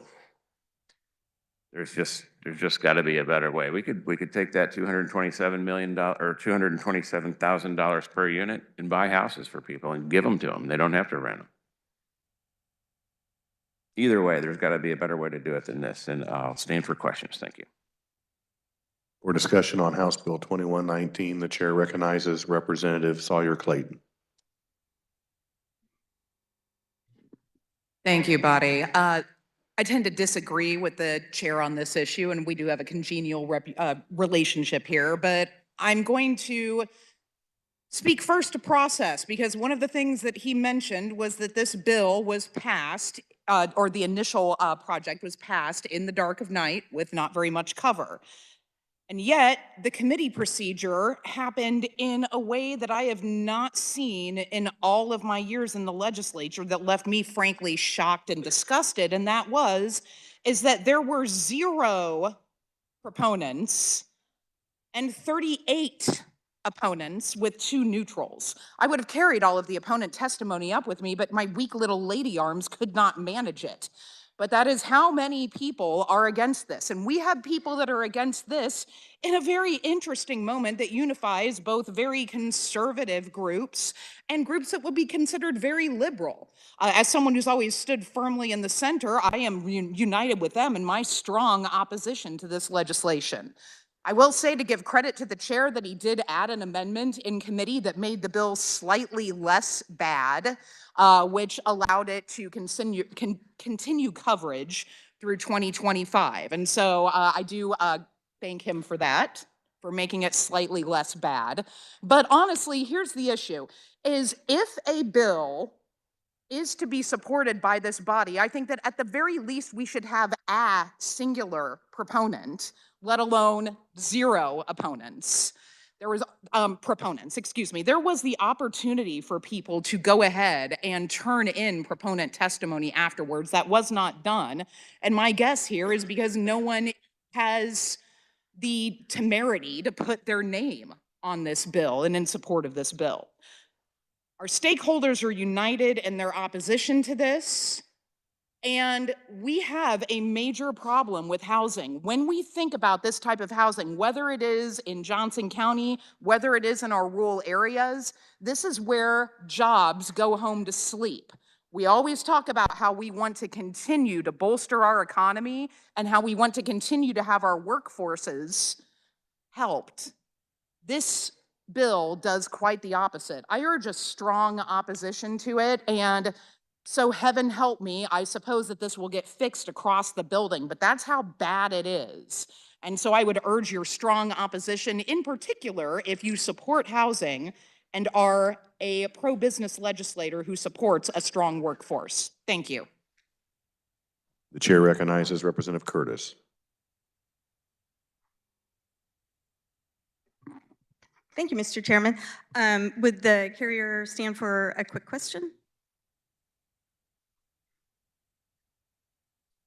Thank you, Representative. So I know that in Wyandotte County, we do have some projects that have been approved or are kind of in the pipeline.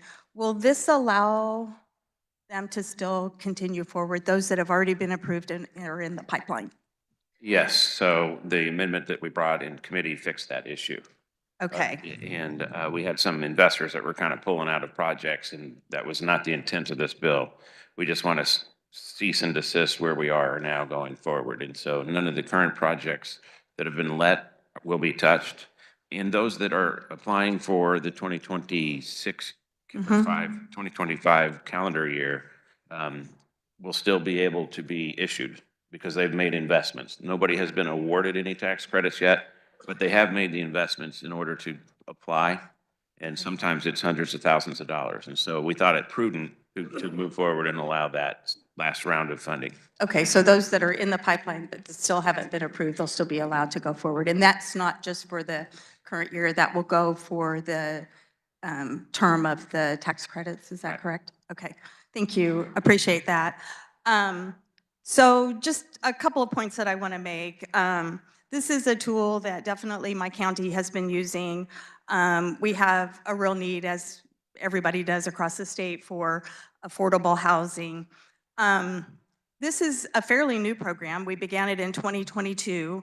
In 2022, only 462 units were built, but then we ramped up in 2023 to 2,200, and then also to 2,600 in 2024, and then hopefully that will continue to expand. I think perhaps the math is a little bit wrong on the per unit price, because if you really look at that, the per unit price is really around $113,000, which is definitely makes that a more affordable unit. In 2022, the National Low Income Housing Coalition estimated that Kansas has a shortage of 52,340 rental homes that are deemed affordable. We know this is an issue across our state. Rent has also increased by 20% since 2019. So we have 126,000 Kansas renters that are cost burdened with more than a third of their income going to housing. Increased cost, evictions, and homelessness are on the rise. Unsheltered homelessness has increased by 395% in the past 5 years. The affordable home tax credit has led to 4,800 new affordable units being built since it passed in 2022. And if we cut this program, builders predict that homes being built will fall by 87% if the tax credit is eliminated. With the need for affordable housing, particularly to support our economic development efforts, I don't think this is the time to eliminate a program that appears to be working. So I would appreciate if you would join me in helping to support continuing the low income housing tax credit. Thank you. Any further discussion in regards to House Bill 2119?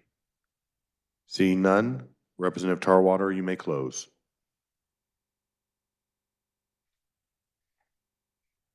Thank you, Mr. Chairman. Just going to address a couple of things here. First, we talked about the budget yesterday, and we talked about it quite a bit this last several weeks, and we're over $800 million upside down this year in what we're bringing in versus what we're paying out. And that continues next year and the year after. None of these tax credits have hit our budget yet. They haven't been claimed. They won't be claimed until the complexes are complete. And so it's going to do nothing but get worse. I do want to address the number of $113,000 per unit. That is correct if you only count the state, but we're also spending federal dollars, and so the number is actually $227,000 a unit. And I'm disappointed to know that I have been cost burdened my entire life on housing. If 1/3 of my income, more than 1/3 of my income goes to housing, I guess I'm cost burdened. And I think that applies to most of my lifespan. Is that I made it. In regard to zero proponents, I was a proponent in this bill. I'm the one that had it drafted. There were enough proponents in that room that when we voted this out to get it out. And my guess is there's 70 or so or more proponents in this room. We're going to find that out tomorrow morning. In regards to the number of opponents, the representative chairman from Gardner best said it when he said, when you rob Peter to pay Paul, you can always count on Paul's support. And there were 39 Pauls in that room that day. With that, Mr. Chairman, I move that when the House rises and reports, it reports HB 2119 favorably. Thank you. All right, you've heard the motion by Representative Tarwater to report House Bill 2119 favorably. All those in favor signify by saying aye. Aye. Opposed, no. The ayes appear to have it. The ayes do have it. Motion passes. The next item of business is House Bill 2030. For the purpose of carrying House Bill 2030, the chair recognizes Representative Bohai.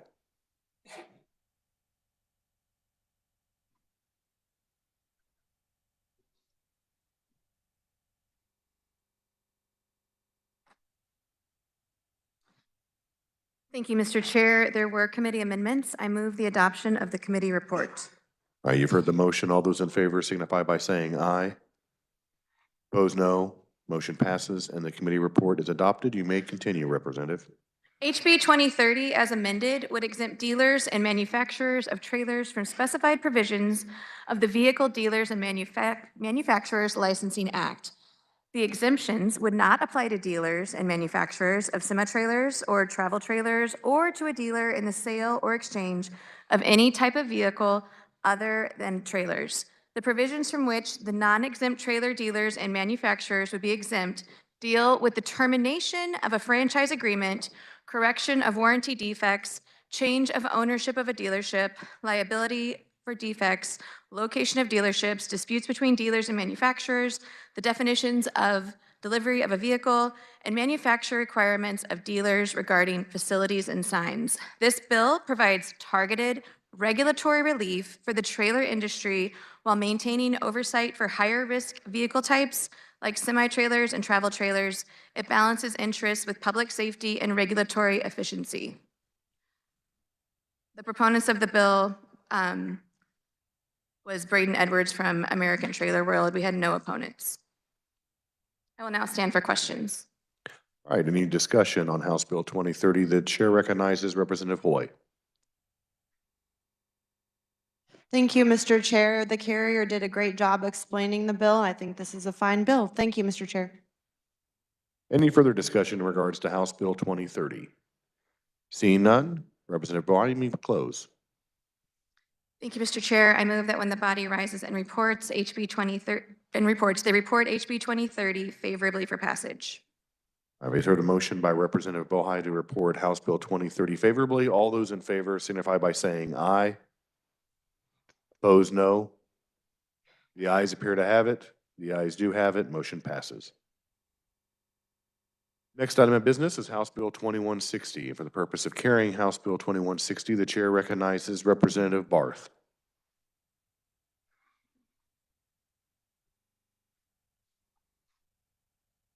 Thank you, Mr. Chair. There were amendments. I move that we accept the committee report. Right, you've heard the motion. All those in favor signify by saying aye. Opposed, no. Motion passes and the committee report is adopted. You may continue. Thank you. Well, good afternoon, everyone. I'm honored to carry the Kansas Municipal Whistleblower Act, House Bill 2160 on the House floor, as this provides protections for Kansans. This bill passed out of the House Local Government Committee unanimously. I wish we really didn't have to have this bill, but there is corruption in local business, or local government, I mean, with unethical and illegal issues happening. As we know, county, city, school district employees, they love their jobs. They're a vital part of our community, and they want to do the right thing. And by doing so, they also don't want to lose their job. And this bill is to protect those jobs for them to do the right thing. And this bill is a step in the right directions to provide job protections to stop the government corruption. I'm sure many of you have had constituents call you and reach out and share with you stories about things that have been happening in their counties or their cities or their school districts that you're just like, wow, we should have something to be able to address that and not make you feel like you might be threatened to lose your job. Today, there's already a federal whistleblower act that protects federal employees. There is a state whistleblower act that provides protections for state employees, but there isn't anything today that exists for these. So what we did was we actually combined the languages from both the state and federal whistleblower acts and basically brought them together to build a bill that would specifically address what the needs were that are happening here in Kansas with municipalities. And we specifically define municipalities as counties, cities, and school districts because that's where we had a lot of the issues coming from. In committee, we had 14 different proponents. We had 2 neutral, which were the League of Municipalities and the Kansas Association of Counties, which we worked with them. We were able to amend the bill where we were able to define malfeasance and misappropriations. I'd like to talk about some of the issues that have been brought forth on why we need this bill. I will keep it fairly vague and not as transparent as I normally like because unfortunately this bill is not in place today and therefore there aren't protections for these people. And in some cases you might be able to Google it because some things have moved forward. There's a county attorney that's been soliciting 50 women nude photos where he even used his county credit card to pay for it. There's a county finance director who had brought forth information. I put forth that person in touch with the Attorney General's office. This person I had told them, by doing so and coming forward, you might have your job threatened. You might potentially lose your job. But the person wanted to do the right thing. Since that point in time, this person's job, the budget was eliminated from their county and they've lost their job since then. We need protections for them for things like this. I've had a Kansas school district that's been putting teachers' jobs at risk for First Amendment rights. We've had a Kansas school district where kids are pulled out of the classroom and the teachers are told to not tell the parents by principals in the building. There's a lawsuit in the county I live where there's a whistleblower. In this case, the county is being sued along with the county commissioner has been named and accused for improper behind-the-scenes actions along with not recusing themselves due to substantial personal interest. And there are more stories like this. There's actually no fiscal note on this bill. I actually hope that by having this bill in place and people being able to resolve issues before they get to an escalated level, that we could actually reduce the cost of what we're seeing today by not having to go to court. I ask that you support HB 2160, the Kansas Municipal Whistleblower Act, and vote yes, and I'll stand for questions. Discussion on House Bill 2160. The chair recognizes Representative Featherston. Thank you, Mr. Chair. I do believe this is a good bill. I think it's good that our municipalities are in line with the state as far as whistleblower legislation. I do appreciate the amendment which defined malfeasance and misappropriation that helps bring some of our parties more in line. I think it's not impossible. There might be a continued correction in the Senate. I do have a little heartburn about the citation of incidents that I'm not sure have been litigated as such, and I would certainly not want to speak poorly about anybody in this chamber who might be related to city, county, or school government. So I do think it's a good bill, and we should move it forward. The chair recognizes Representative Carlin.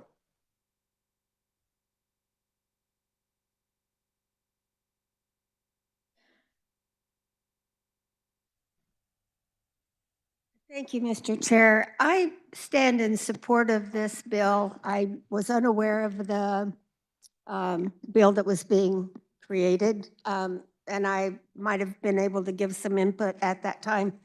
But in, I believe it was February of '06, George Bush signed a bill at the federal level to ask all the states to create the false claims against the State Act, which included a whistleblower protection.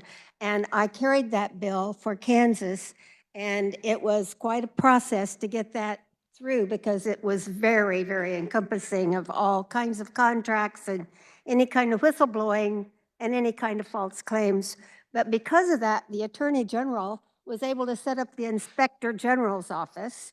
And we've been in and out of having Inspector Generals over the years because they're in there a while and then they leave, and I don't know what all's going with that. But that's how we got our Inspector General. Any false claim that is settled within the federal government, usually it's drug companies or Medicaid or Medicare fraud. Whenever those claims are settled, the state gets a portion of the funding from it. So that's why I was involved. And also to protect the whistleblower. I just want you to know that this is probably somewhat covered in that bill, but I think we can strengthen it with local, to name the locale of the county and the city to be covered by this. And I know that when I was a city commissioner and ever since, people come to me and tell me things, and sometimes there's nothing I can do about it because they won't come forward. So I do hope that you'll support this bill, and thank you for bringing it. Thank you, Mr. Chair. The chair recognizes Representative Berquist.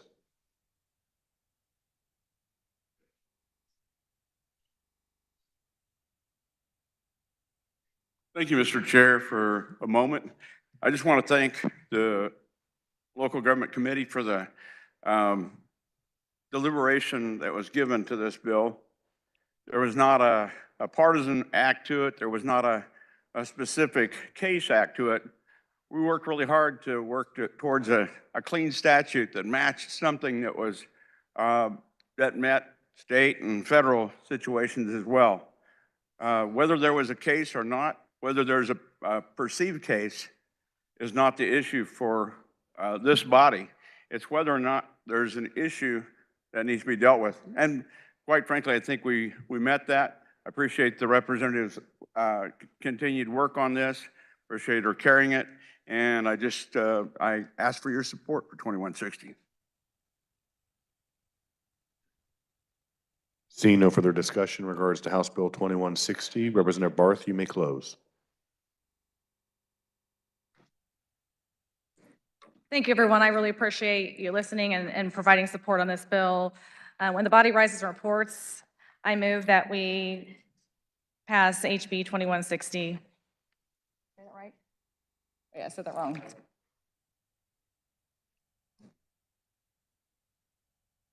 Mr. Chair, I move when the committee rises and reports, it reports HB 2160 favorable for passage. All right, you've heard the motion by Representative Barth to report House Bill 2160 favorably. All those in favor signify by saying aye. Opposed, no. The ayes appear to have it. Ayes do have it. Motion passes. For the purpose of House Bill 2248, the chair recognizes the Majority Leader Croft. Mr. Chair, pursuant to House Rule 1903, I move House Bill 2248, appearing under the order of business, general orders be passed over and retain a place on the calendar. All right, you've heard the motion by Majority Leader Croft in regards to House Bill 2248. All those in favor say aye. Opposed, no. All right, motion passes.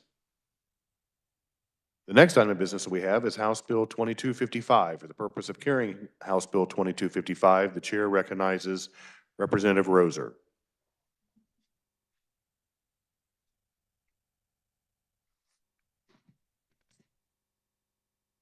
Thank you, Mr. Chair. There was an amendment. I move the adoption of the committee report.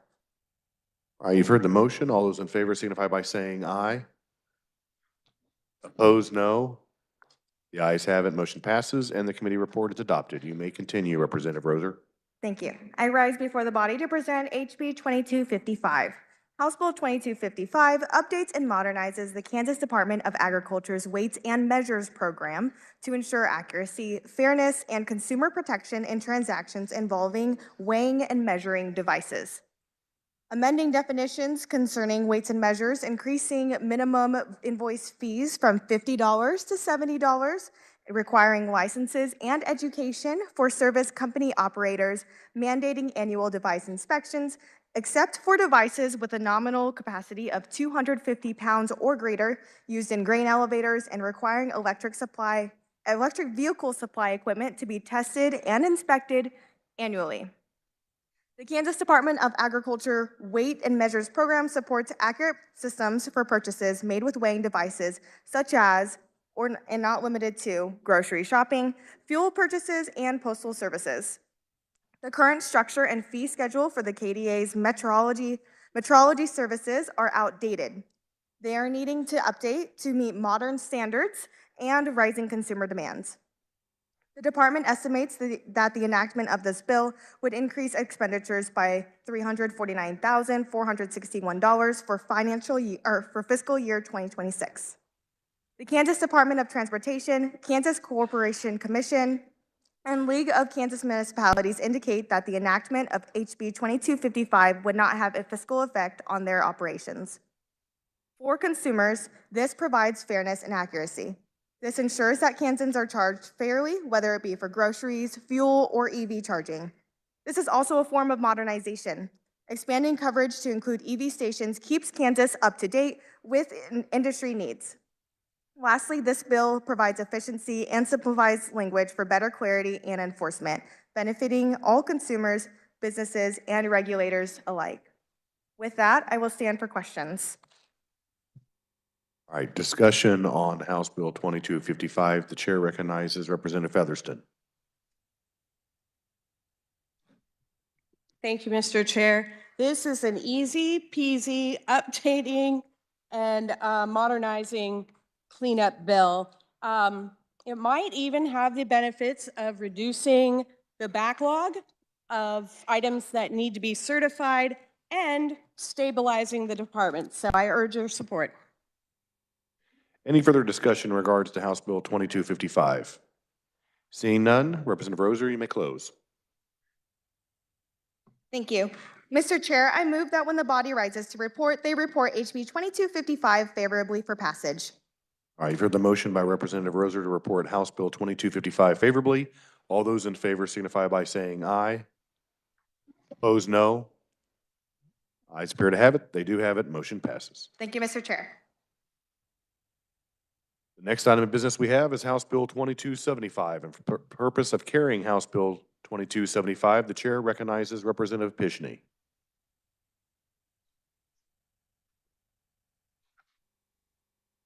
Thank you, Mr. Speaker. There were no amendments. I rise before the body to present House Bill 2275.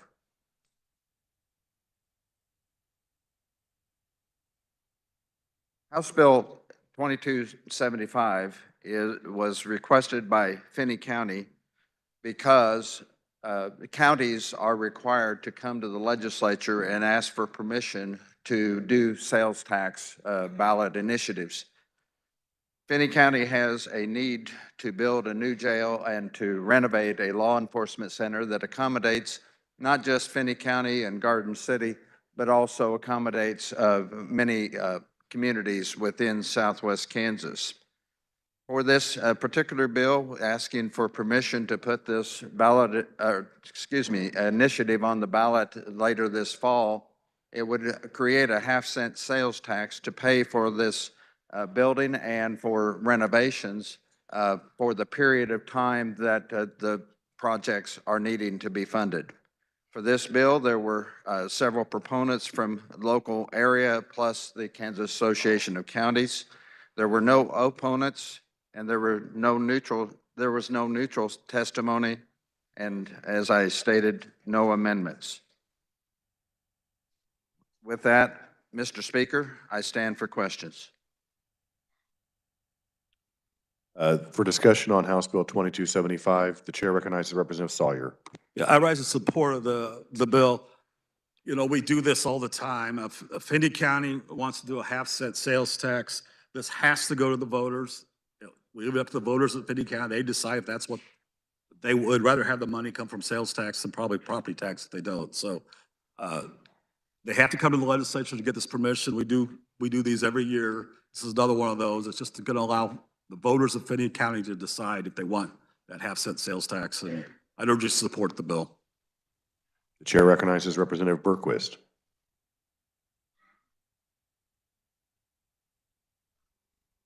Thank you, Mr. Chair. I would like to have a couple of questions for the carrier. Sure. All right, sir. Were you raised in Finney County? No, I was not. Okay. Were you raised in Marshall? I was raised in Marshall County. I'm a lifelong Kansan. Well, you've seen a lot of Kansas. What kind of farming did your family do? We were a value-added farming before value-added became a common theme. We were grain farmers and livestock farmers. Did you do any potato farming? Only in the garden. Only in the garden, okay. No potato farming. My suspicion is that he's never been a couch potato either. And as not being a couch potato, he's proven it. He met his wife when I was in 9th grade, which had nothing to do with me, except for that he got the girl almost 55 years ago, and I didn't have a girl looking at me in 9th grade. So I'm impressed to start with. He was already working on a degree in college when I was in school, and he got a master's degree in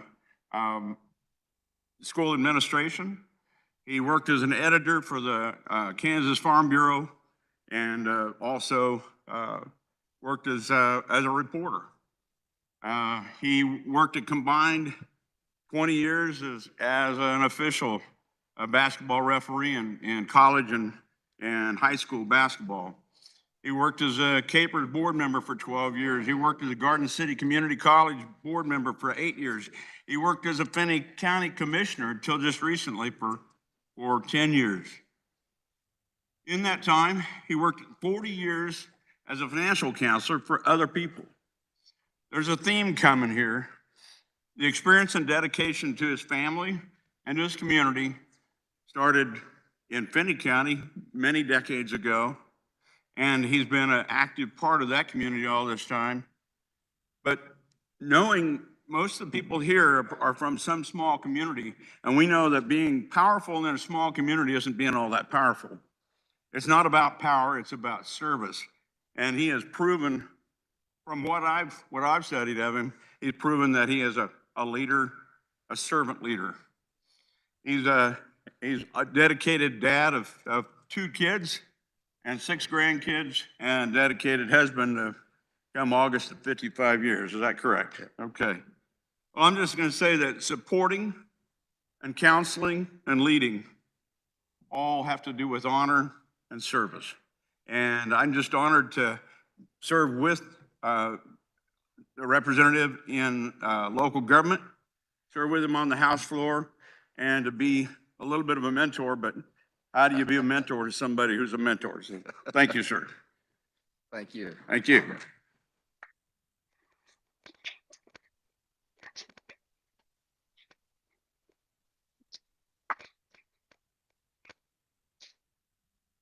Any further discussion on House Bill 2275? Seeing none, Representative Pishney, you may close. Thank you, Mr. Speaker. And I would like to compliment the previous representative who came up and referenced one item that I had forgotten, and that is we do like the sales tax avenue for revenue out in our part of the state. It does help us keep a line on our property taxes from the county perspective, so I appreciate him pointing that out. Mr. Speaker, I move that when the body rises to report that they report House Bill 2275 favorably for passage. All right, you've heard the motion by Representative Pishney to report House Bill 2275 favorably. All those in favor signify by saying aye. Opposed, no. The ayes have it, motion passes. The next item of business that we have is House Bill 2311, and for the purpose of carrying House Bill 2311, the chair recognizes Representative Johnson. Thank you, Mr. Chair. There were no committee amendments. House Bill 2311 has a title of prohibiting the Secretary from adopting and enforcing policies for placement, custody, and appointment of a custodian that may conflict with sincerely held religious or moral beliefs regarding sexual orientation or gender identity, and creating a right of action for violation. So, what is our problem? The bill is intended to solve keeping our Secretary of the Department for Children and Families from implementing or enforcing policies that would require individuals to, go against their personal moral convictions, and that might be for moral reasons or for religious reasons. It also would prevent DCF from denying either out-of-home or adoption placement, custody, or licensure to otherwise individuals on their religious or moral beliefs on those matters. Now, DCF, Department of Children and Family Services, would be able to consider religious and moral beliefs of any child, their biological family, and their community when they are making a placement. It does not prevent DCF from making their placement decisions in the best interest of that particular individual child. And it also establishes some legal recourse for individuals who believe that they have been wrong. Secretary would require keep that person to affirm, accept, or support a policy. Why is that important? Because we have our own values. I don't consider myself a carrier on this bill. I consider myself a facilitator. I have been on this Child Welfare Committee for 5 years now, and there is not one person on that committee in those 5 years that doesn't love children with their hearts. And I believe that exists for everyone in here. So in a moment, I'm going to allow floor members to participate in our debate today. And when I made the motion to pass this out of committee, I said that. We did not want just 13 people to decide this particular issue. So we're going to get a chance to do that. And I will let them speak for themselves. I will mention that financially, the Office of Judicial Administration indicates could increase the number of cases that are filed in district courts and time spent in processing. But it also could result in the collection of additional court docket fees. The enactment would not have a fiscal effect on the Department of Children and Family Services, according to their statement to the Revisor's Office. And the Office of the Attorney General states it would not have a fiscal effect on the Attorney General's office, but could increase litigation. So again, I compliment my committee. And I'd like to now just go to a question time because we will have a friendly amendment here. So I would stand for questions. All right, for discussion on House Bill 2311, the chair recognizes Representative Howerton. Thank you, Mr. Chair. I have an amendment.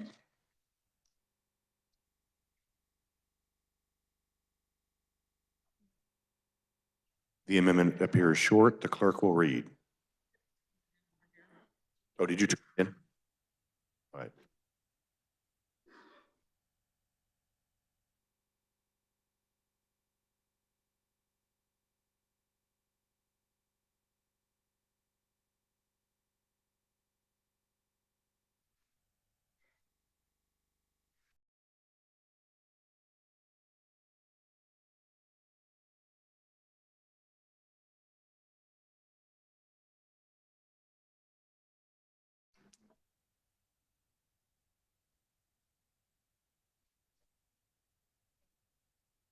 All right, again, the amendment appears short, so the clerk will read.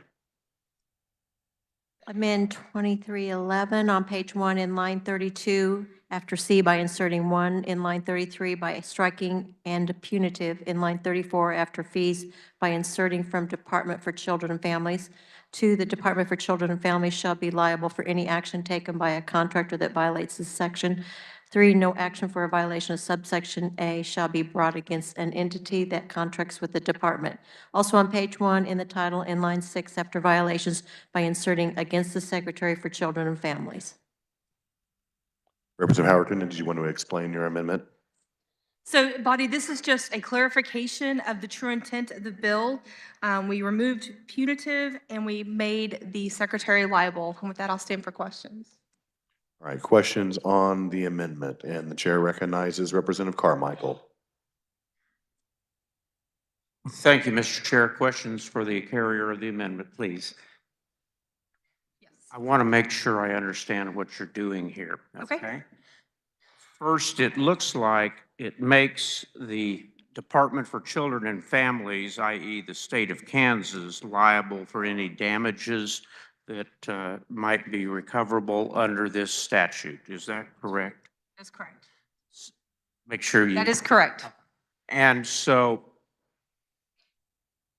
that would mean that the state pays the damages as opposed to attempting to collect them from an individual who worked for the state who made the mistake or violated this act? That's my question. Okay, so correct. We did take punitive out because we don't want this. We do want the injunctive relief and the court cost and the legal fees if the secretary chooses to violate it. She is in charge of the contracts and she is ultimately responsible for who she hires. You got to my third question. What I wanted to make sure is you're taking any reference to punitive damages out of this statute. Yes, sir.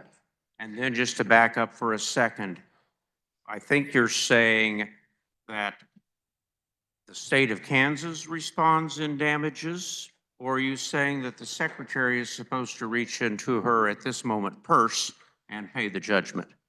It says the Department for Children and Families shall be liable. So do you mean the state of Kansas? Yes. Okay, let me address the bill quickly. The main reason that I stood up here was I thought this was the best bill I'd ever seen come down the pike, because it's long been the law of Kansas that the state of Kansas is not responsible for the payment of punitive damages. And gosh, if we were gonna change that so that you could sue the state for punitive damages, I'd be the Kansas Trial Lawyers Legislator of the Year, but I missed my chance again. I support the amendment. Any further discussion on the amendment? Seeing none, Representative Howerton, you may close. Thank you, Mr. Chair. I close. I've heard the motion by Representative Howerton to amend. All those in favor signify by saying aye. Opposed, no. All right, motion passes. We're back on the bill. Representative Howerton, you still have the floor. The chair recognizes Representative Martinez.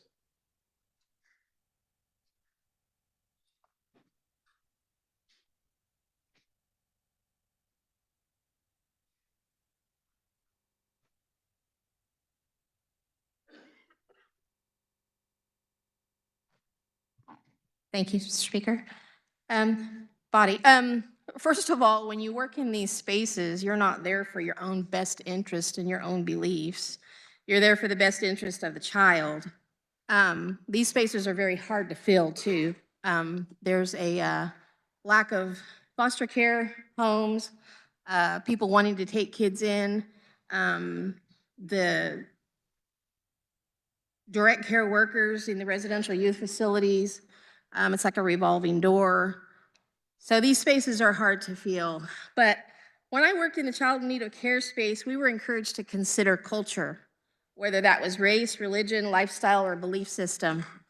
After we did this because when youth are in these spaces, they need safety and security after enduring some serious trauma. So they need a safe space. They need to know that there's somebody that cares because they've suffered some very severe trauma and other issues that have caused them to be separated from their homes.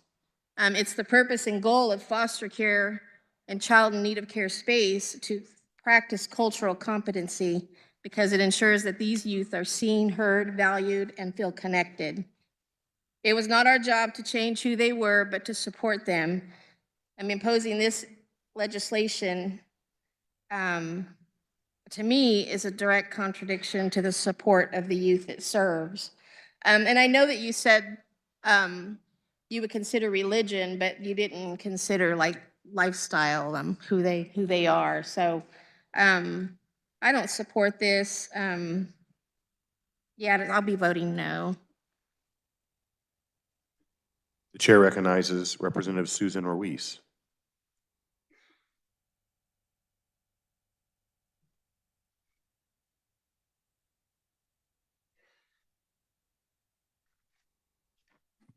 Thank you, Mr. Chair. I have several questions, but I'll go with one question at a time. One question for the carrier.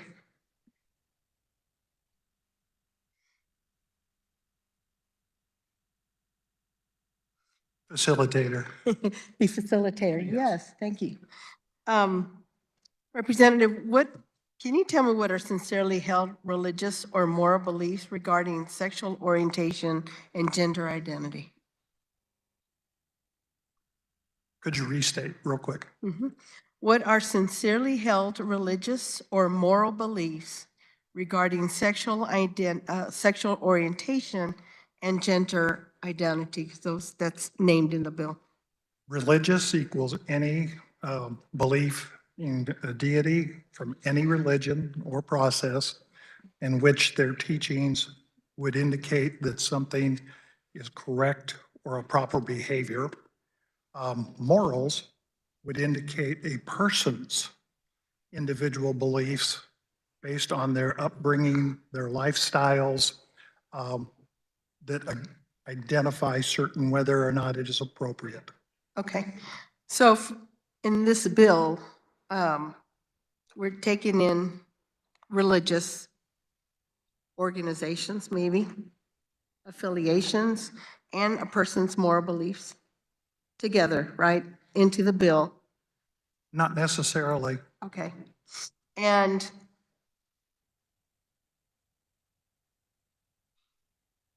so if the person, the prospective, mainly I'm trying to focus more on foster care or prospective foster care parents or custodians, as they're named in the bill. If their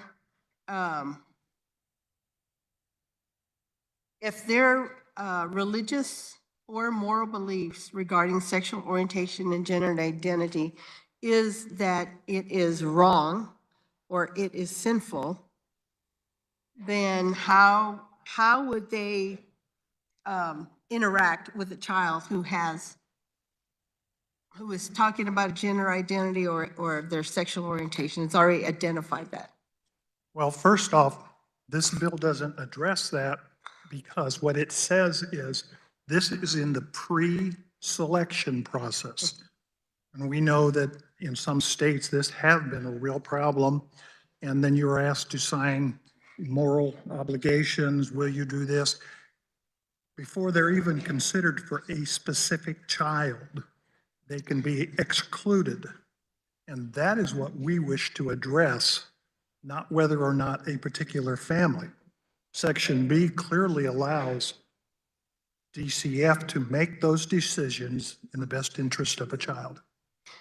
Okay, so how are they going to know ahead of time what the religious or moral beliefs that person or couple might have.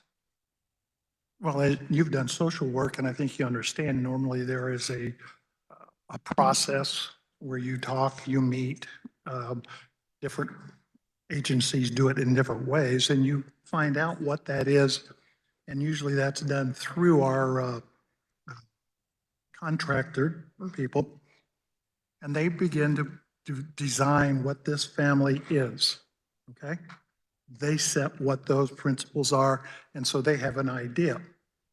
Then they can go into the pool. What we're saying is, don't disqualify them totally because they are not necessarily in favor of certain behaviors. Okay. So if the prospective custodians say that their intent, if they are selected to have a child who is gay, and that their intent is to guide them in a different direction and guide them to feel like, no, you're not gay, and this is just a phase.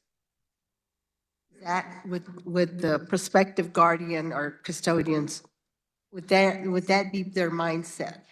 And could they say that at the beginning? I can't respond for what a person says. Okay. I don't know what they will say. But I do know DCF or the contractor at the time they make in the best interest clearly have a right to make a decision that maybe a different setting would be the most appropriate. Okay. Okay. I'll have questions in a bit. Thank you, Mr. Facilitator. The representative just said something good about the best interests of the child. And best interests of a child is the cornerstone of child welfare and family law. And it dictates that all decisions concerning children, including custody, guardianship, and adoption, prioritize their well-being and development. The principle emphasizes that when making decisions about children, the focus should always be on what is beneficial for them, considering their physical, emotional, and developmental needs. The best interest of a child is a principle enshrined in international law, such as the UN Convention of the Rights of the Child, which states that in all actions concerning children, whether undertaken by public or private social welfare institutions, courts of law, administrative authorities, or legislative bodies, the best interest of the child shall be a primary consideration.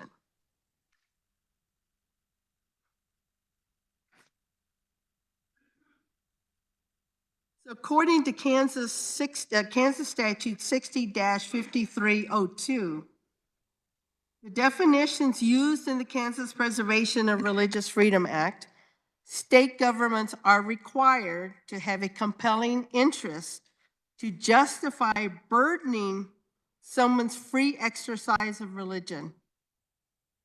Is the principle of best interest of the child a compelling interest? I will argue that it is.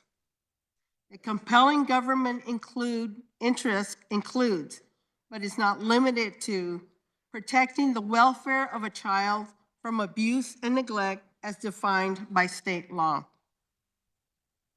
Mr. Chair, I have an amendment.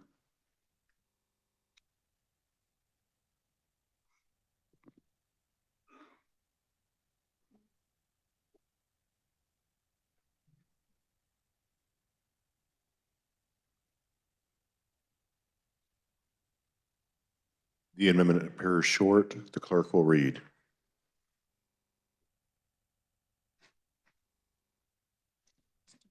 On page 1 in line 13, after the comma, by inserting unless such policy is necessary to protect the best interests of a child and protect a child from abuse or neglect. In line 15, by striking regarding sexual orientation or gender identity. In line 19, by striking all after beliefs, in line 20 by striking all before the period, in line 23 by striking all after community, by striking all in line 24, in line 32 by striking all after C, by striking all in lines 33 and 34, in line 35 by striking D. Also on page 1 in the title by striking all in line 5, in line 6 by striking all before the period and inserting unless otherwise in the best interest of the child.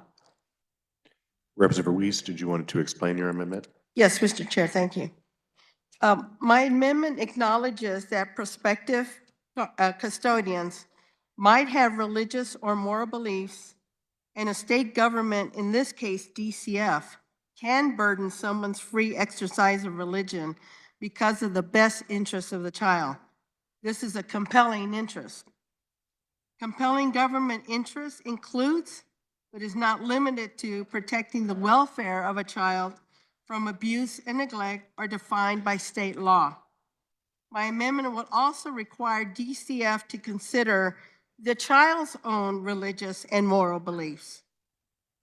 Most importantly, this amendment will assure that LGBTQ will assure that the best interests of the LGBTQ plus children will be protected from abuse and neglect.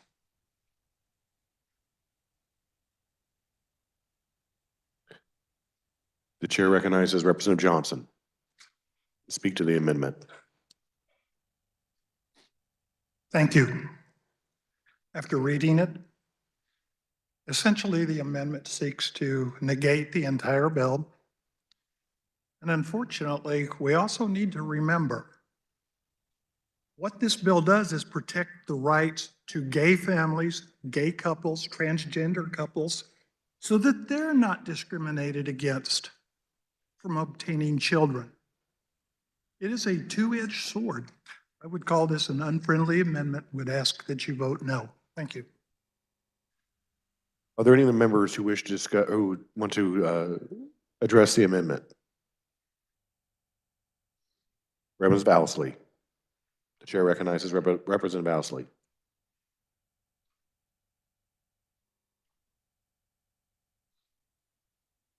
Thank you, Mr. Chair. And just for the carrier of the amendment, clarifying question.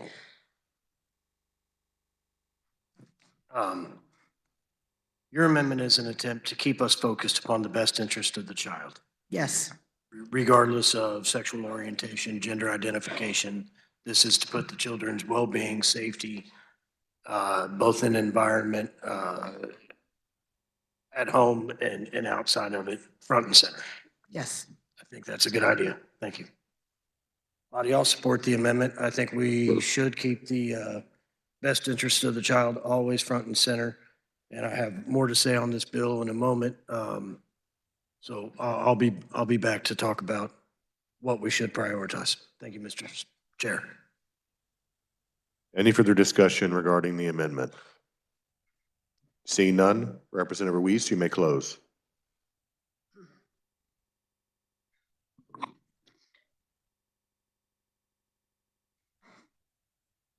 I don't believe in the hearing that it was brought out that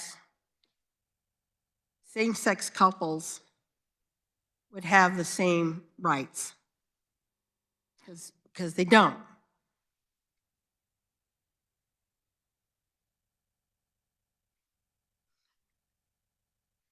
This bill, I really didn't want to have to go to this, but I don't have any choice.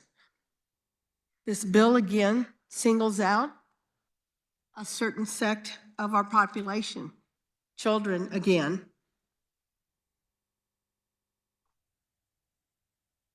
You have to remember why children come into the system in the first place.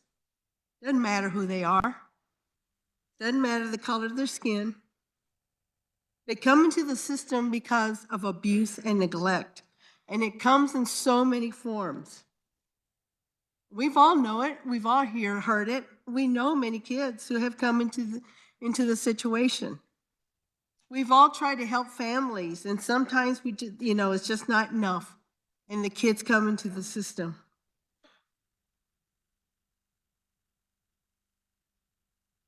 Some children are bullied,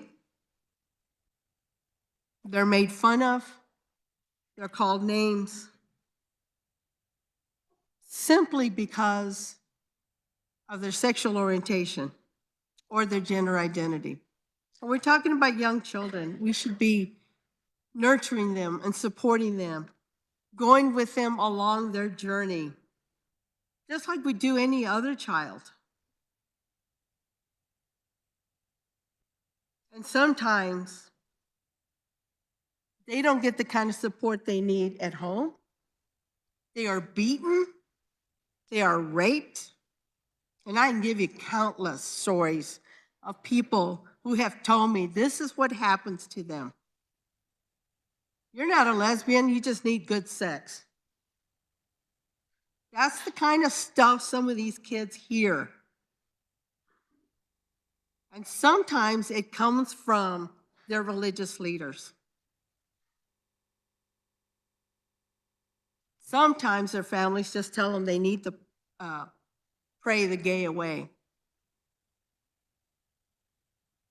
They go through so much neglect and so much abuse. The emotional abuse is sometimes worse than the physical abuse these kids go through. They get beaten mercilessly by sometimes their own parents. And then they come into our system.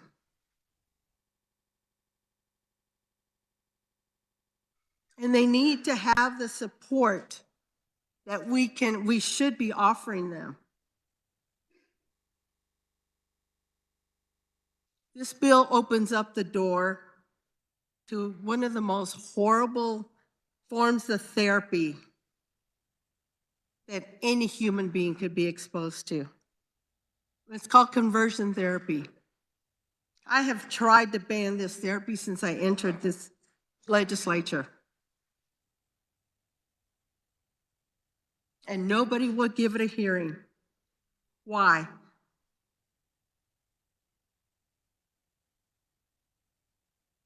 If you want to know what conversion therapy, the horribleness of conversion therapy, everybody knows how to Google that. Just Google it. One of the most horrific things that are done to children and to adolescents, in particular teenagers, to try to force them, to force their brain somehow to change who they are by using coercion, physical abuse. There are whole centers that make money off of these kids all across the country. You can force kids, because if you're a parent, you can force your kid into it. Force them to go through all of this torture to try to change them in some way.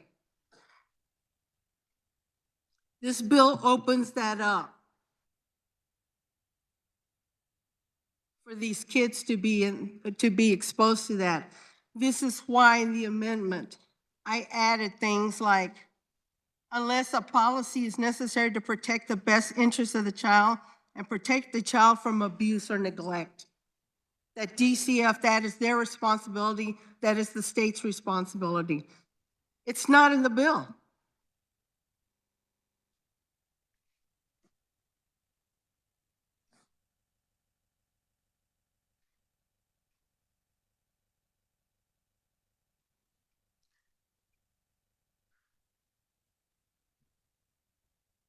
This is unconscionable, and to force this upon our children, force this upon DCF is wrong. I hope it goes to court. I hope it goes to court immediately. We've got to protect our kids. It is already in our statutes that it protects. In the Kansas Preservation of Religious Freedom Act, it already protects people's religiously held beliefs. It's already there. You don't need another bill to protect that. This bill is not because of that. This bill is to allow abuse of LGBTQ kids. You're not going to convince me that that's not what this is about. Thank you, Mr. Chair. You to close on your amendment. I close.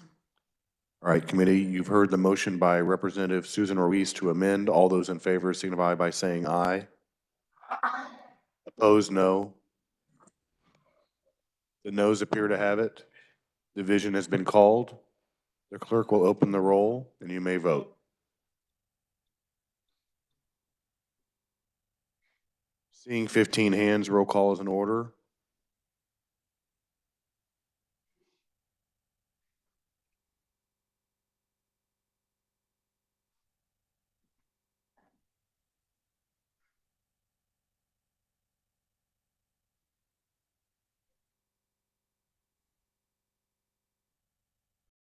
Has every member had the opportunity to vote? The clerk will close the roll. Does any member wish to change their vote? All right, seeing none, 36 in favor and 84 against, the motion fails. We are back on the bill.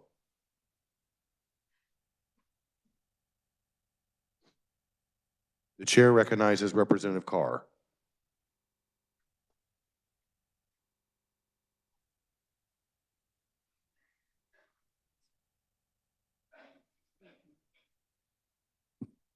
Thank you, Mr. Chair. Thank you, body. The children are the reason I'm here. The reason that you get to share this wonderful space with me and get an opportunity to enjoy all that I bring is because of the children. That's the reason that I came. And there was a time, not so terribly long ago, where this committee was the one space that I really felt like something good was happening. I would feel comfortable being in that space because I felt like that we were doing what was best for the children at all times. The carrier of the amendment said that he believed that everyone in the committee had the children's best interest in mind. I would venture to say that party politics has slid into my once wonderful committee, and now that statement isn't true. When the carrier of the bill came and stood at the podium, the first thing he said was, "What's our problem?" Those were his first words. That was the question. Well, let me answer that question. Our problem is that we no longer put the kids first. Our problem is that we've allowed this ideology to take over, and we no longer care how it's going to affect the children. We're more concerned with, again, party politics. We somehow, some of us want to punish those children for being different, even though we don't understand what it is. So I can't support this bill because, as I stated, the whole reason I'm here is for the children. And this particular bill doesn't put them first, doesn't keep them in mind, and it doesn't speak to their interests at all. So I urge you to vote with me and vote against this bill. Thank you. The chair recognizes Representative Mosley.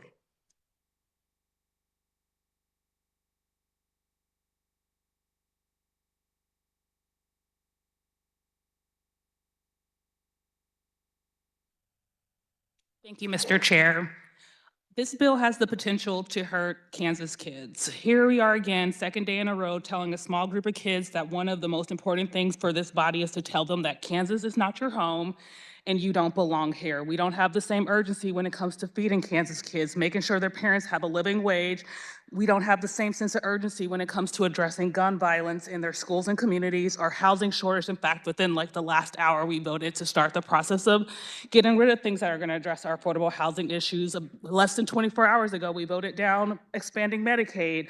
But for this, we have time. Once again, we are sponsoring another group of Kansas kids to have to show us how resilient they are. This time, the Kansas kids are LGBT kids who are in need of families, and now they can be told, once again, Kansas is not your home. You don't belong here. I will not be supporting this bill, not because I think my single vote will make a difference in the final count. I am not supporting this bill. I'm voting no on this bill because I want Kansas kids to know who happen to be trans, LGBT, are different in any way, that Kansas is your home and you belong here. The chair recognizes Representative Vaughn.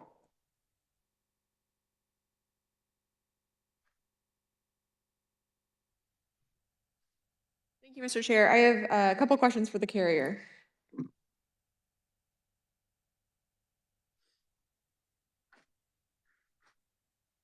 Thank you. So this was alluded to earlier, but I want to ask it a little bit more directly. So under this bill, could an LGBTQ child be placed with a custodian with sincerely held religious beliefs who wants that child to undergo conversion therapy? I cannot believe that the DCF would think that was in the best interest. And as we said in Part B, they are the ones that make the decision, and I would assume that they would not do that. I agree. I do think that this bill reiterates the best interest standard, but it's attempting to create caveats to that, which is what is in subsection 2.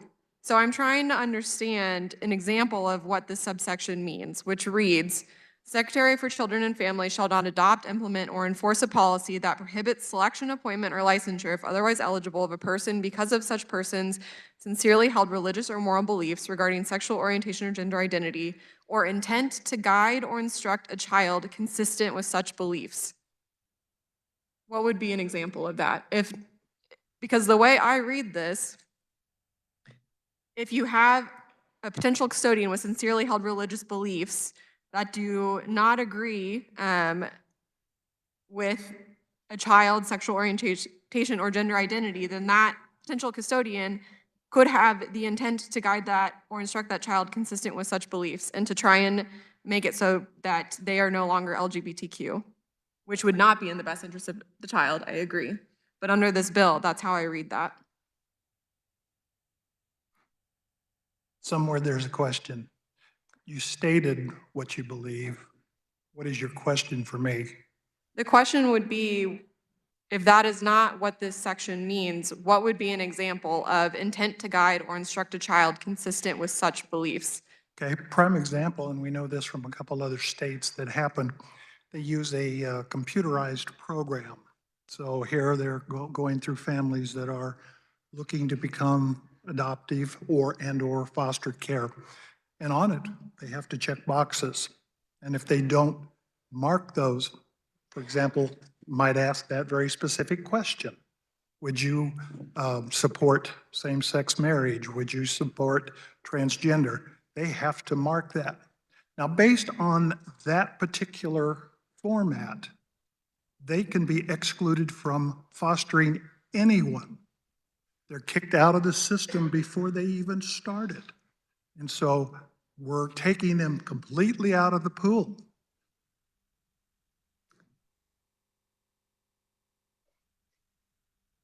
I think you're responding to the intent behind bringing this bill, but I don't think you're really getting at my question. So I appreciate your willingness to try and answer it, but I'll just comment from here. Thank you. So I disagree with the carrier of this bill. I think that is the intent of what's happening here, that a child who's LGBTQ could be placed with a potential custodian who has sincerely held religious beliefs and tries to force that child to go through conversion therapy, which is against the best interest standard and which is harmful to that child. The other question that I didn't ask, but I think is really problematic in this bill, is that if the secretary attempts to prevent that placement, then that potential custodian can sue the state, which also goes against the best interest standard. Because that litigation clause has the attempt to counteract, or has the potential to counteract, the best interest standard because it may impact state workers' judgment, causing them to be overly cautious to avoid lawsuits over putting the child's needs first. I agree with the former representatives who have spoke. This bill is not about the best interests of the child. This bill is about taking away the rights of an already vulnerable population of Kansans who are in foster care and who are seeking acceptance and loving parents. Sincerely held religious beliefs are already protected in the law. All this bill does is double down on already discriminatory Kansas law by adding that the foster and adoptive parents must be considered even if their beliefs could be harmful to an LGBTQ child, and opens the door to litigation if they disagree with the agency's decision. This is not a benign bill. This is a harmful bill, and I urge you to vote against House Bill 2311. The chair recognizes Representative McDonald.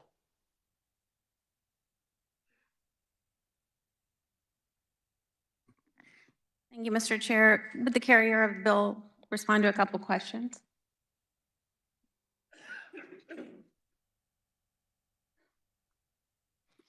That's okay. Thank you so much.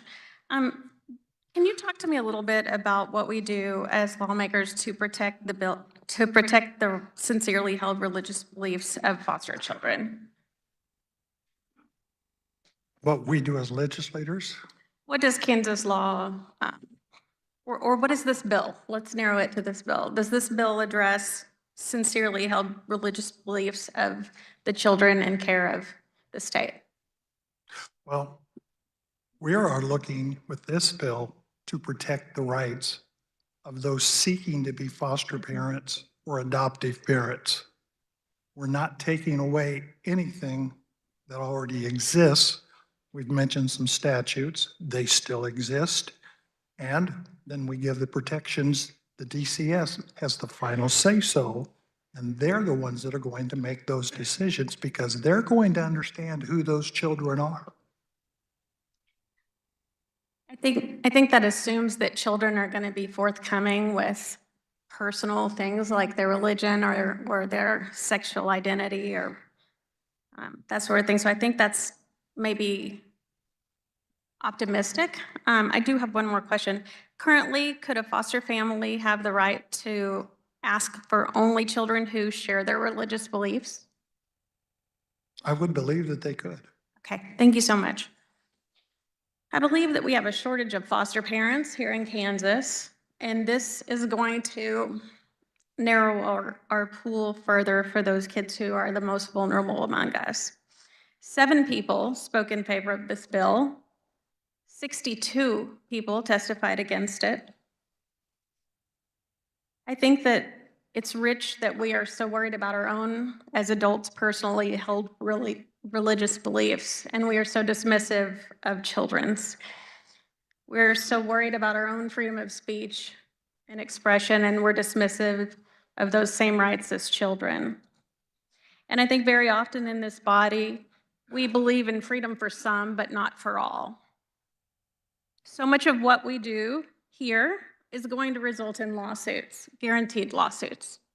And that's really disheartening because I didn't come here to add to Chris Kobach's bill for his legal fees. I came here to try to get things done. This is a slippery slope. You know, I think about my own children and their sincerely held religious beliefs. In our religion, Unitarian Universalists, we believe in 7 principles, and I'll just mention a couple of them to you. The first principle is the inherent worth and dignity of every person. Our second principle is justice, equity, and compassion in human relations. Our fourth principle is a free and responsible search for truth and meaning. My own children live their religion. The reason I do politics is the way I express my religion. I believe we should be the change we want to see, as cliche as that sounds. And while I can respect your religious opinion, we don't live in a theocracy. And I'm offended when others try to push their religion onto me. So I can't support this bill. I think it's an affront to some of the freedoms that it claims to help. Okay, before I count or call on the next representative, please keep all your comments directed towards the bill and not on some other tangents. Representative Susan Ruiz for a second time.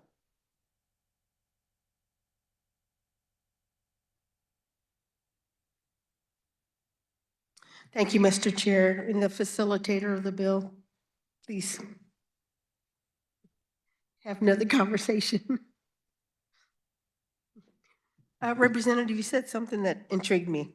You spoke about a database, like, you know, when you said earlier about people would maybe answer questions, that they're prospective custodians, you answer questions, all that gets entered into a database.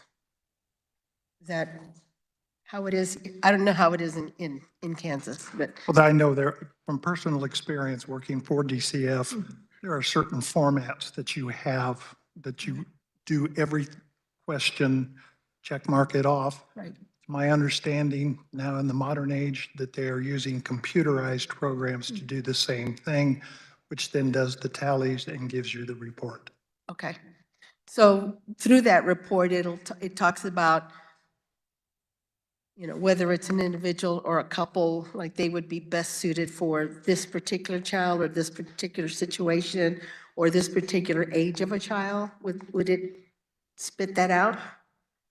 I not having seen it specifically, it would be my understanding it would not just that, but it also would then include physical inspections of the home, conversations. I know I've gone out many times and done neighborhood surveys, all of the things that you want to know, but sometimes don't get put down on paper. Right. But that's how DCF, let's say, for example, would know a person's religious beliefs, would be through that database, with the way they answered questions. Is that correct? Could be. Could be. Okay. So in those questions, and you gave, I think you gave a few examples of what those questions might be. Would there be any questions in there about, let's say, a child who is African-American child, or is a child that doesn't, you know, doesn't speak English? I mean, I don't know what those questions look like. I don't know, you know, I know what the aim is of all those questions. I know the goal of that, but I don't know the particular questions that are being asked. And it seems to me that that's part of what this bill is attempting to do, is to make maybe a clarification of that so that prospective custodians are not discriminated in some kind of way. Am I correct in that thinking? I don't know that I can respond in any particular direction because I do not have access, and I have not worked with that agency for quite a long time. And strangely enough, DCF chose not to respond to our request for testimony. Okay. And that could have been very, very helpful. I'm trying to think. I might have another question for you yet.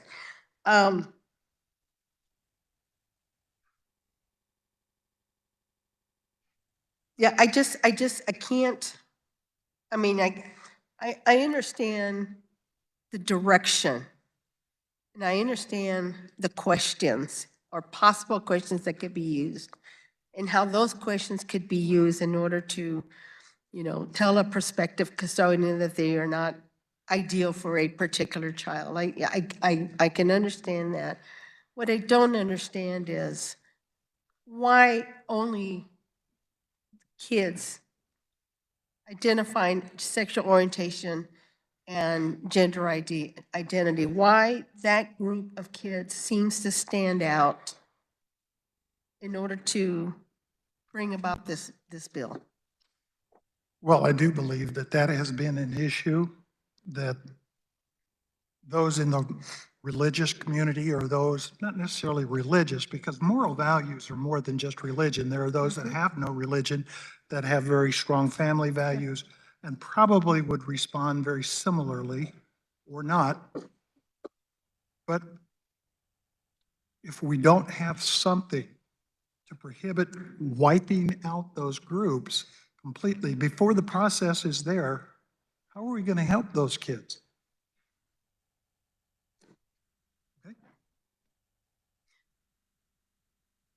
Yeah, it still doesn't make sense. I'm sorry. It just doesn't. Because these kids are just a part of the kids that come into the system. There's so many other kids and all these other kind of situations that come from different cultures, they're different languages, different upbringings, all of that. So I don't understand why. And my understanding is that there is no case in Kansas that this has actually happened to. So really, the only roads leading is not right discrimination against children due to their sexual orientation or gender identity. Thank you, Mr. Chair. The chair recognizes Representative Humphreys.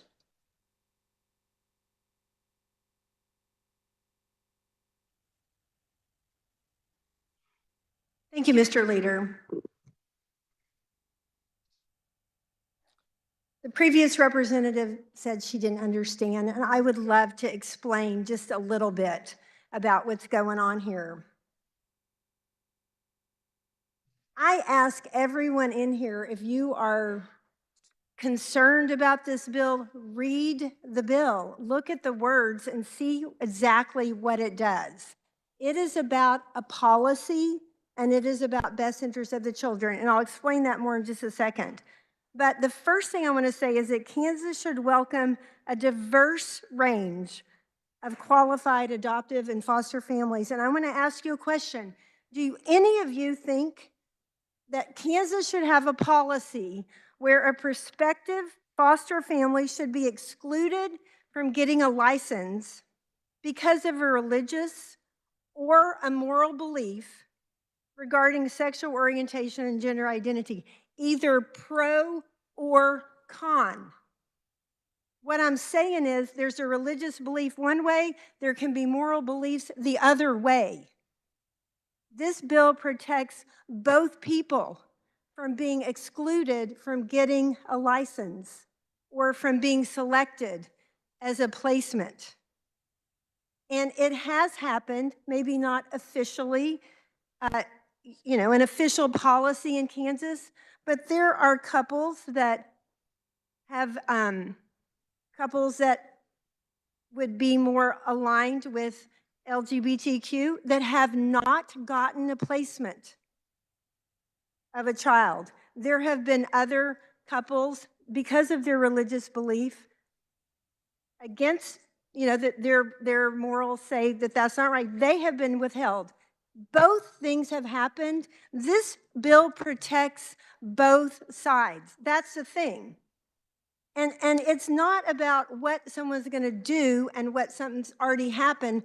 If you look and see, Section 1 is about a policy, that the secretary cannot have a policy where they ask, what do you think about this? And because of what you think, we're going to keep you from getting a placement. This says that you can't ask, that you can't require someone to affirm or accept any of those things. It goes both ways. That's what I'm saying. And that's Section A. Section B is all about the best interest of the child. That the secretary cannot be, that this bill doesn't mean that the secretary cannot consider what's the best interest of the child. What family is best going to fit this child, knowing they may be struggling with their sexual identity? What family is best going to fit this child, knowing that they come from a Christian home and maybe they would be better with a different foster family? Section B says, let's do the best interest of the child. So I feel like there's a lot of misinformation, and I really, if you have any question about that, I would ask you to look at the language of the bill. And the main point, and I'm trying not to take anything personally, that what my motive might have been to introduce this bill. My motive is because families should not be kept. We need more. We need a robust array of different types of families.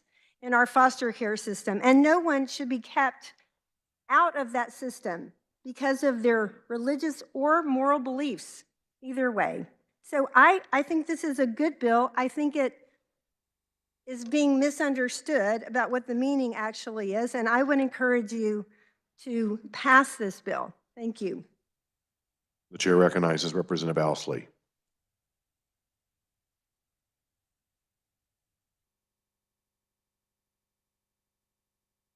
Thank you, Mr. Chair.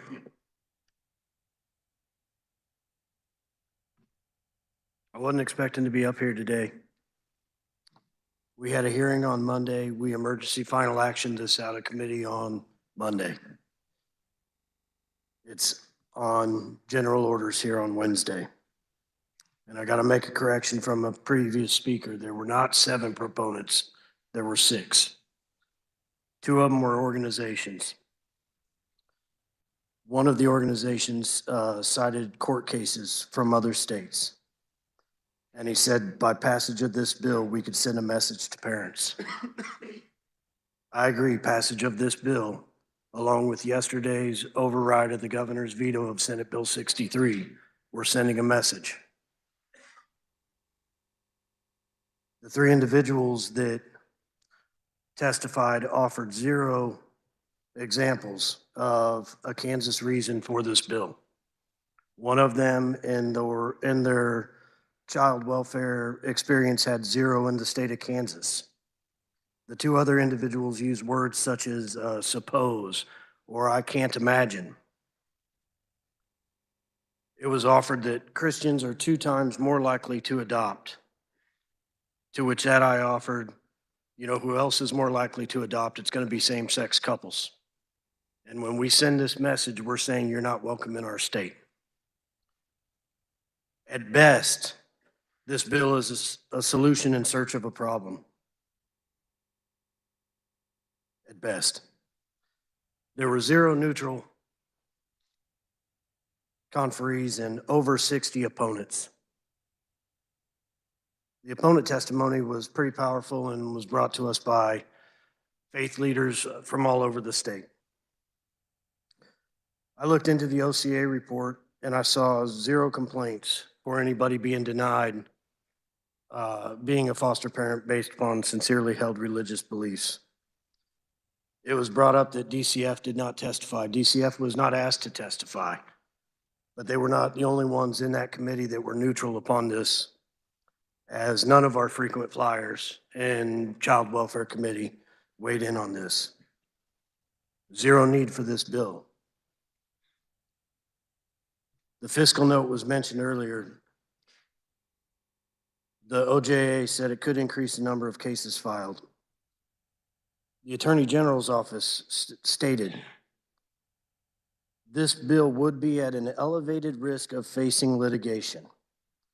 So not only is it increase of cases filed in district courts that the state's going to be responsible for, but then the bill itself being challenged that the state will also be responsible for. The question was asked in committee, does this bill impact the kids? Because it was delivered to us as before placement. The answer was no. And if the answer is no, then I ask, what is the Child Welfare Committee doing if it's not improving the child welfare for the child?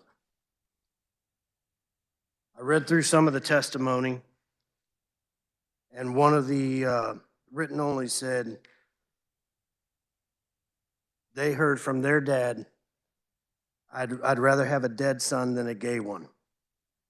It was brought up in testimony that 30% of kids in Kansas custody identify as LGBTQ+. I had to wonder to myself, how many of those kids are here because of their parents' sincerely held religious beliefs? I'll remind the body we're not here to protect sincerely held religious beliefs and give the right to sue the state. We're here to protect the best interest of the child. And I ask for your no vote on House Bill 2311. Thank you, Mr. Chair. Chair recognizes Representative Ballard.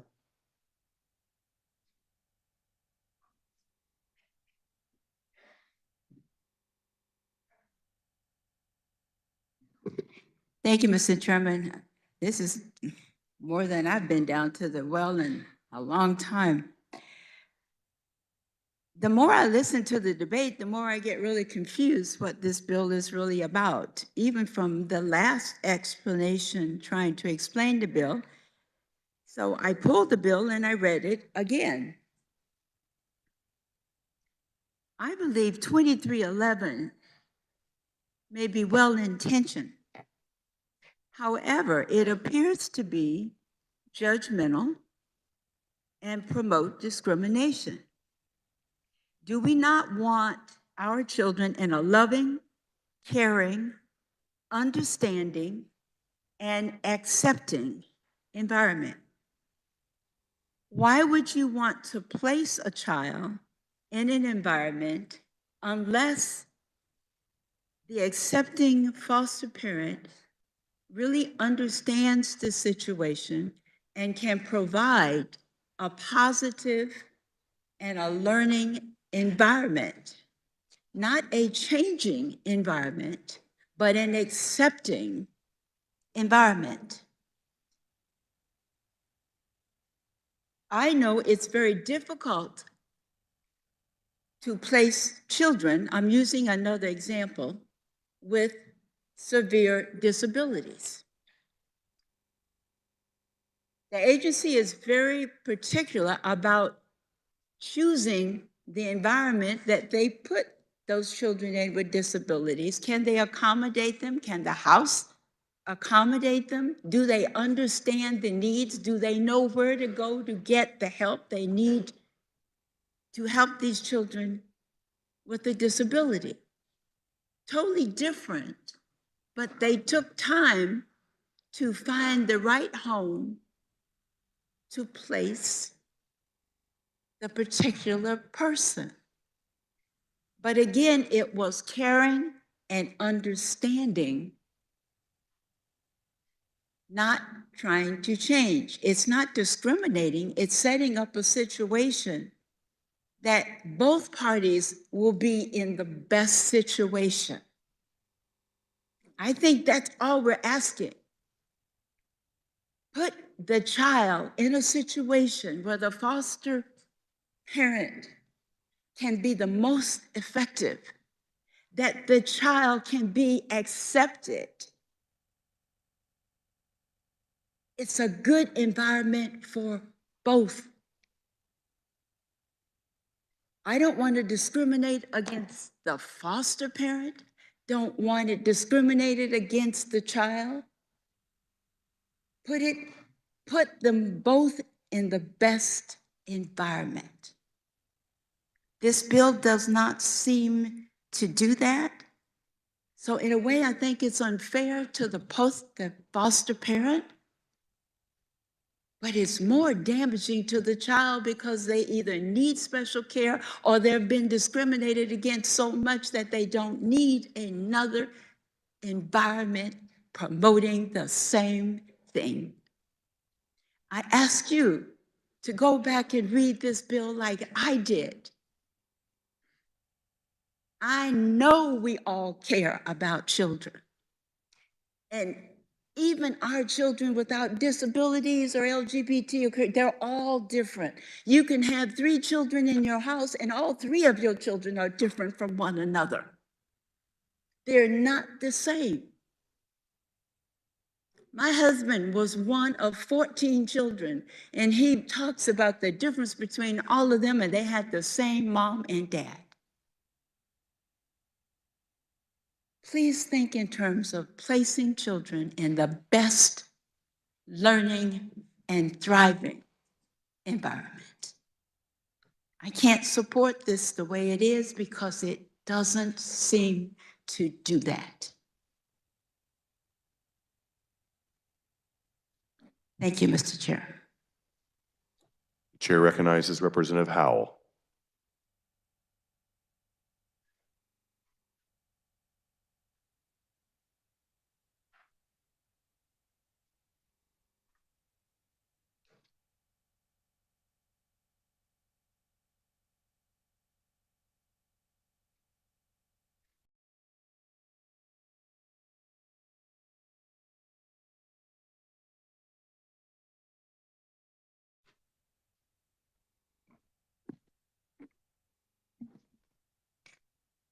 Thank you, Chair. Body, I'm going to be really brief. And because this bill is so brief, I'm going to read you almost the second half. And I'm just going to let the bill speak for itself.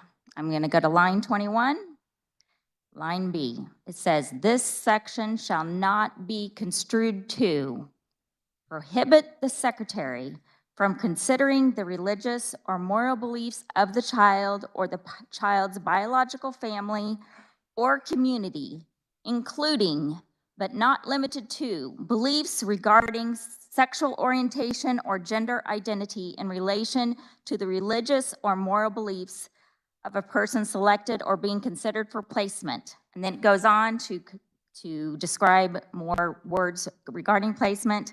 And then it says, in the best interest of the child. And then it goes on to 2. And then it says, going back to the words, shall not be construed to, on line 21.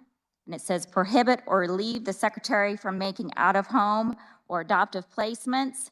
And then it skip a few words there, and it says, in the best interest of the child as otherwise required by law. And that's all I have to say. For a second time, the chair recognizes Representative Carr.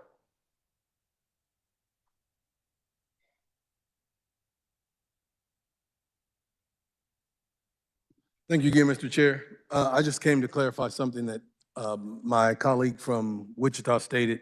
There was a question that was posed that whether or not you would disqualify someone for their religious beliefs. And I would say definitely, by all means, I would disqualify someone for their religious beliefs, because there are certain religious beliefs, for certain Muslim religious beliefs, where they believe that it's justified that you kill those individuals that are engaged in homosexual activity. Thank you. The chair recognizes Representative Roser.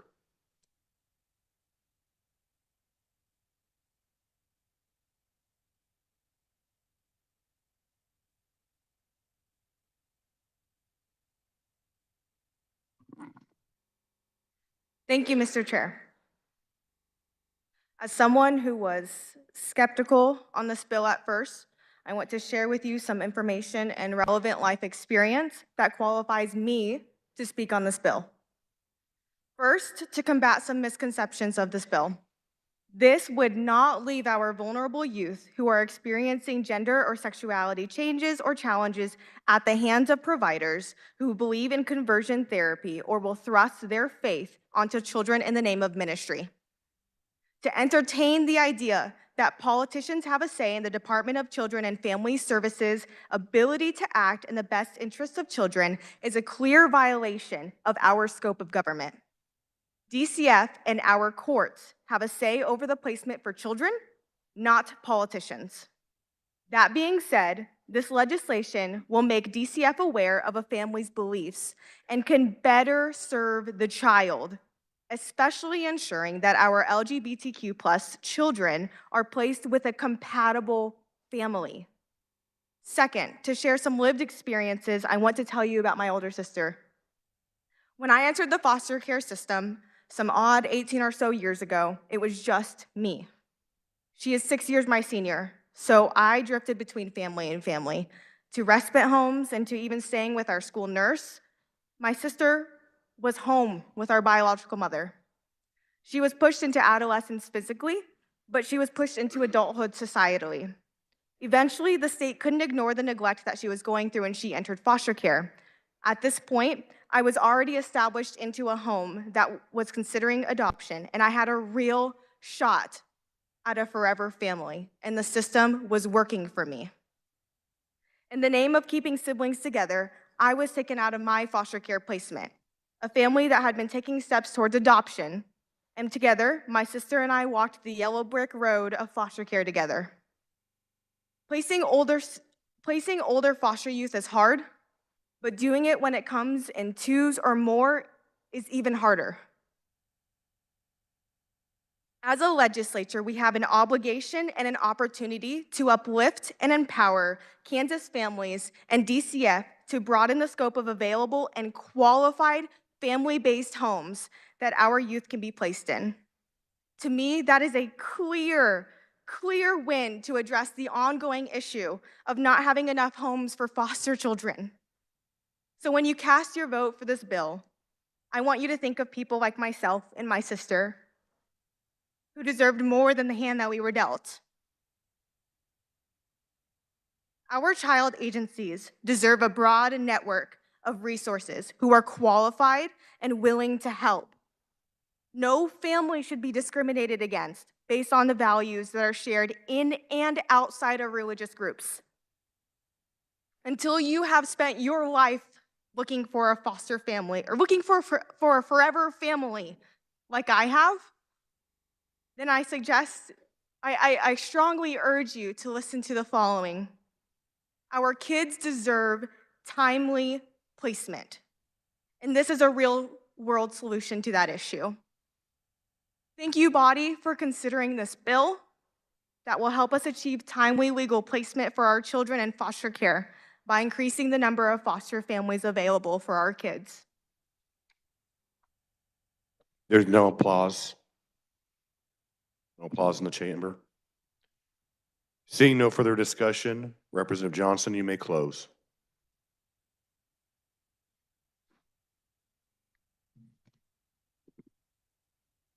Thank you, Mr. Chair, and thank this body. We have had one of the best discussions from the heart, and we've all had a chance to share. I have four final points. This protects both sides. Make sure that those with different views all get an opportunity. A trans family cannot be discriminated against for their beliefs. Second thing is it's proactive. We know that there have been these issues, proactive before it happens. We're getting out to make sure that it doesn't become established. Has it happened? It happens in a way called shadow banning. It's done in the cubicles and in the back rooms, and decisions are made, not recorded. That's fact on many different issues. With a proactive policy, we are protecting both sides. Next, we've had some aggressive social media attacks, and those were inaccurate statements in many of the letters and emails that we received. I could not trace the true information on those sources. We don't know if they were valid or not. They didn't comply with our rules, but they clearly didn't respond to issues in this bill. I do not want to see this become another hate issue like happened a couple of years ago when my wife had to open mail that had poison in it.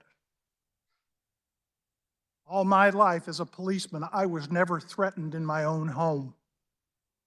We can't let this become a hate issue. And finally, what you don't say can't hurt you. That's a lawyer term that I taught in my criminal justice classes. I used it as a criminal investigator. Be careful when you're talking with people. Don't say anything that's going to get you in trouble. If you're a police officer in my training classes, boy, you're going to open yourself up to liability. Be quiet. Don't respond. Don't give them anything. So why? Why has DCF declined to provide us with their programming or their policies for over a year when we asked for it? In 5 years, I have never not had DCF be present in one of our hearings and at least provide neutral. But of course, if you did that, you would have to answer those questions that may go unanswered. The silence from DCF is deafening. Mr. Speaker, I move that when the House rises to report, that it report House Bill 2311 favorably as amended. All right, you've heard the motion by Representative Johnson to report House Bill 2311 as amended favorably. All those in favor signify by saying aye. Aye. Opposed, no. The ayes have it, appear to have it. The ayes do have it. Motion passes.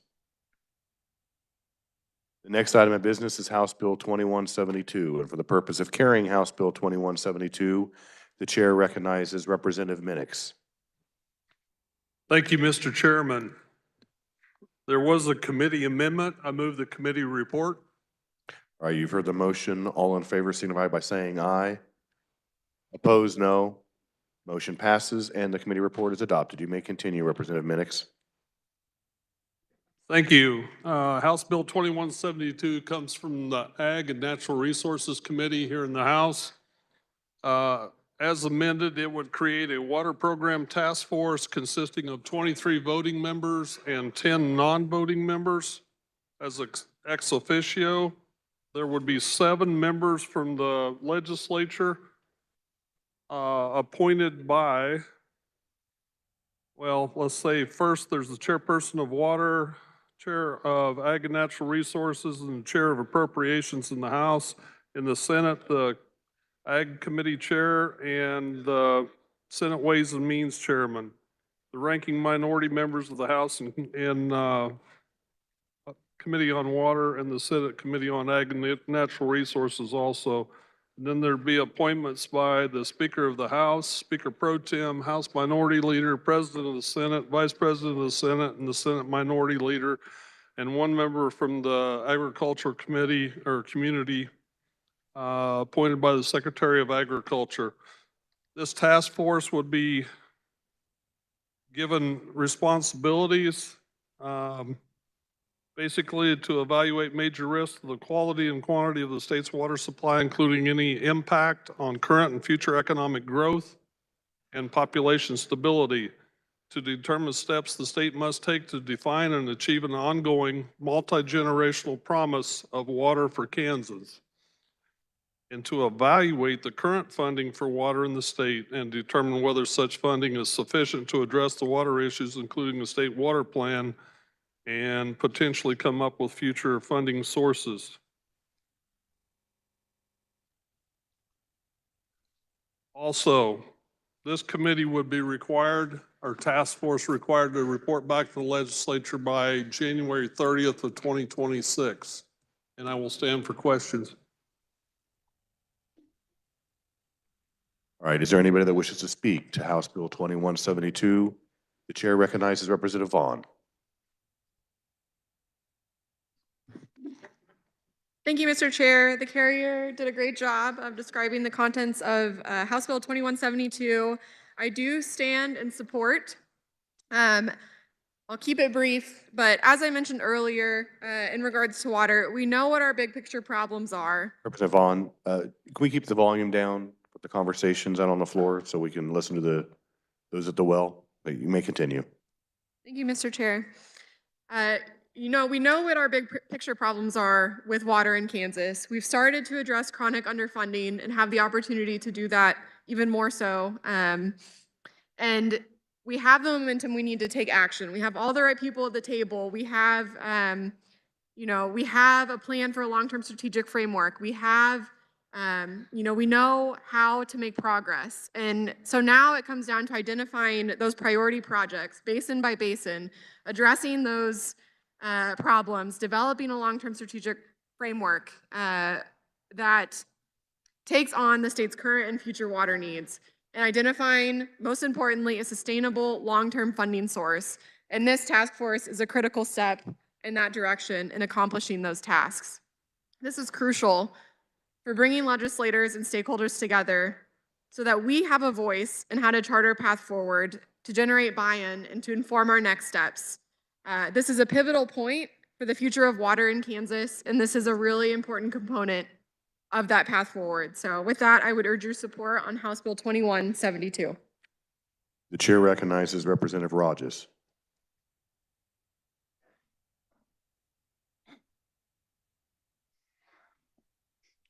Thank you, Mr. Chairman. Good evening, colleagues. Here we are. We've been on this floor over 9 hours. talking about a myriad of bills that we all seem to be passionate about.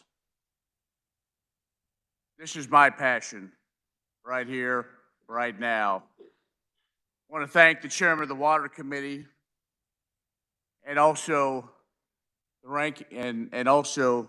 the representative from Johnson County who have worked tirelessly on a number of water issues. Colleagues, this task force brings control of water right where it should be, back to us as appropriators. We've heard many, many stories. Where's the water funding going? What kind of progress are we making? What this is to put things back in order. We look at right-sizing the future of water in Kansas. We do a deep dive into all the different buckets and all the different hands that are in those buckets because of all the issues we talked about today over the last 9 hours. Without water, we're not here. This is critically important. I know the hour is late, and there's been a lot of emotions today. Join me in strongly supporting House Bill 2172. And before I do that, Mr. Chairman, I have an amendment.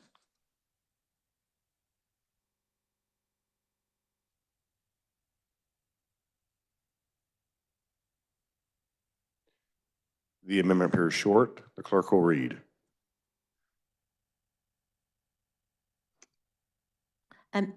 As amended by House Committee on page 3 in line 4 by striking Potawatomi and inserting Potawatomi with an I. Representative Rogers, do you want to explain your? Thank you, Mr. Chairman.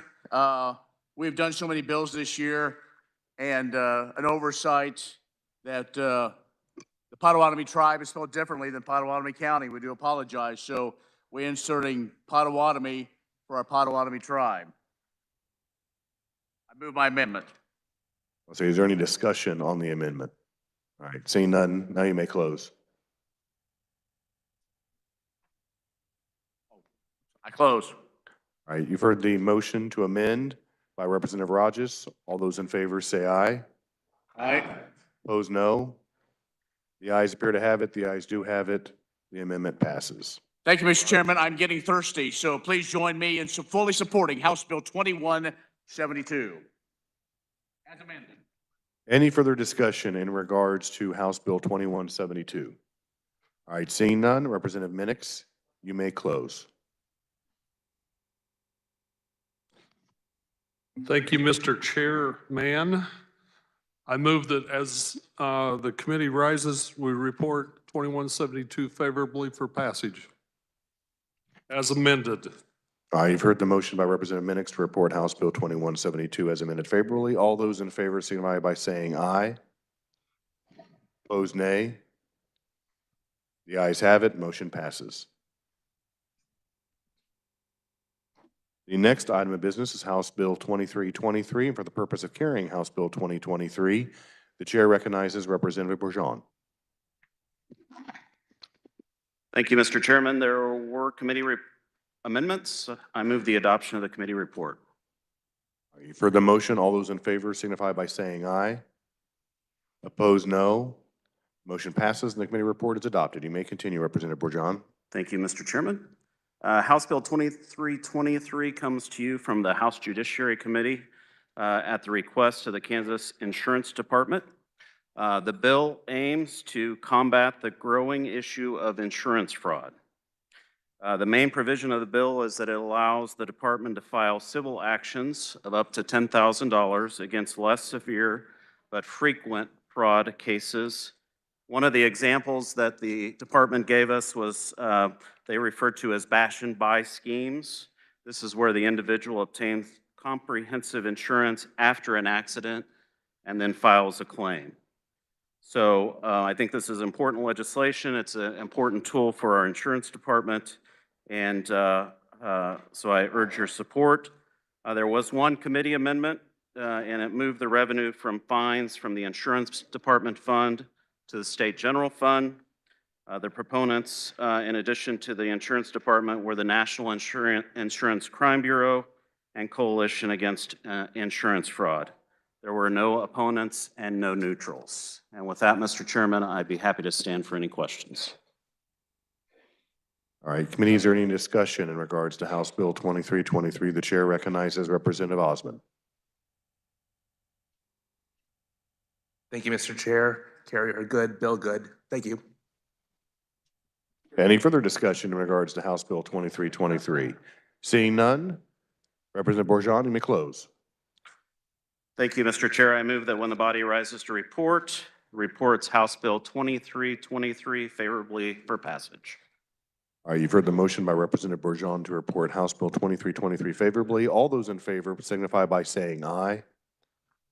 Opposed, no. The ayes have it, motion passes.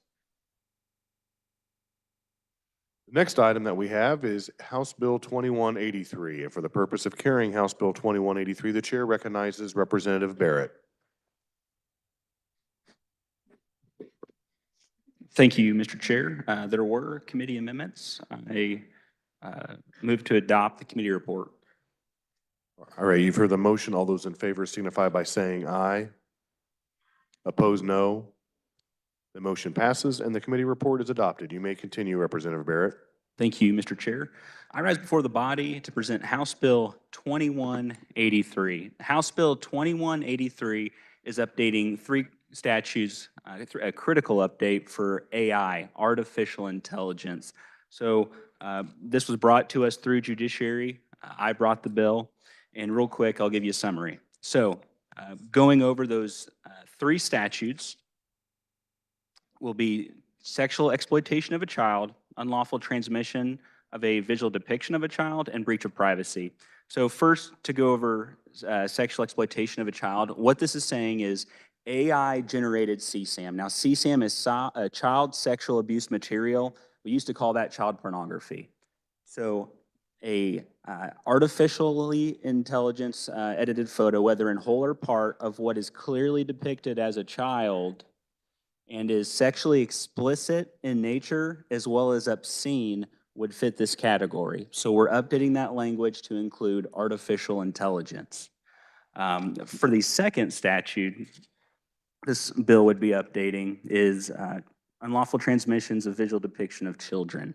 This is, again, updating it for AI, and I will be bringing an amendment here shortly, but it has to be an identifiable individual.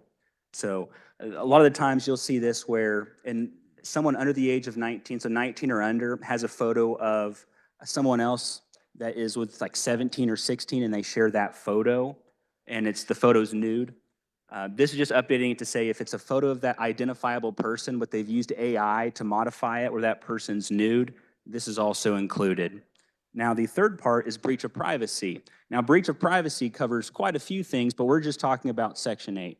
So in Section 8, what people can do with AI now is take a completely normal photo of yourself and use AI to make it look naked, and then say, hey, if I'm going to show this to everyone if you don't do something. So this is kind of that revenge porn statute, but what this is doing is saying the AI made that photo naked, whether in whole or part. So again, these are three critical statutes. As technology advances, we need to update them to reflect the technology in today's world. And with that, I do have an amendment.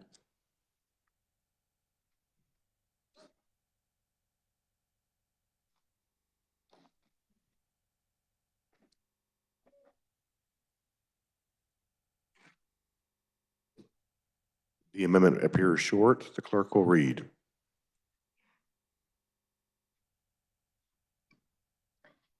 As amended by House Committee on page 3 in line 32 by striking the second A and inserting an identifiable. In line 37 by striking A and inserting an identifiable. On page 4 in line 43 by striking such. On page 5 by striking all.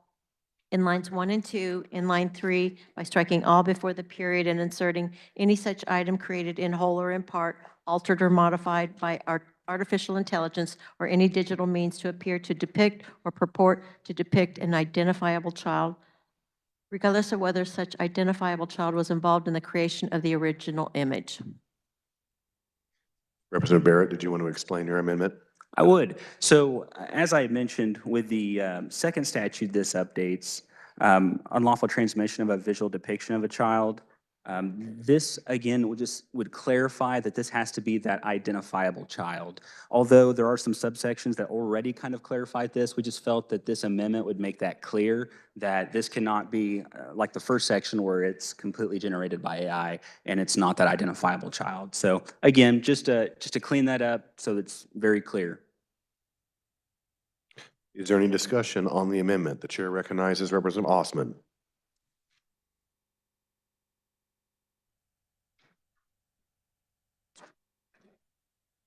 Thank you. Would the carry of the amendment answers a question? Absolutely. Thank you. Just trying to wrap my head around it. So didn't we do something similar to this in committee?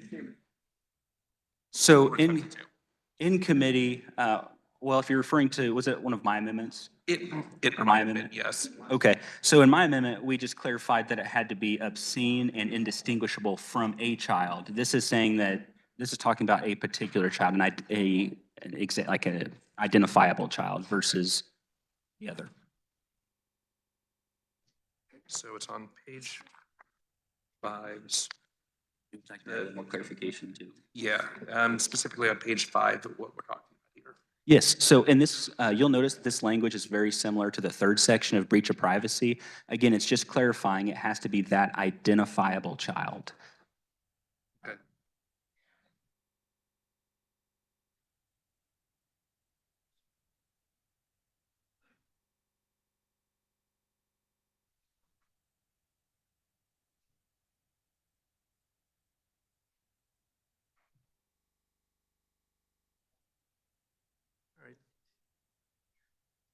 Representative Osman, do you have another question? Sorry, I apologize, Mr. Chair. I think there was discussion in committee in terms of the question of vagueness and whether it goes towards whether that becomes overly broad and whether there is an issue of how much the prosecutor might need to investigate before this comes into play. Off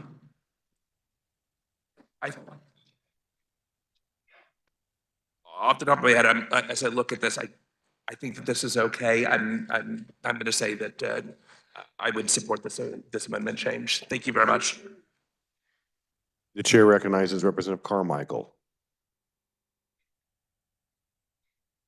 Thank you, Mr. Chair. I have no idea whether this is a good amendment or a bad amendment, but I know this is a bad way to make law. This is a very complex and delicate area of the law. It is a rapidly emerging area of the law. What is proposed in the base bill certainly would have been unconstitutional, at least in my judgment, say back in the 90s. The law has changed and progressed and tried to adapt to the times, and the committee worked pretty hard to try to do our very best to protect children from pornographers, while at the same time passing a statute that we at least crossed our fingers and hoped would pass constitutional muster. That was after a significant change proposed by the chair of the Corrections Committee. Now, we find out that what we did in committee still wasn't right. So now we're going to take another swing at it. I don't know whether it's good or bad, but I wouldn't recommend anybody seek serious legal advice after their lawyer had been working for must be funny over there, after 9 or 10 hours, and then roll something out, stick it in front of people and say, vote for this. I think it's a good idea. That's not a good way to make constitutional law on an important question where a mistake of even one word could invalidate the statute and make child pornography legal in Kansas. This is a bad way to make a law. Now, I'm going to vote for it. Oh, yeah. I might want to run for reelection again, so I'm going to vote for it. But don't blame me when this bill goes down the constitutional drain someday and we lose our child pornography statute because we are in such a hurry to get something passed to deal with the problem that we won't take the time to do it right and do it in a considered fashion. This is an embarrassment, Mr. Chair. The chair recognizes Representative Wassinger.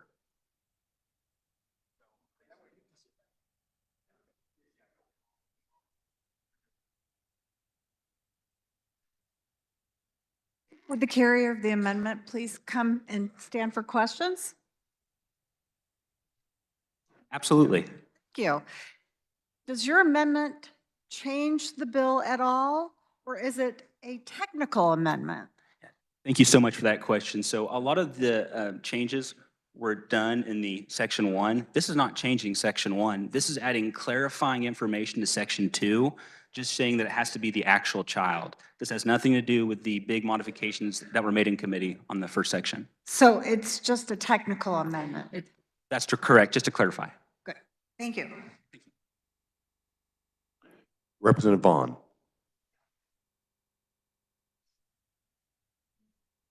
Thank you, Mr. Chair. So this is amending an amendment that was made in committee. So we're just trying to understand what the substantive change of this proposed amendment is. So I do have a question for the carrier of the amendment. So based on what I'm reading, you're changing the standard that was talked about in committee in the amendment, indistinguishable to identifiable.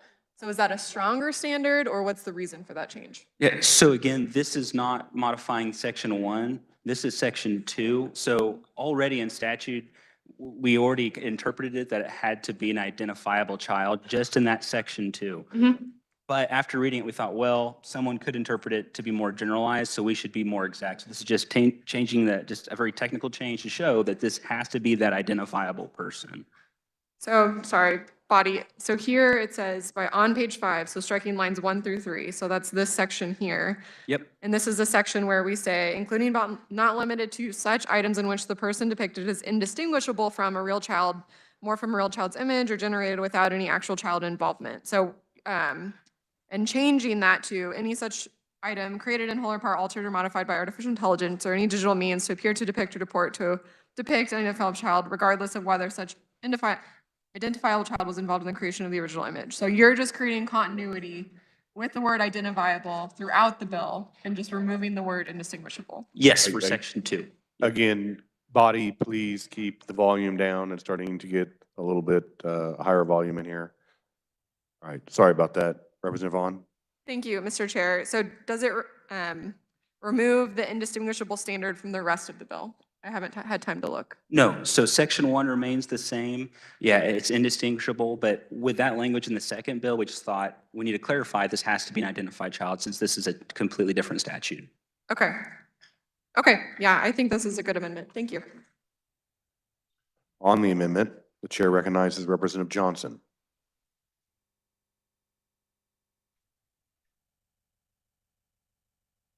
Is there any further discussion in regards to the amendment? All right, seeing none, Representative Barrett, you may close. I close. All right, you've heard the motion to amend by Representative Barrett. All those in favor signify by saying aye. Opposed, nay. All right, the ayes have it. The amendment passes. Now we're back on the bill. Representative Osman.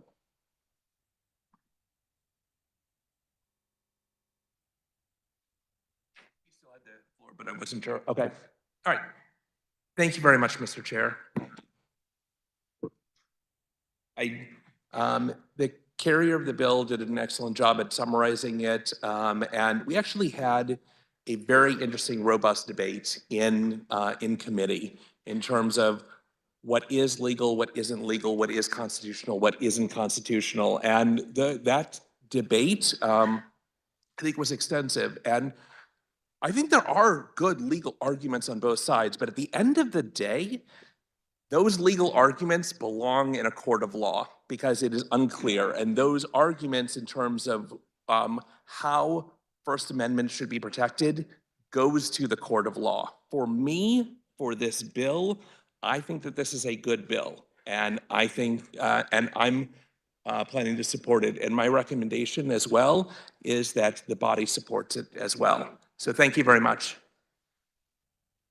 Any further discussion in regards to House Bill 2183?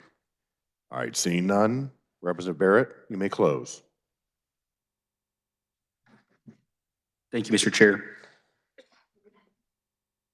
With that, Mr. Chair, I move that when the body rises to report, they report House Bill 2183 favorably for passage as amended. All right, committee, you've heard the motion by Representative Barrett to report House Bill 2183 favorably as amended. All those in favor signify by saying aye. Opposed, no. The ayes have it. The motion passes. The next item of business is House Bill 2327. And for the purpose of carrying House Bill 2327, the chair recognizes Representative Butler.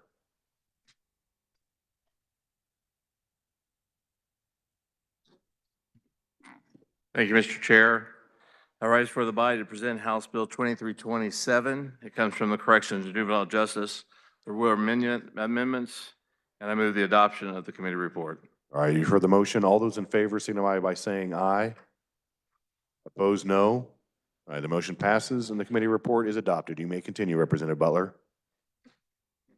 Body, I believe that we all want to help those who are incarcerated when they get out to be successful or at least productive in society.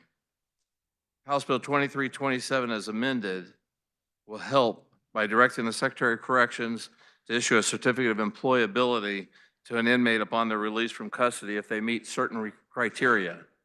And you may be asking, what is that criteria? I'm glad you asked. I have an answer. Prior to incarceration, this is the criteria that they have to meet. Prior to incarceration or while incarcerated, they've earned one of the following education credentials or certifications. They have to have earned a high school diploma, a GED, a college degree, a certification from a vocational or technical education program, or a diploma or degree from a corresponding post-secondary education program. There's two additional requirements. Number one, they must not have received any major disciplinary violations during the last year of their incarceration prior to release. And number two, they must have received a required score on a job skill assessment that is determined by the Secretary. This eligibility can be revoked if the inmate is convicted of a felony after release from custody.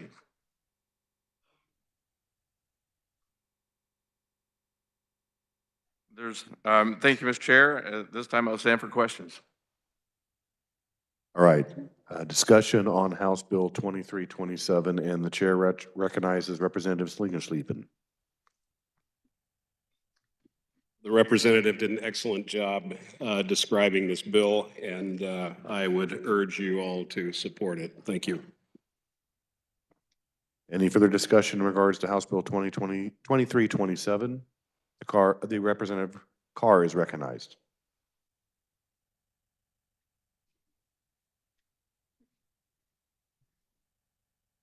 Thank you, Mr. Speaker. Will the carrier of the bill stand for a question? Yes. This certification, how long, so I'm trying to think of how to answer this question. So they receive this prior to release, is this correct? I'm sorry? They receive it prior to release, is this correct? Prior to release, right. And so how long is that? What's the time frame? Like how long is it good?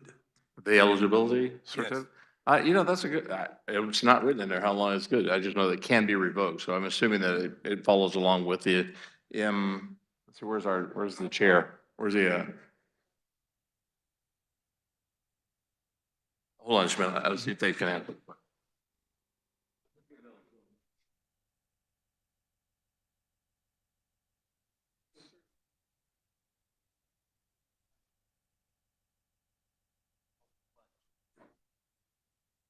Got time. Long time in the world, eh? Let me look here just to be sure. That's a good question.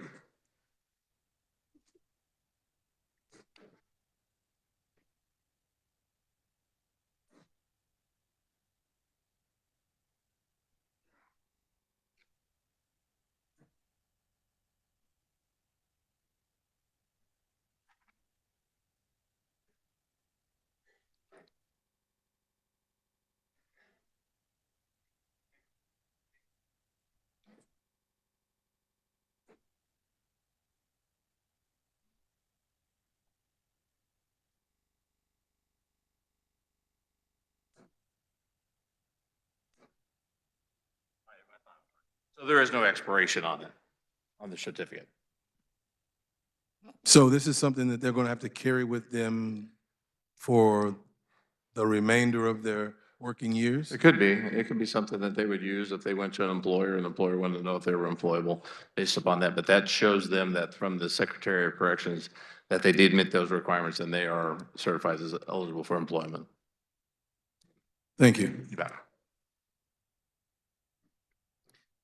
You know, I understand the intent of this particular legislation, but to me, you know, until we come up with some things that are a little more concrete with this, you know, what happens if, you know, how long does it, you know, if someone's been incarcerated, you know, and 10 years later, they've been on a job, they no longer have this eligibility statement, you know, I'm just concerned that this would make them ineligible for a job, you know, at that particular time.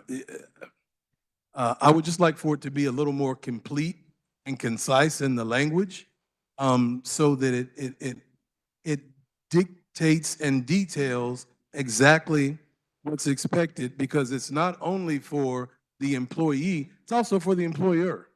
You know, any job application that you fill out, they want to know, have you ever been convicted of a crime? And so depending on how you answer that, and maybe you committed a crime when you were, you know, 18, 19 years old, you know, and now you're 35 and you've got a family and you've been working one job for the last, you know, 17 years, and now you go to an employer, and is the employer going to request that? Is it a mandatory request? I don't think we have enough information in this bill, and to me, it's going to cause too many issues. I do recognize and appreciate the intent. I just think it needs more work, and I'll be voting against it. For a second time, the chair recognizes Representative Schlingensieben. I think what this bill does is two very important things. It says that someone who is released from prison has met certain requirements and therefore receives a certificate of employability. This is to help people find work, and that is important. And the other thing that it does is it allows employers, if they're sued for having hired that person for some reason, to have some evidence that they exercise due care in hiring this individual. Now, if someone is leaving the prison system and is getting a job and performs well in that job, the certificate is going to be irrelevant in the future. They will have already gained expertise, a track record, whatever they need in order to move forward.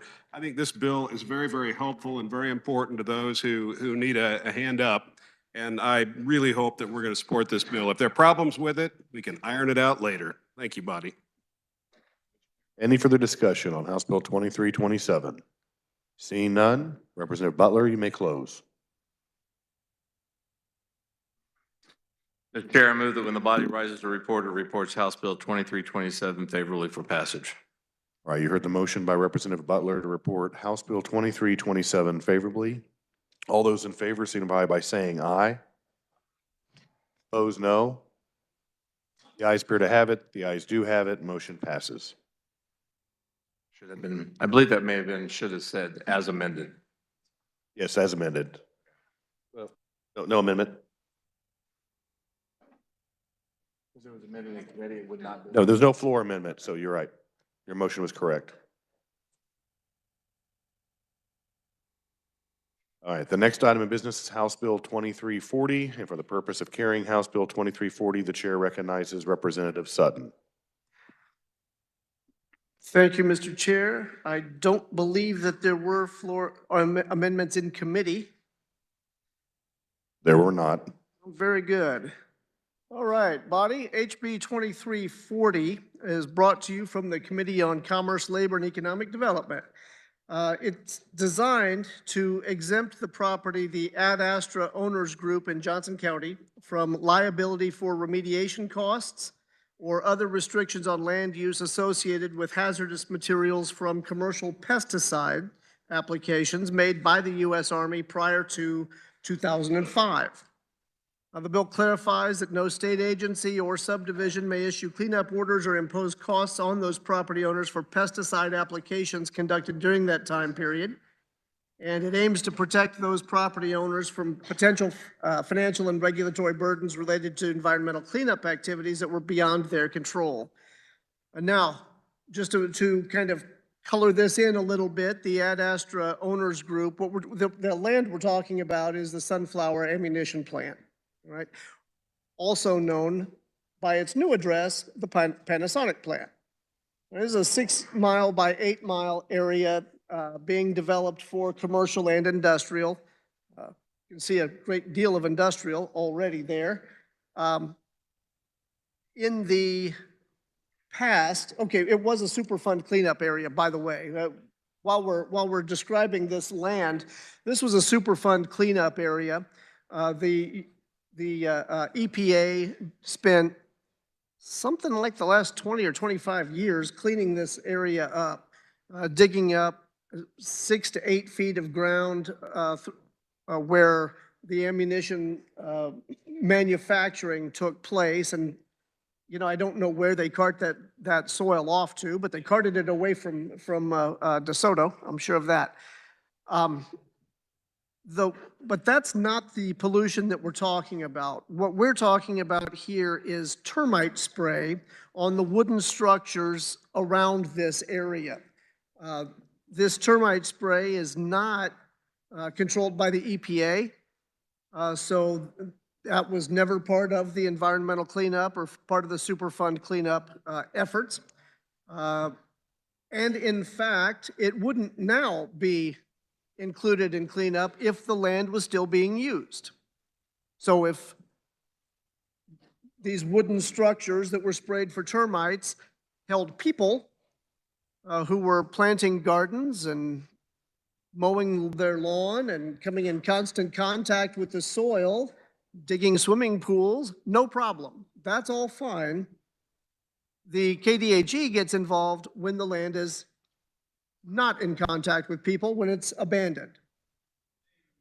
I can't tell you why that makes sense, but that's the law. That's where they get their authority to intervene. So what this bill does is release the development area company from the liability associated with a non-controlled, nationally, federally non-controlled substance that is, however, controlled by KDHE if it's not in contact with people. There we go. All right. And with that, I will stand for questions. All right. Further discussion on House Bill 2340, and the chair recognizes Representative Vaughn.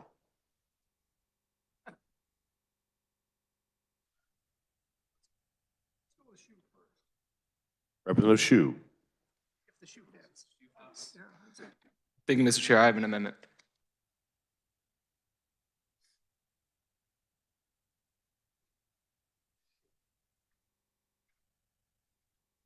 The amendment appears short. The clerk will read. On page 2 in line 20, after guidance by inserting fail to timely grant approvals for any permit under any state program, including issuance of a no further action approval or Resource Conservation and Recovery Act permit or modification. In line 23, after 4, by inserting any non-residential property. In line 27, after the period, by inserting the provisions of this subsection shall only be applicable to any such person if the property owned by such person is non-residential.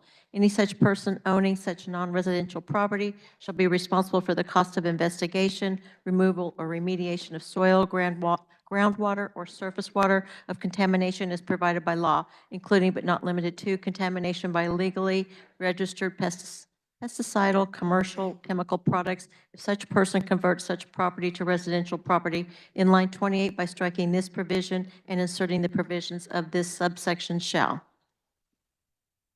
Representative Shu, did you want to explain your amendment?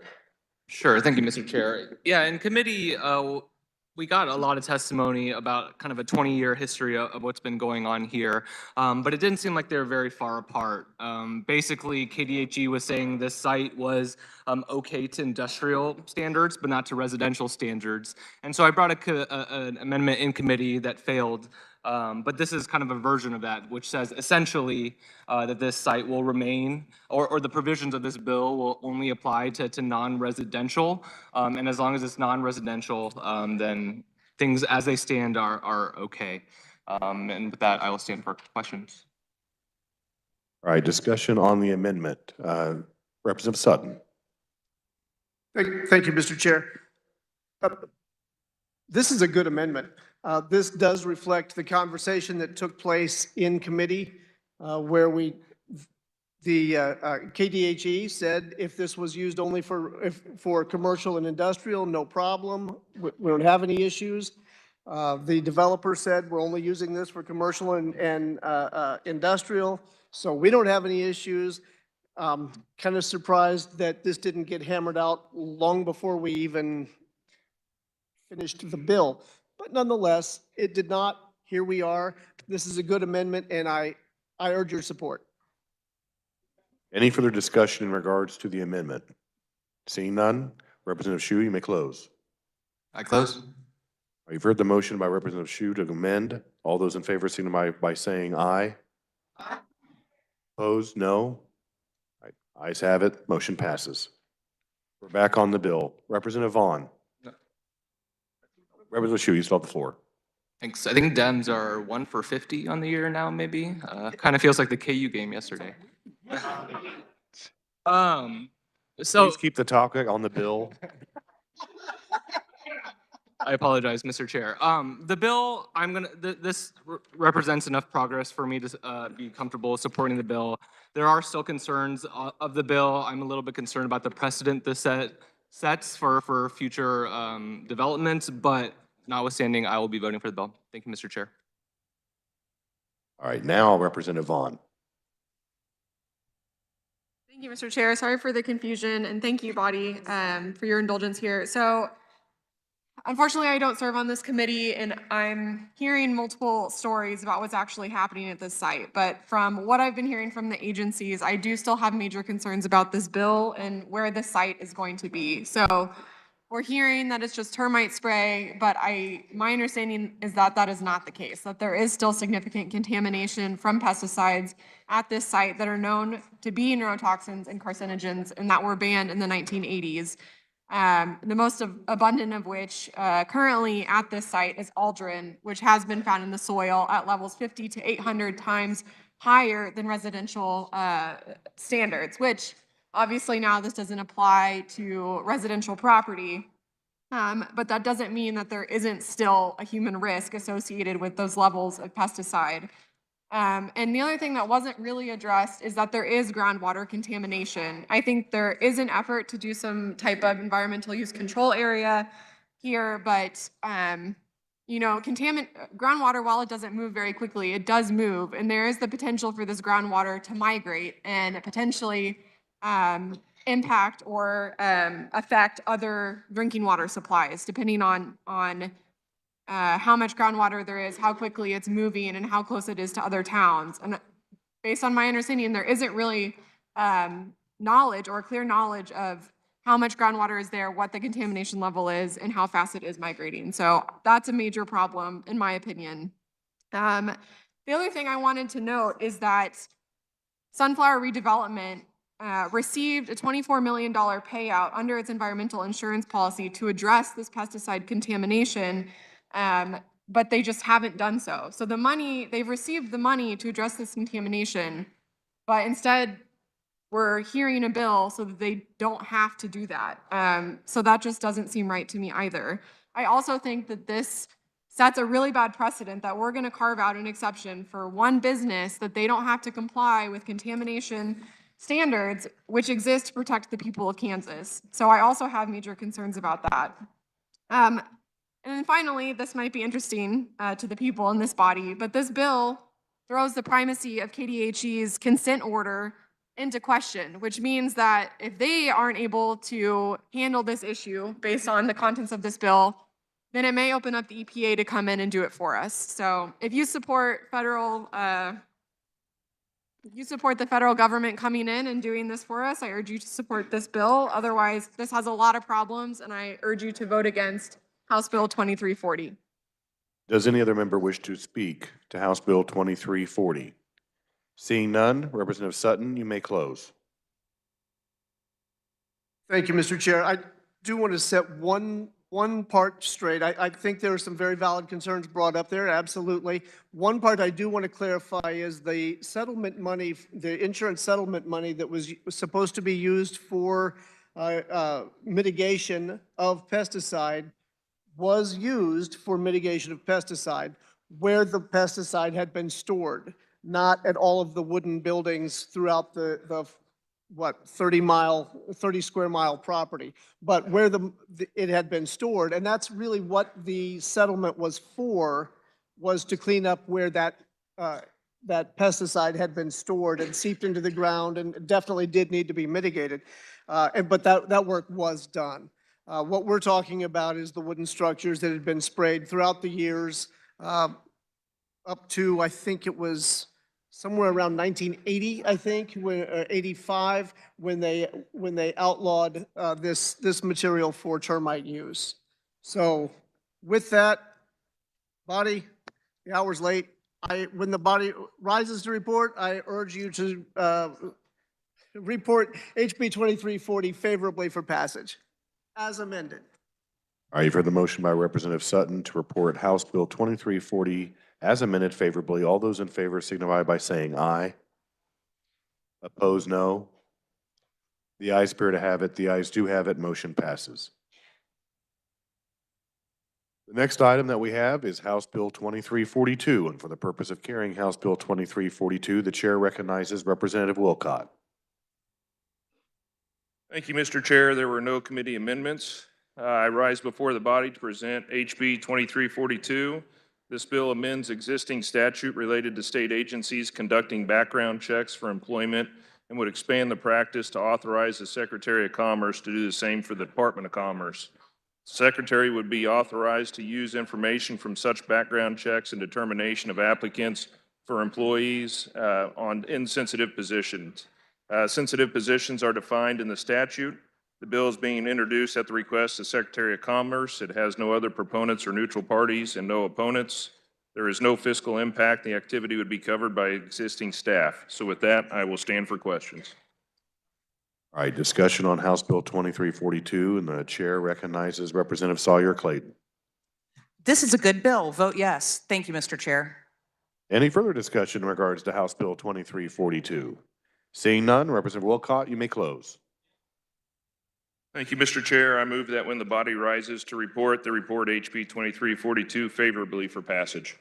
All right, you've heard the motion by Representative Wilcott to report House Bill 2342 favorably. All those in favor signify by saying aye. Opposed, no. The ayes have it. The motion passes.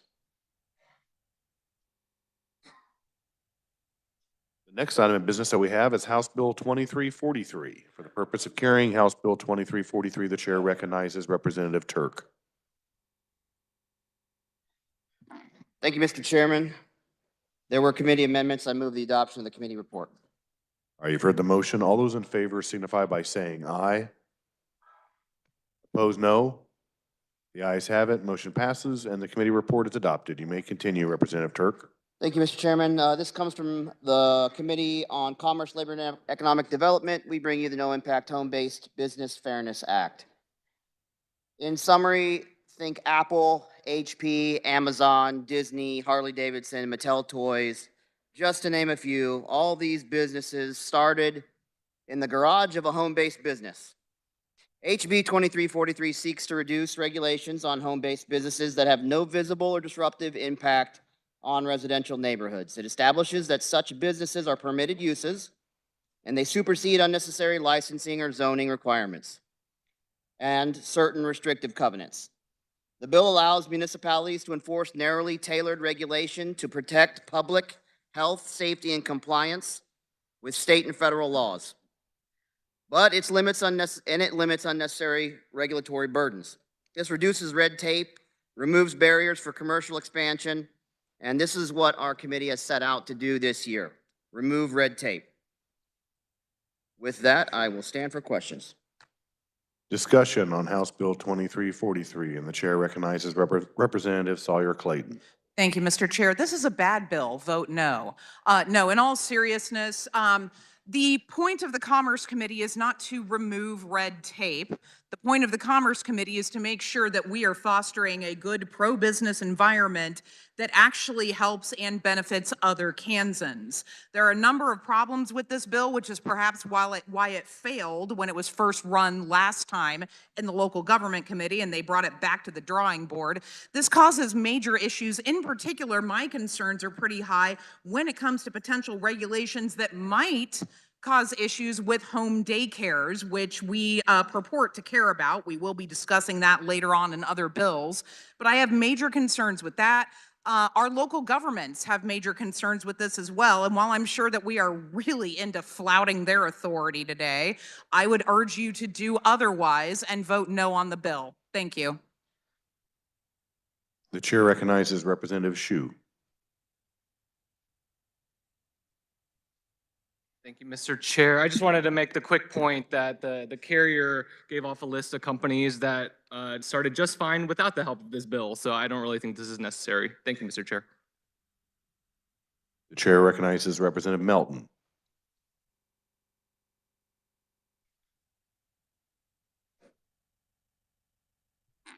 Thank you, Mr. Chair.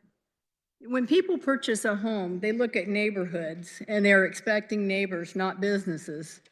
I have attended many planning and zoning meetings as well as many commission meetings and can tell you people are vested in their neighborhoods. We always had a saying, if chickens, ducks, or Airbnbs are on the agenda, it's going to be a long night. I'm not opposed to the home-based business that sells Avon, Mary Kay, or teachers that are tutoring or teaching piano lessons, just to name a few. What happens when the business grows and parking is needed? Do they park in their yard and have an adverse effect on the neighborhood? Or once a problem that I had in my district was a home remodeler started very small business, which grew, and he had materials being delivered all the time, but since his driveway was full of trailers and trucks, they had to set the materials in the front yard. And then he would, in the evening time, he would close off the streets so that he could cut the vinyl, linoleum, or carpet for the next day's work and load his trucks, which totally destroyed the piece that the other neighbors were entitled to and expected. I think this adds extra burden to our local code enforcements as well. I don't like the fact that the bill removes the voices of our local officials.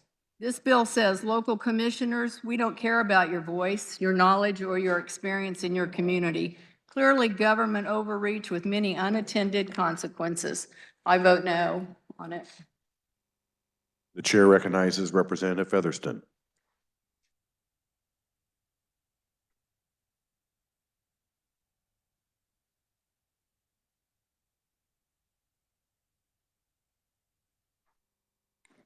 I have a question for the carrier of the bill. Thanks, friend. Can you tell me what municipalities supported this bill? What municipalities supported the bill? Or the problems with municipalities requiring the bill? No, what municipalities supported this bill? None. Thank you. I'll let you decide. Do you want to tell us which municipalities oppose the bill? Or would you rather I don't care. Okay, thank you. This was a bad bill last year in local government, so bad it didn't even get a vote. It's a bad bill this year. As you heard, no one supported it at the municipal level. It was opposed by Liberal, Topeka, Overland Park, Shawnee, Prairie Village, Mission, Miriam, Roland Park, Westwood Hills. And I hear there many of you have received calls this year opposing it. So I'll go from the start. In Kansas, we have constitutional home rule that was voted upon by the people in 1960. We in the local government committee, and I hope this body, take that very seriously. It prevents government overreach and it keeps control at the local level, because your city might be different than my city and what you want might be different than what I want, and that is great. It was pointed out last year in committee, it is not illegal in Kansas to have a home-based business. Nobody's hunting them down and trying to get rid of them. Some problems with the bill, as an aside. I'm a piano teacher. I've worked at home my entire life. It's the only job I've ever wanted. When I took piano lessons as a kid, I took at someone's home. So this is a bill towards me, which conferees tried to say it was to protect my business. It was the piano teacher bill. It is not the piano teacher bill. You'll note it says no on-street parking. Well, if I have a student there, there's going to be a car out front. In the transition, there might be 2 cars. That already, I'm out of compliance. It says it must be inside the dwelling. On occasion, especially during the pandemic, we would have recitals out on the front lawn. And it was really a delight. My whole neighborhood turned out. But that could happen. Sometimes you just get creative and you go outside. It also says not visible from the street. So my studio is on the front of my home. If it is after dark and the lights are on, which would be anytime I'm teaching, you can see right in. I like that as a teacher so that parents can always know what's going on if they would like. But so now I'm visible from the street. So now I have 3 violations, and I've never had a complaint. And I've taught in Manhattan, I've taught in Topeka, I've taught in Lenexa, I've taught in Overland Park. And then another part that just concerns me but doesn't affect me is the bill would prevent structured sober living homes. So when we're trying to help people reintegrate into society as they recover from their addiction, this implies to me we're just going to put them out on the street and not with structure, which seems bad.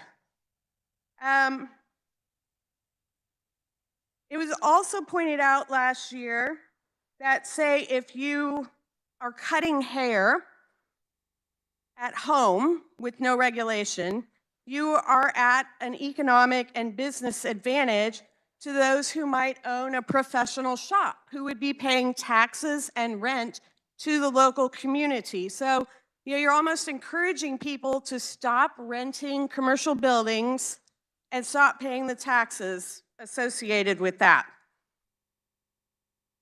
The last thing I'll have is unintended consequences. As I've researched people's concerns this year, things that were brought up were this could open the door to unregulated daycares. That seems exceptionally bad. And then everybody's favorite, Airbnbs. Could be anywhere, no regulation, parties left and right, God knows how many people there doing what. It'll be fine. And then for my special friends, I did a little survey last year because I have a pretty good network of moms with the home businesses and the piano teacher world. And I asked, have you had any problem, any question with your municipality?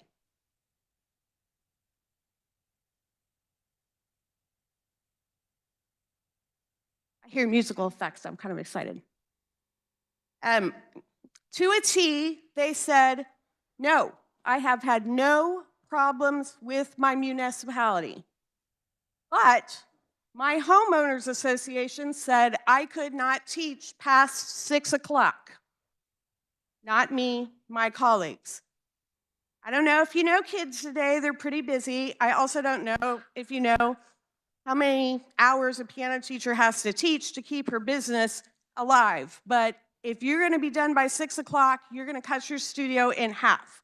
So the bill would actually be bad for my home business because I can guarantee you, living in Johnson County, having grown up in Topeka, lived in Manhattan, now I live in Johnson County, I'm trying to adjust to society there. When the law goes down that the city cannot make any rules about a municipal building or a no-impact business, a home business, the HOAs are going to cut them off at the knees. They will put up the rule, no home business at all. And if you think your neighbor who, I don't know, doesn't like the look of somebody's car or the bumper sticker on it isn't going to get fussy, well, then you're a little more idealistic than some. So this bill, at least in my area, other areas, has a huge impact on my no-impact business and could, in fact, put hundreds of teachers just like me out of business throughout the state. I urge a no vote. The chair recognizes Representative Carr.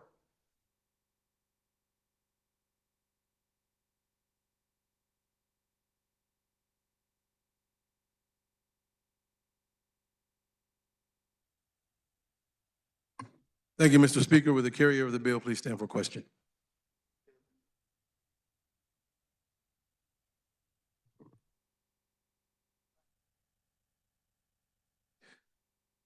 My only question was,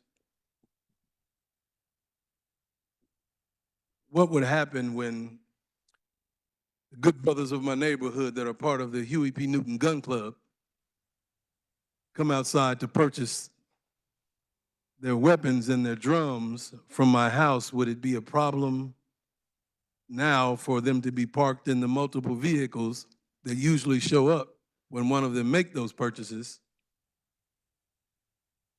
And is it okay if I put a sign in the front yard? I don't want to be in violation, so I guess since you want to answer the question, me and the brothers just have to find out.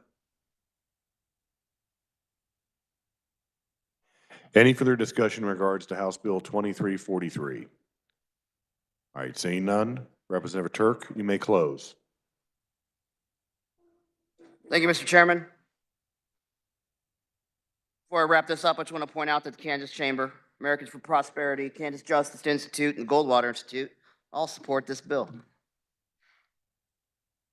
I wish I could answer every straw man out of the woodworks proposition, every idea.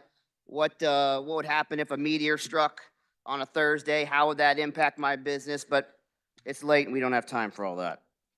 So let me just point out a couple things and I'll wrap this up. Overland Park, can't use your garage. No more than 20% of your floor area. Limited to family members residing in the home only.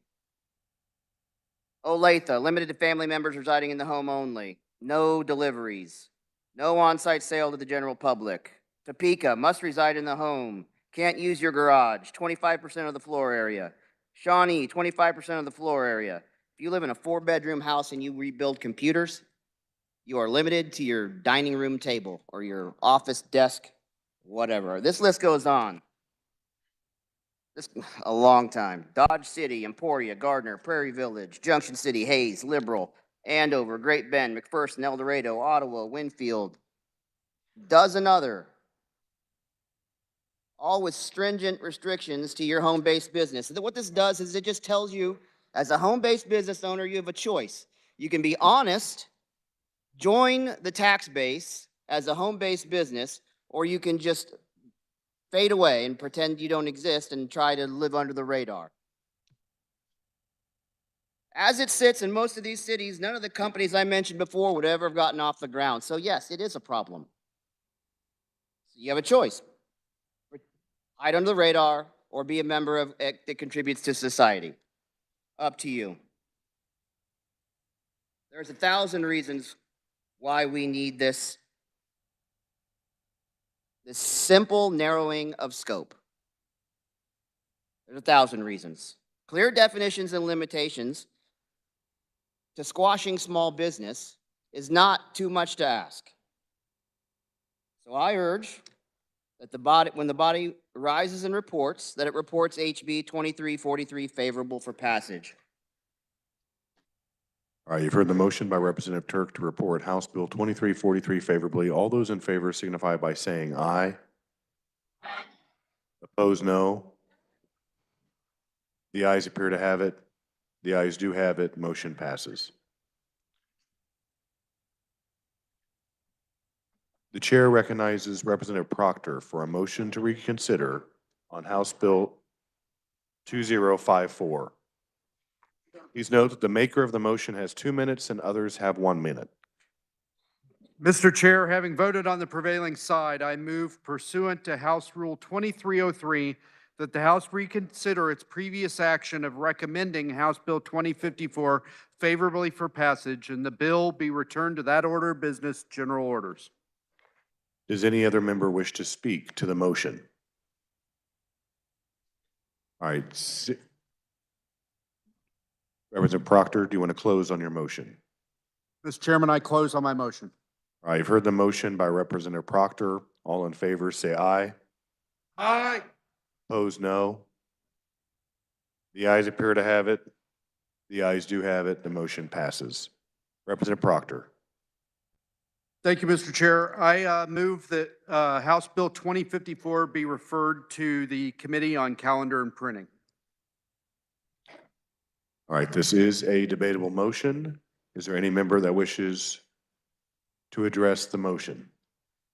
Seeing none, Representative Proctor, you may close. I close on my motion. All right, you've heard the motion by Representative Proctor. All in favor, say aye. All opposed, no. The ayes appear to have it. The ayes do have it. Motion passes. And now we're on to the final item of business that we have this evening, and that is House Bill 2365. For the purpose of carrying House Bill 2365, the chair recognizes Representative Gardner. Thank you, Mr. Chair.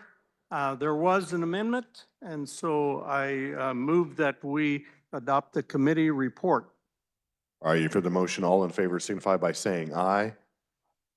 Opposed, no. All right, the ayes have it. Motion passes, and the committee report is adopted. You may continue, Representative Gardner.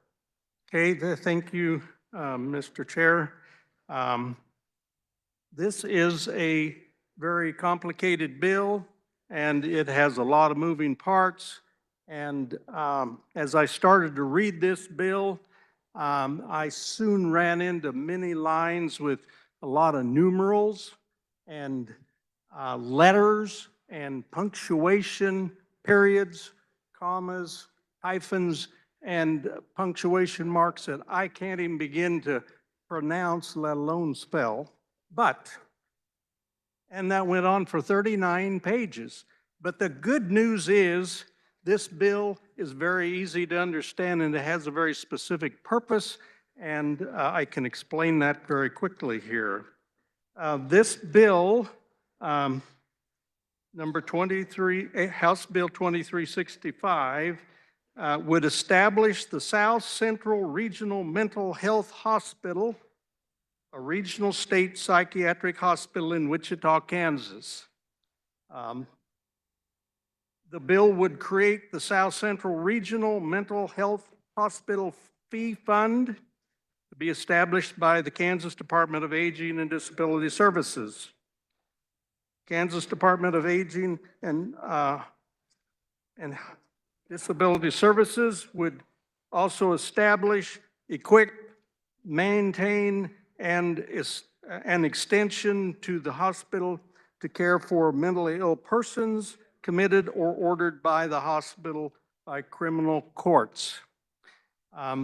This is a hospital that we have already passed in previous legislature last year. And so there is no fiscal note for this. This is just establishing the funds to run that and allowing the department to establish the accounts and the management structure for that.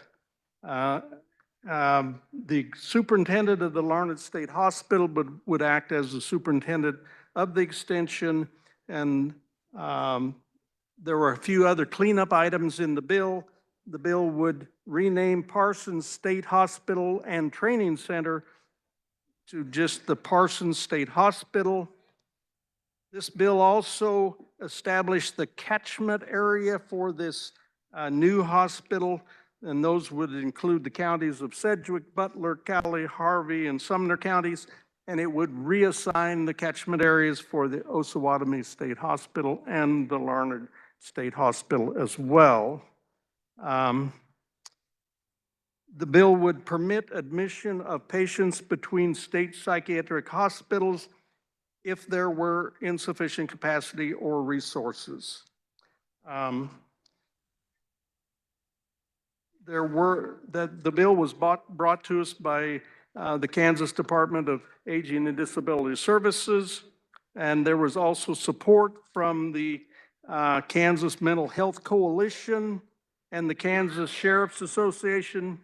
No neutral or opponents. I'd be glad to stand for questions. All right, committee, any discussion in regards to House Bill 2365? The chair recognizes Representative Hoheisel.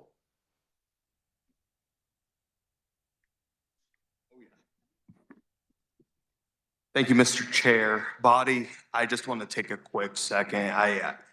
This has been bugging me for a long time, so please bear with me. I know I'm between you and dinner, and trust me, I don't like missing dinner either.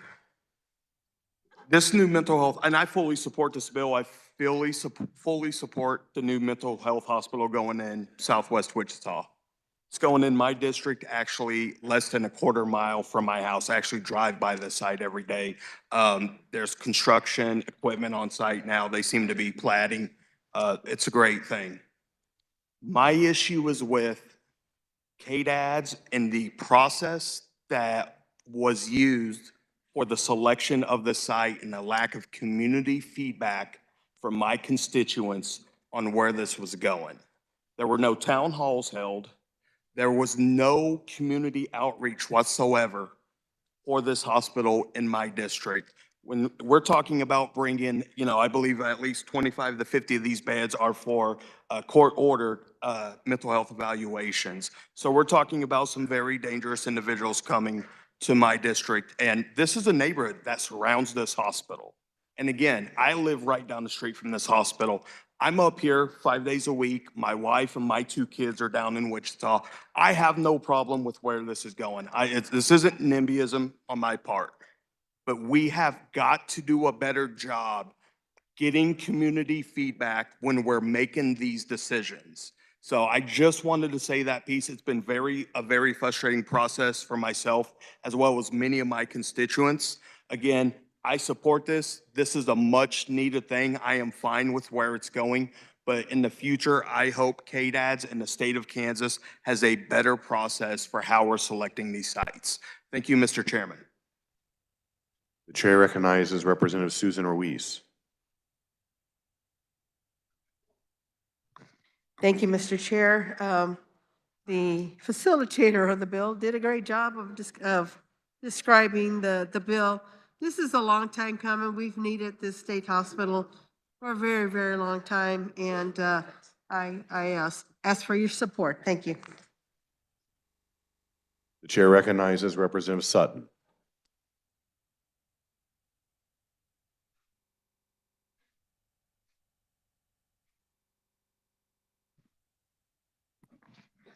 Thank you, Mr. Chair. I debated about coming up here yet again today, as I've been at the well a whole lot more than I ever care to be. But we passed out the budget yesterday, and there was a change in there that, I don't know, I wasn't perfectly comfortable with. I think now is an opportunity that I can maybe correct an error that we made with that. And so I have an amendment.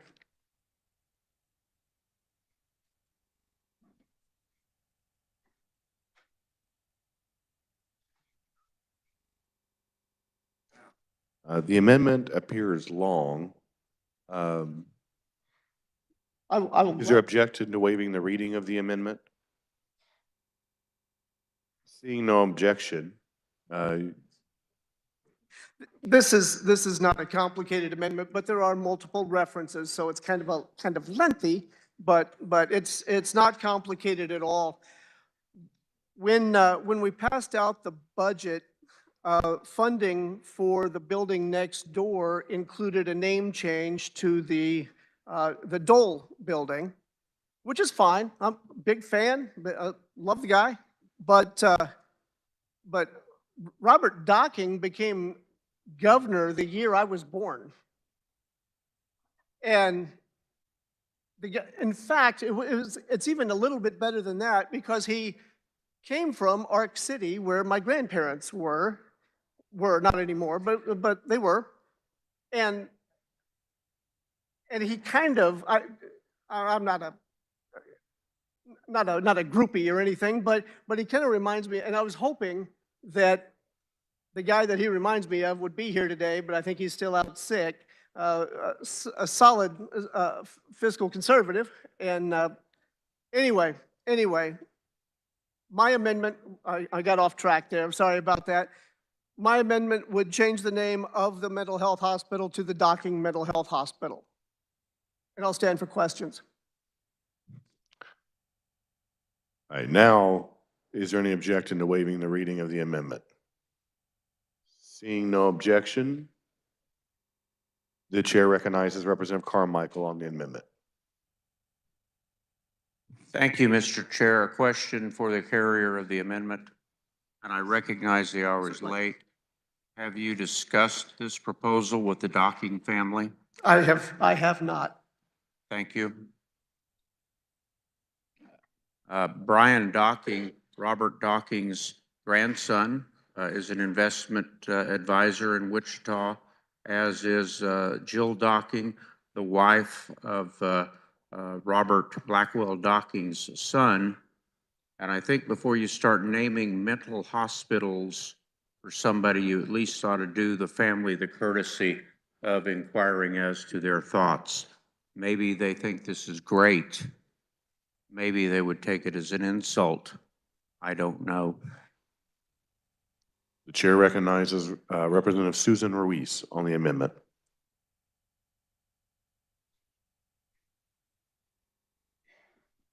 Thank you, Mr. Chair. Speak to the carrier of the. I didn't hear which building is going to be.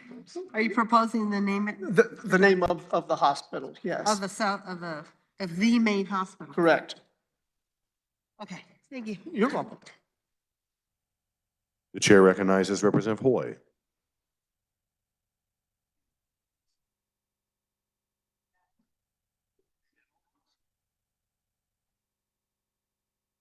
Thank you, Mr. Chair. Would the carrier of the amendment stand for a question? Thank you. What is the name proposal of the building? With the amendment, it is the Docking Mental Health Hospital. It takes out the, here, just a minute, I have to put my glasses back on. There would take out the South Central Regional and insert docking. Okay, I don't think that this amendment has that consistent throughout, because if you look at, it says on page 31, in line 30, oh, striking all, oh no, you got it, all before mental, inserting docking. So it's just called docking mental health hospital? Okay, Correct. thank you for the clarification. You're welcome. Any further discussion on the amendment? Seeing none, Representative Sutton, you may close on your amendment.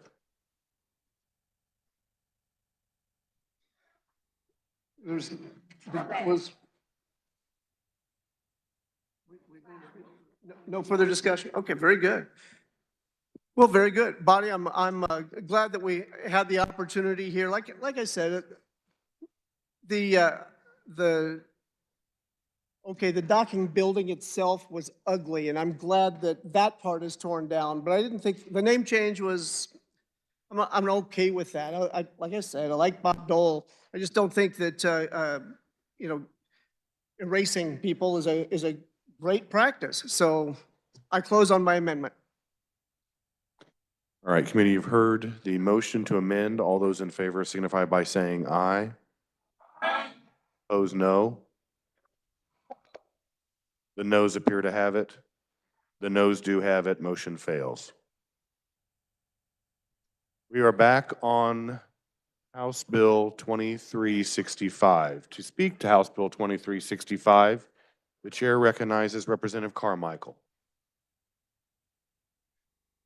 Thank you, Mr. Chair. In quick response to my friend from Wichita who expressed valid concerns about the process by which this hospital was located, and I believe located in his district, I want you to know that prior to selecting the representatives district, they were getting ready to put the facility in my district. A person a lobbyist very close to this State House represented a wealthy investor who wanted to put this facility in my district. My district has good community organizations, and we dodged the bullet. But the representative's concern is valid. Thank you. Any further discussion in regards to 2365? Seeing none, Representative Gardner, you may close. Mr. Leader, I move that when the body rises and reports, they report out House Bill 2365 favorably for passage. All right, you've heard the motion by Representative Gardner to report House Bill 2365 favorably. All those in favor signify by saying aye. Opposed, no. The ayes have it. Motion passes. I now recognize, this concludes our general orders, and I recognize the majority leader. Mr. Chair, I move we rise and report. All right, you've heard the motion to rise and report. All in favor say aye. Opposed, no. All right, the ayes have it, and the motion passes.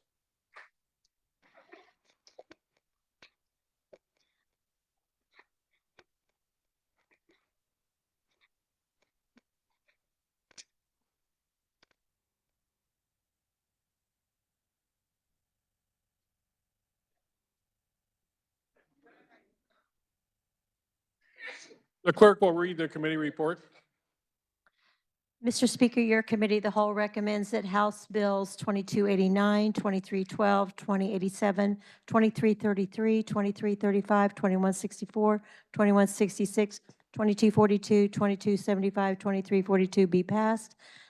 House Bills 2307, 2128, 2047, 2246, 2334, 2371, 2119, 2030, 2160, 2255, 2311, 2172, 2323, 2183, 2327, 2340, 2343, 2365 be passed as amended. HB 2248 be passed over and retain a place on the calendar. HB 2054 be referred to the Committee on the Calendar and Printing. Speaker recognizes Representative Waymaster to adopt the committee of the whole report. Thank you, Mr. Speaker. I move the adoption of the Committee of the Whole report. You've heard the motion to adopt the committee report. All those in favor signify by saying aye. Opposed, no. The ayes have it. The committee report is adopted. House Bill 2270 is withdrawn from Committee of the Whole and referred to Committee on Legislative Modernization. House Bill 2248 is withdrawn from Committee of the Whole and referred to Committee on Appropriations. House Bill 2131 is withdrawn from the Committee on Federal and State Affairs and referred to Committee on Judiciary. House Bill 2348 is withdrawn from the Committee on Federal and State Affairs and referred to Committee on Judiciary. House Bill 2349 is withdrawn from Committee on Federal and State Affairs and referred to Committee on Judiciary. House Bill 2057 was withdrawn from Committee on Calendar and Printing and referred to Committee on Committee of the Whole. House Bill 2173 is withdrawn from the Committee of the Whole and referred to Committee on Calendar and Printing. Speaker recognizes the Majority Leader for a motion. No. Wrong. Are there announcements? Speaker recognizes Representative Estes. Calendar day.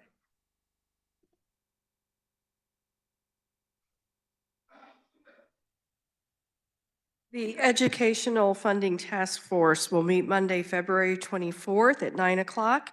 And I believe the room is going to be 582 South, but that will be pending. Speaker recognizes Representative Riley.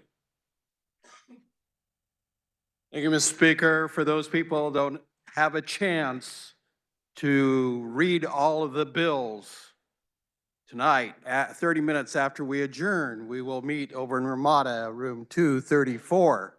Hope to see you there. Read the bills. Thank you. Speaker recognizes Representative Woodard.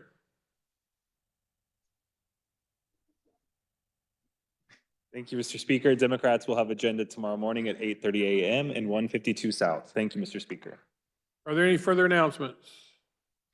Seeing none, the Speaker recognizes the Majority Leader. Okay, here we go. Get your pens out. Mr. Speaker, in accordance with House Rule 1502, posting of sequence for succeeding day, the following bills will appear on the calendar under the heading of General Orders for Thursday, February 20th, 2025. All right. House Bill 2254. Substitute House Bill 2060.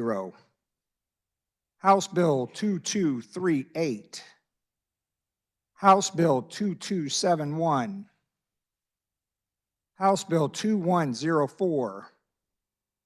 House Bill 2052. HCR 5006. HCR 5008. SCR 1602. House Bill 2299. House Bill 2304. House Bill 2134. House Bill 2228.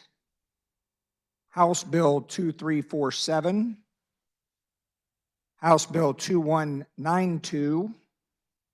House Bill 2195. House Bill 2240. House Bill 2284. House Bill 2313. House Bill 2338. House Bill 2245. House Bill 2359. House Bill 2099. House Bill 2101. House Bill 2291. And House Bill 2222. For a total, I believe, of 26. Okay, Republicans, we will calendar at 8 a.m. tomorrow in this old Supreme Court. Mr. Speaker, I move the House adjourn until Thursday, February 20th at 9:30 a.m. You've heard the motion. All those in favor signify by saying aye. Got it? Opposed, no. The ayes have it. We are adjourned.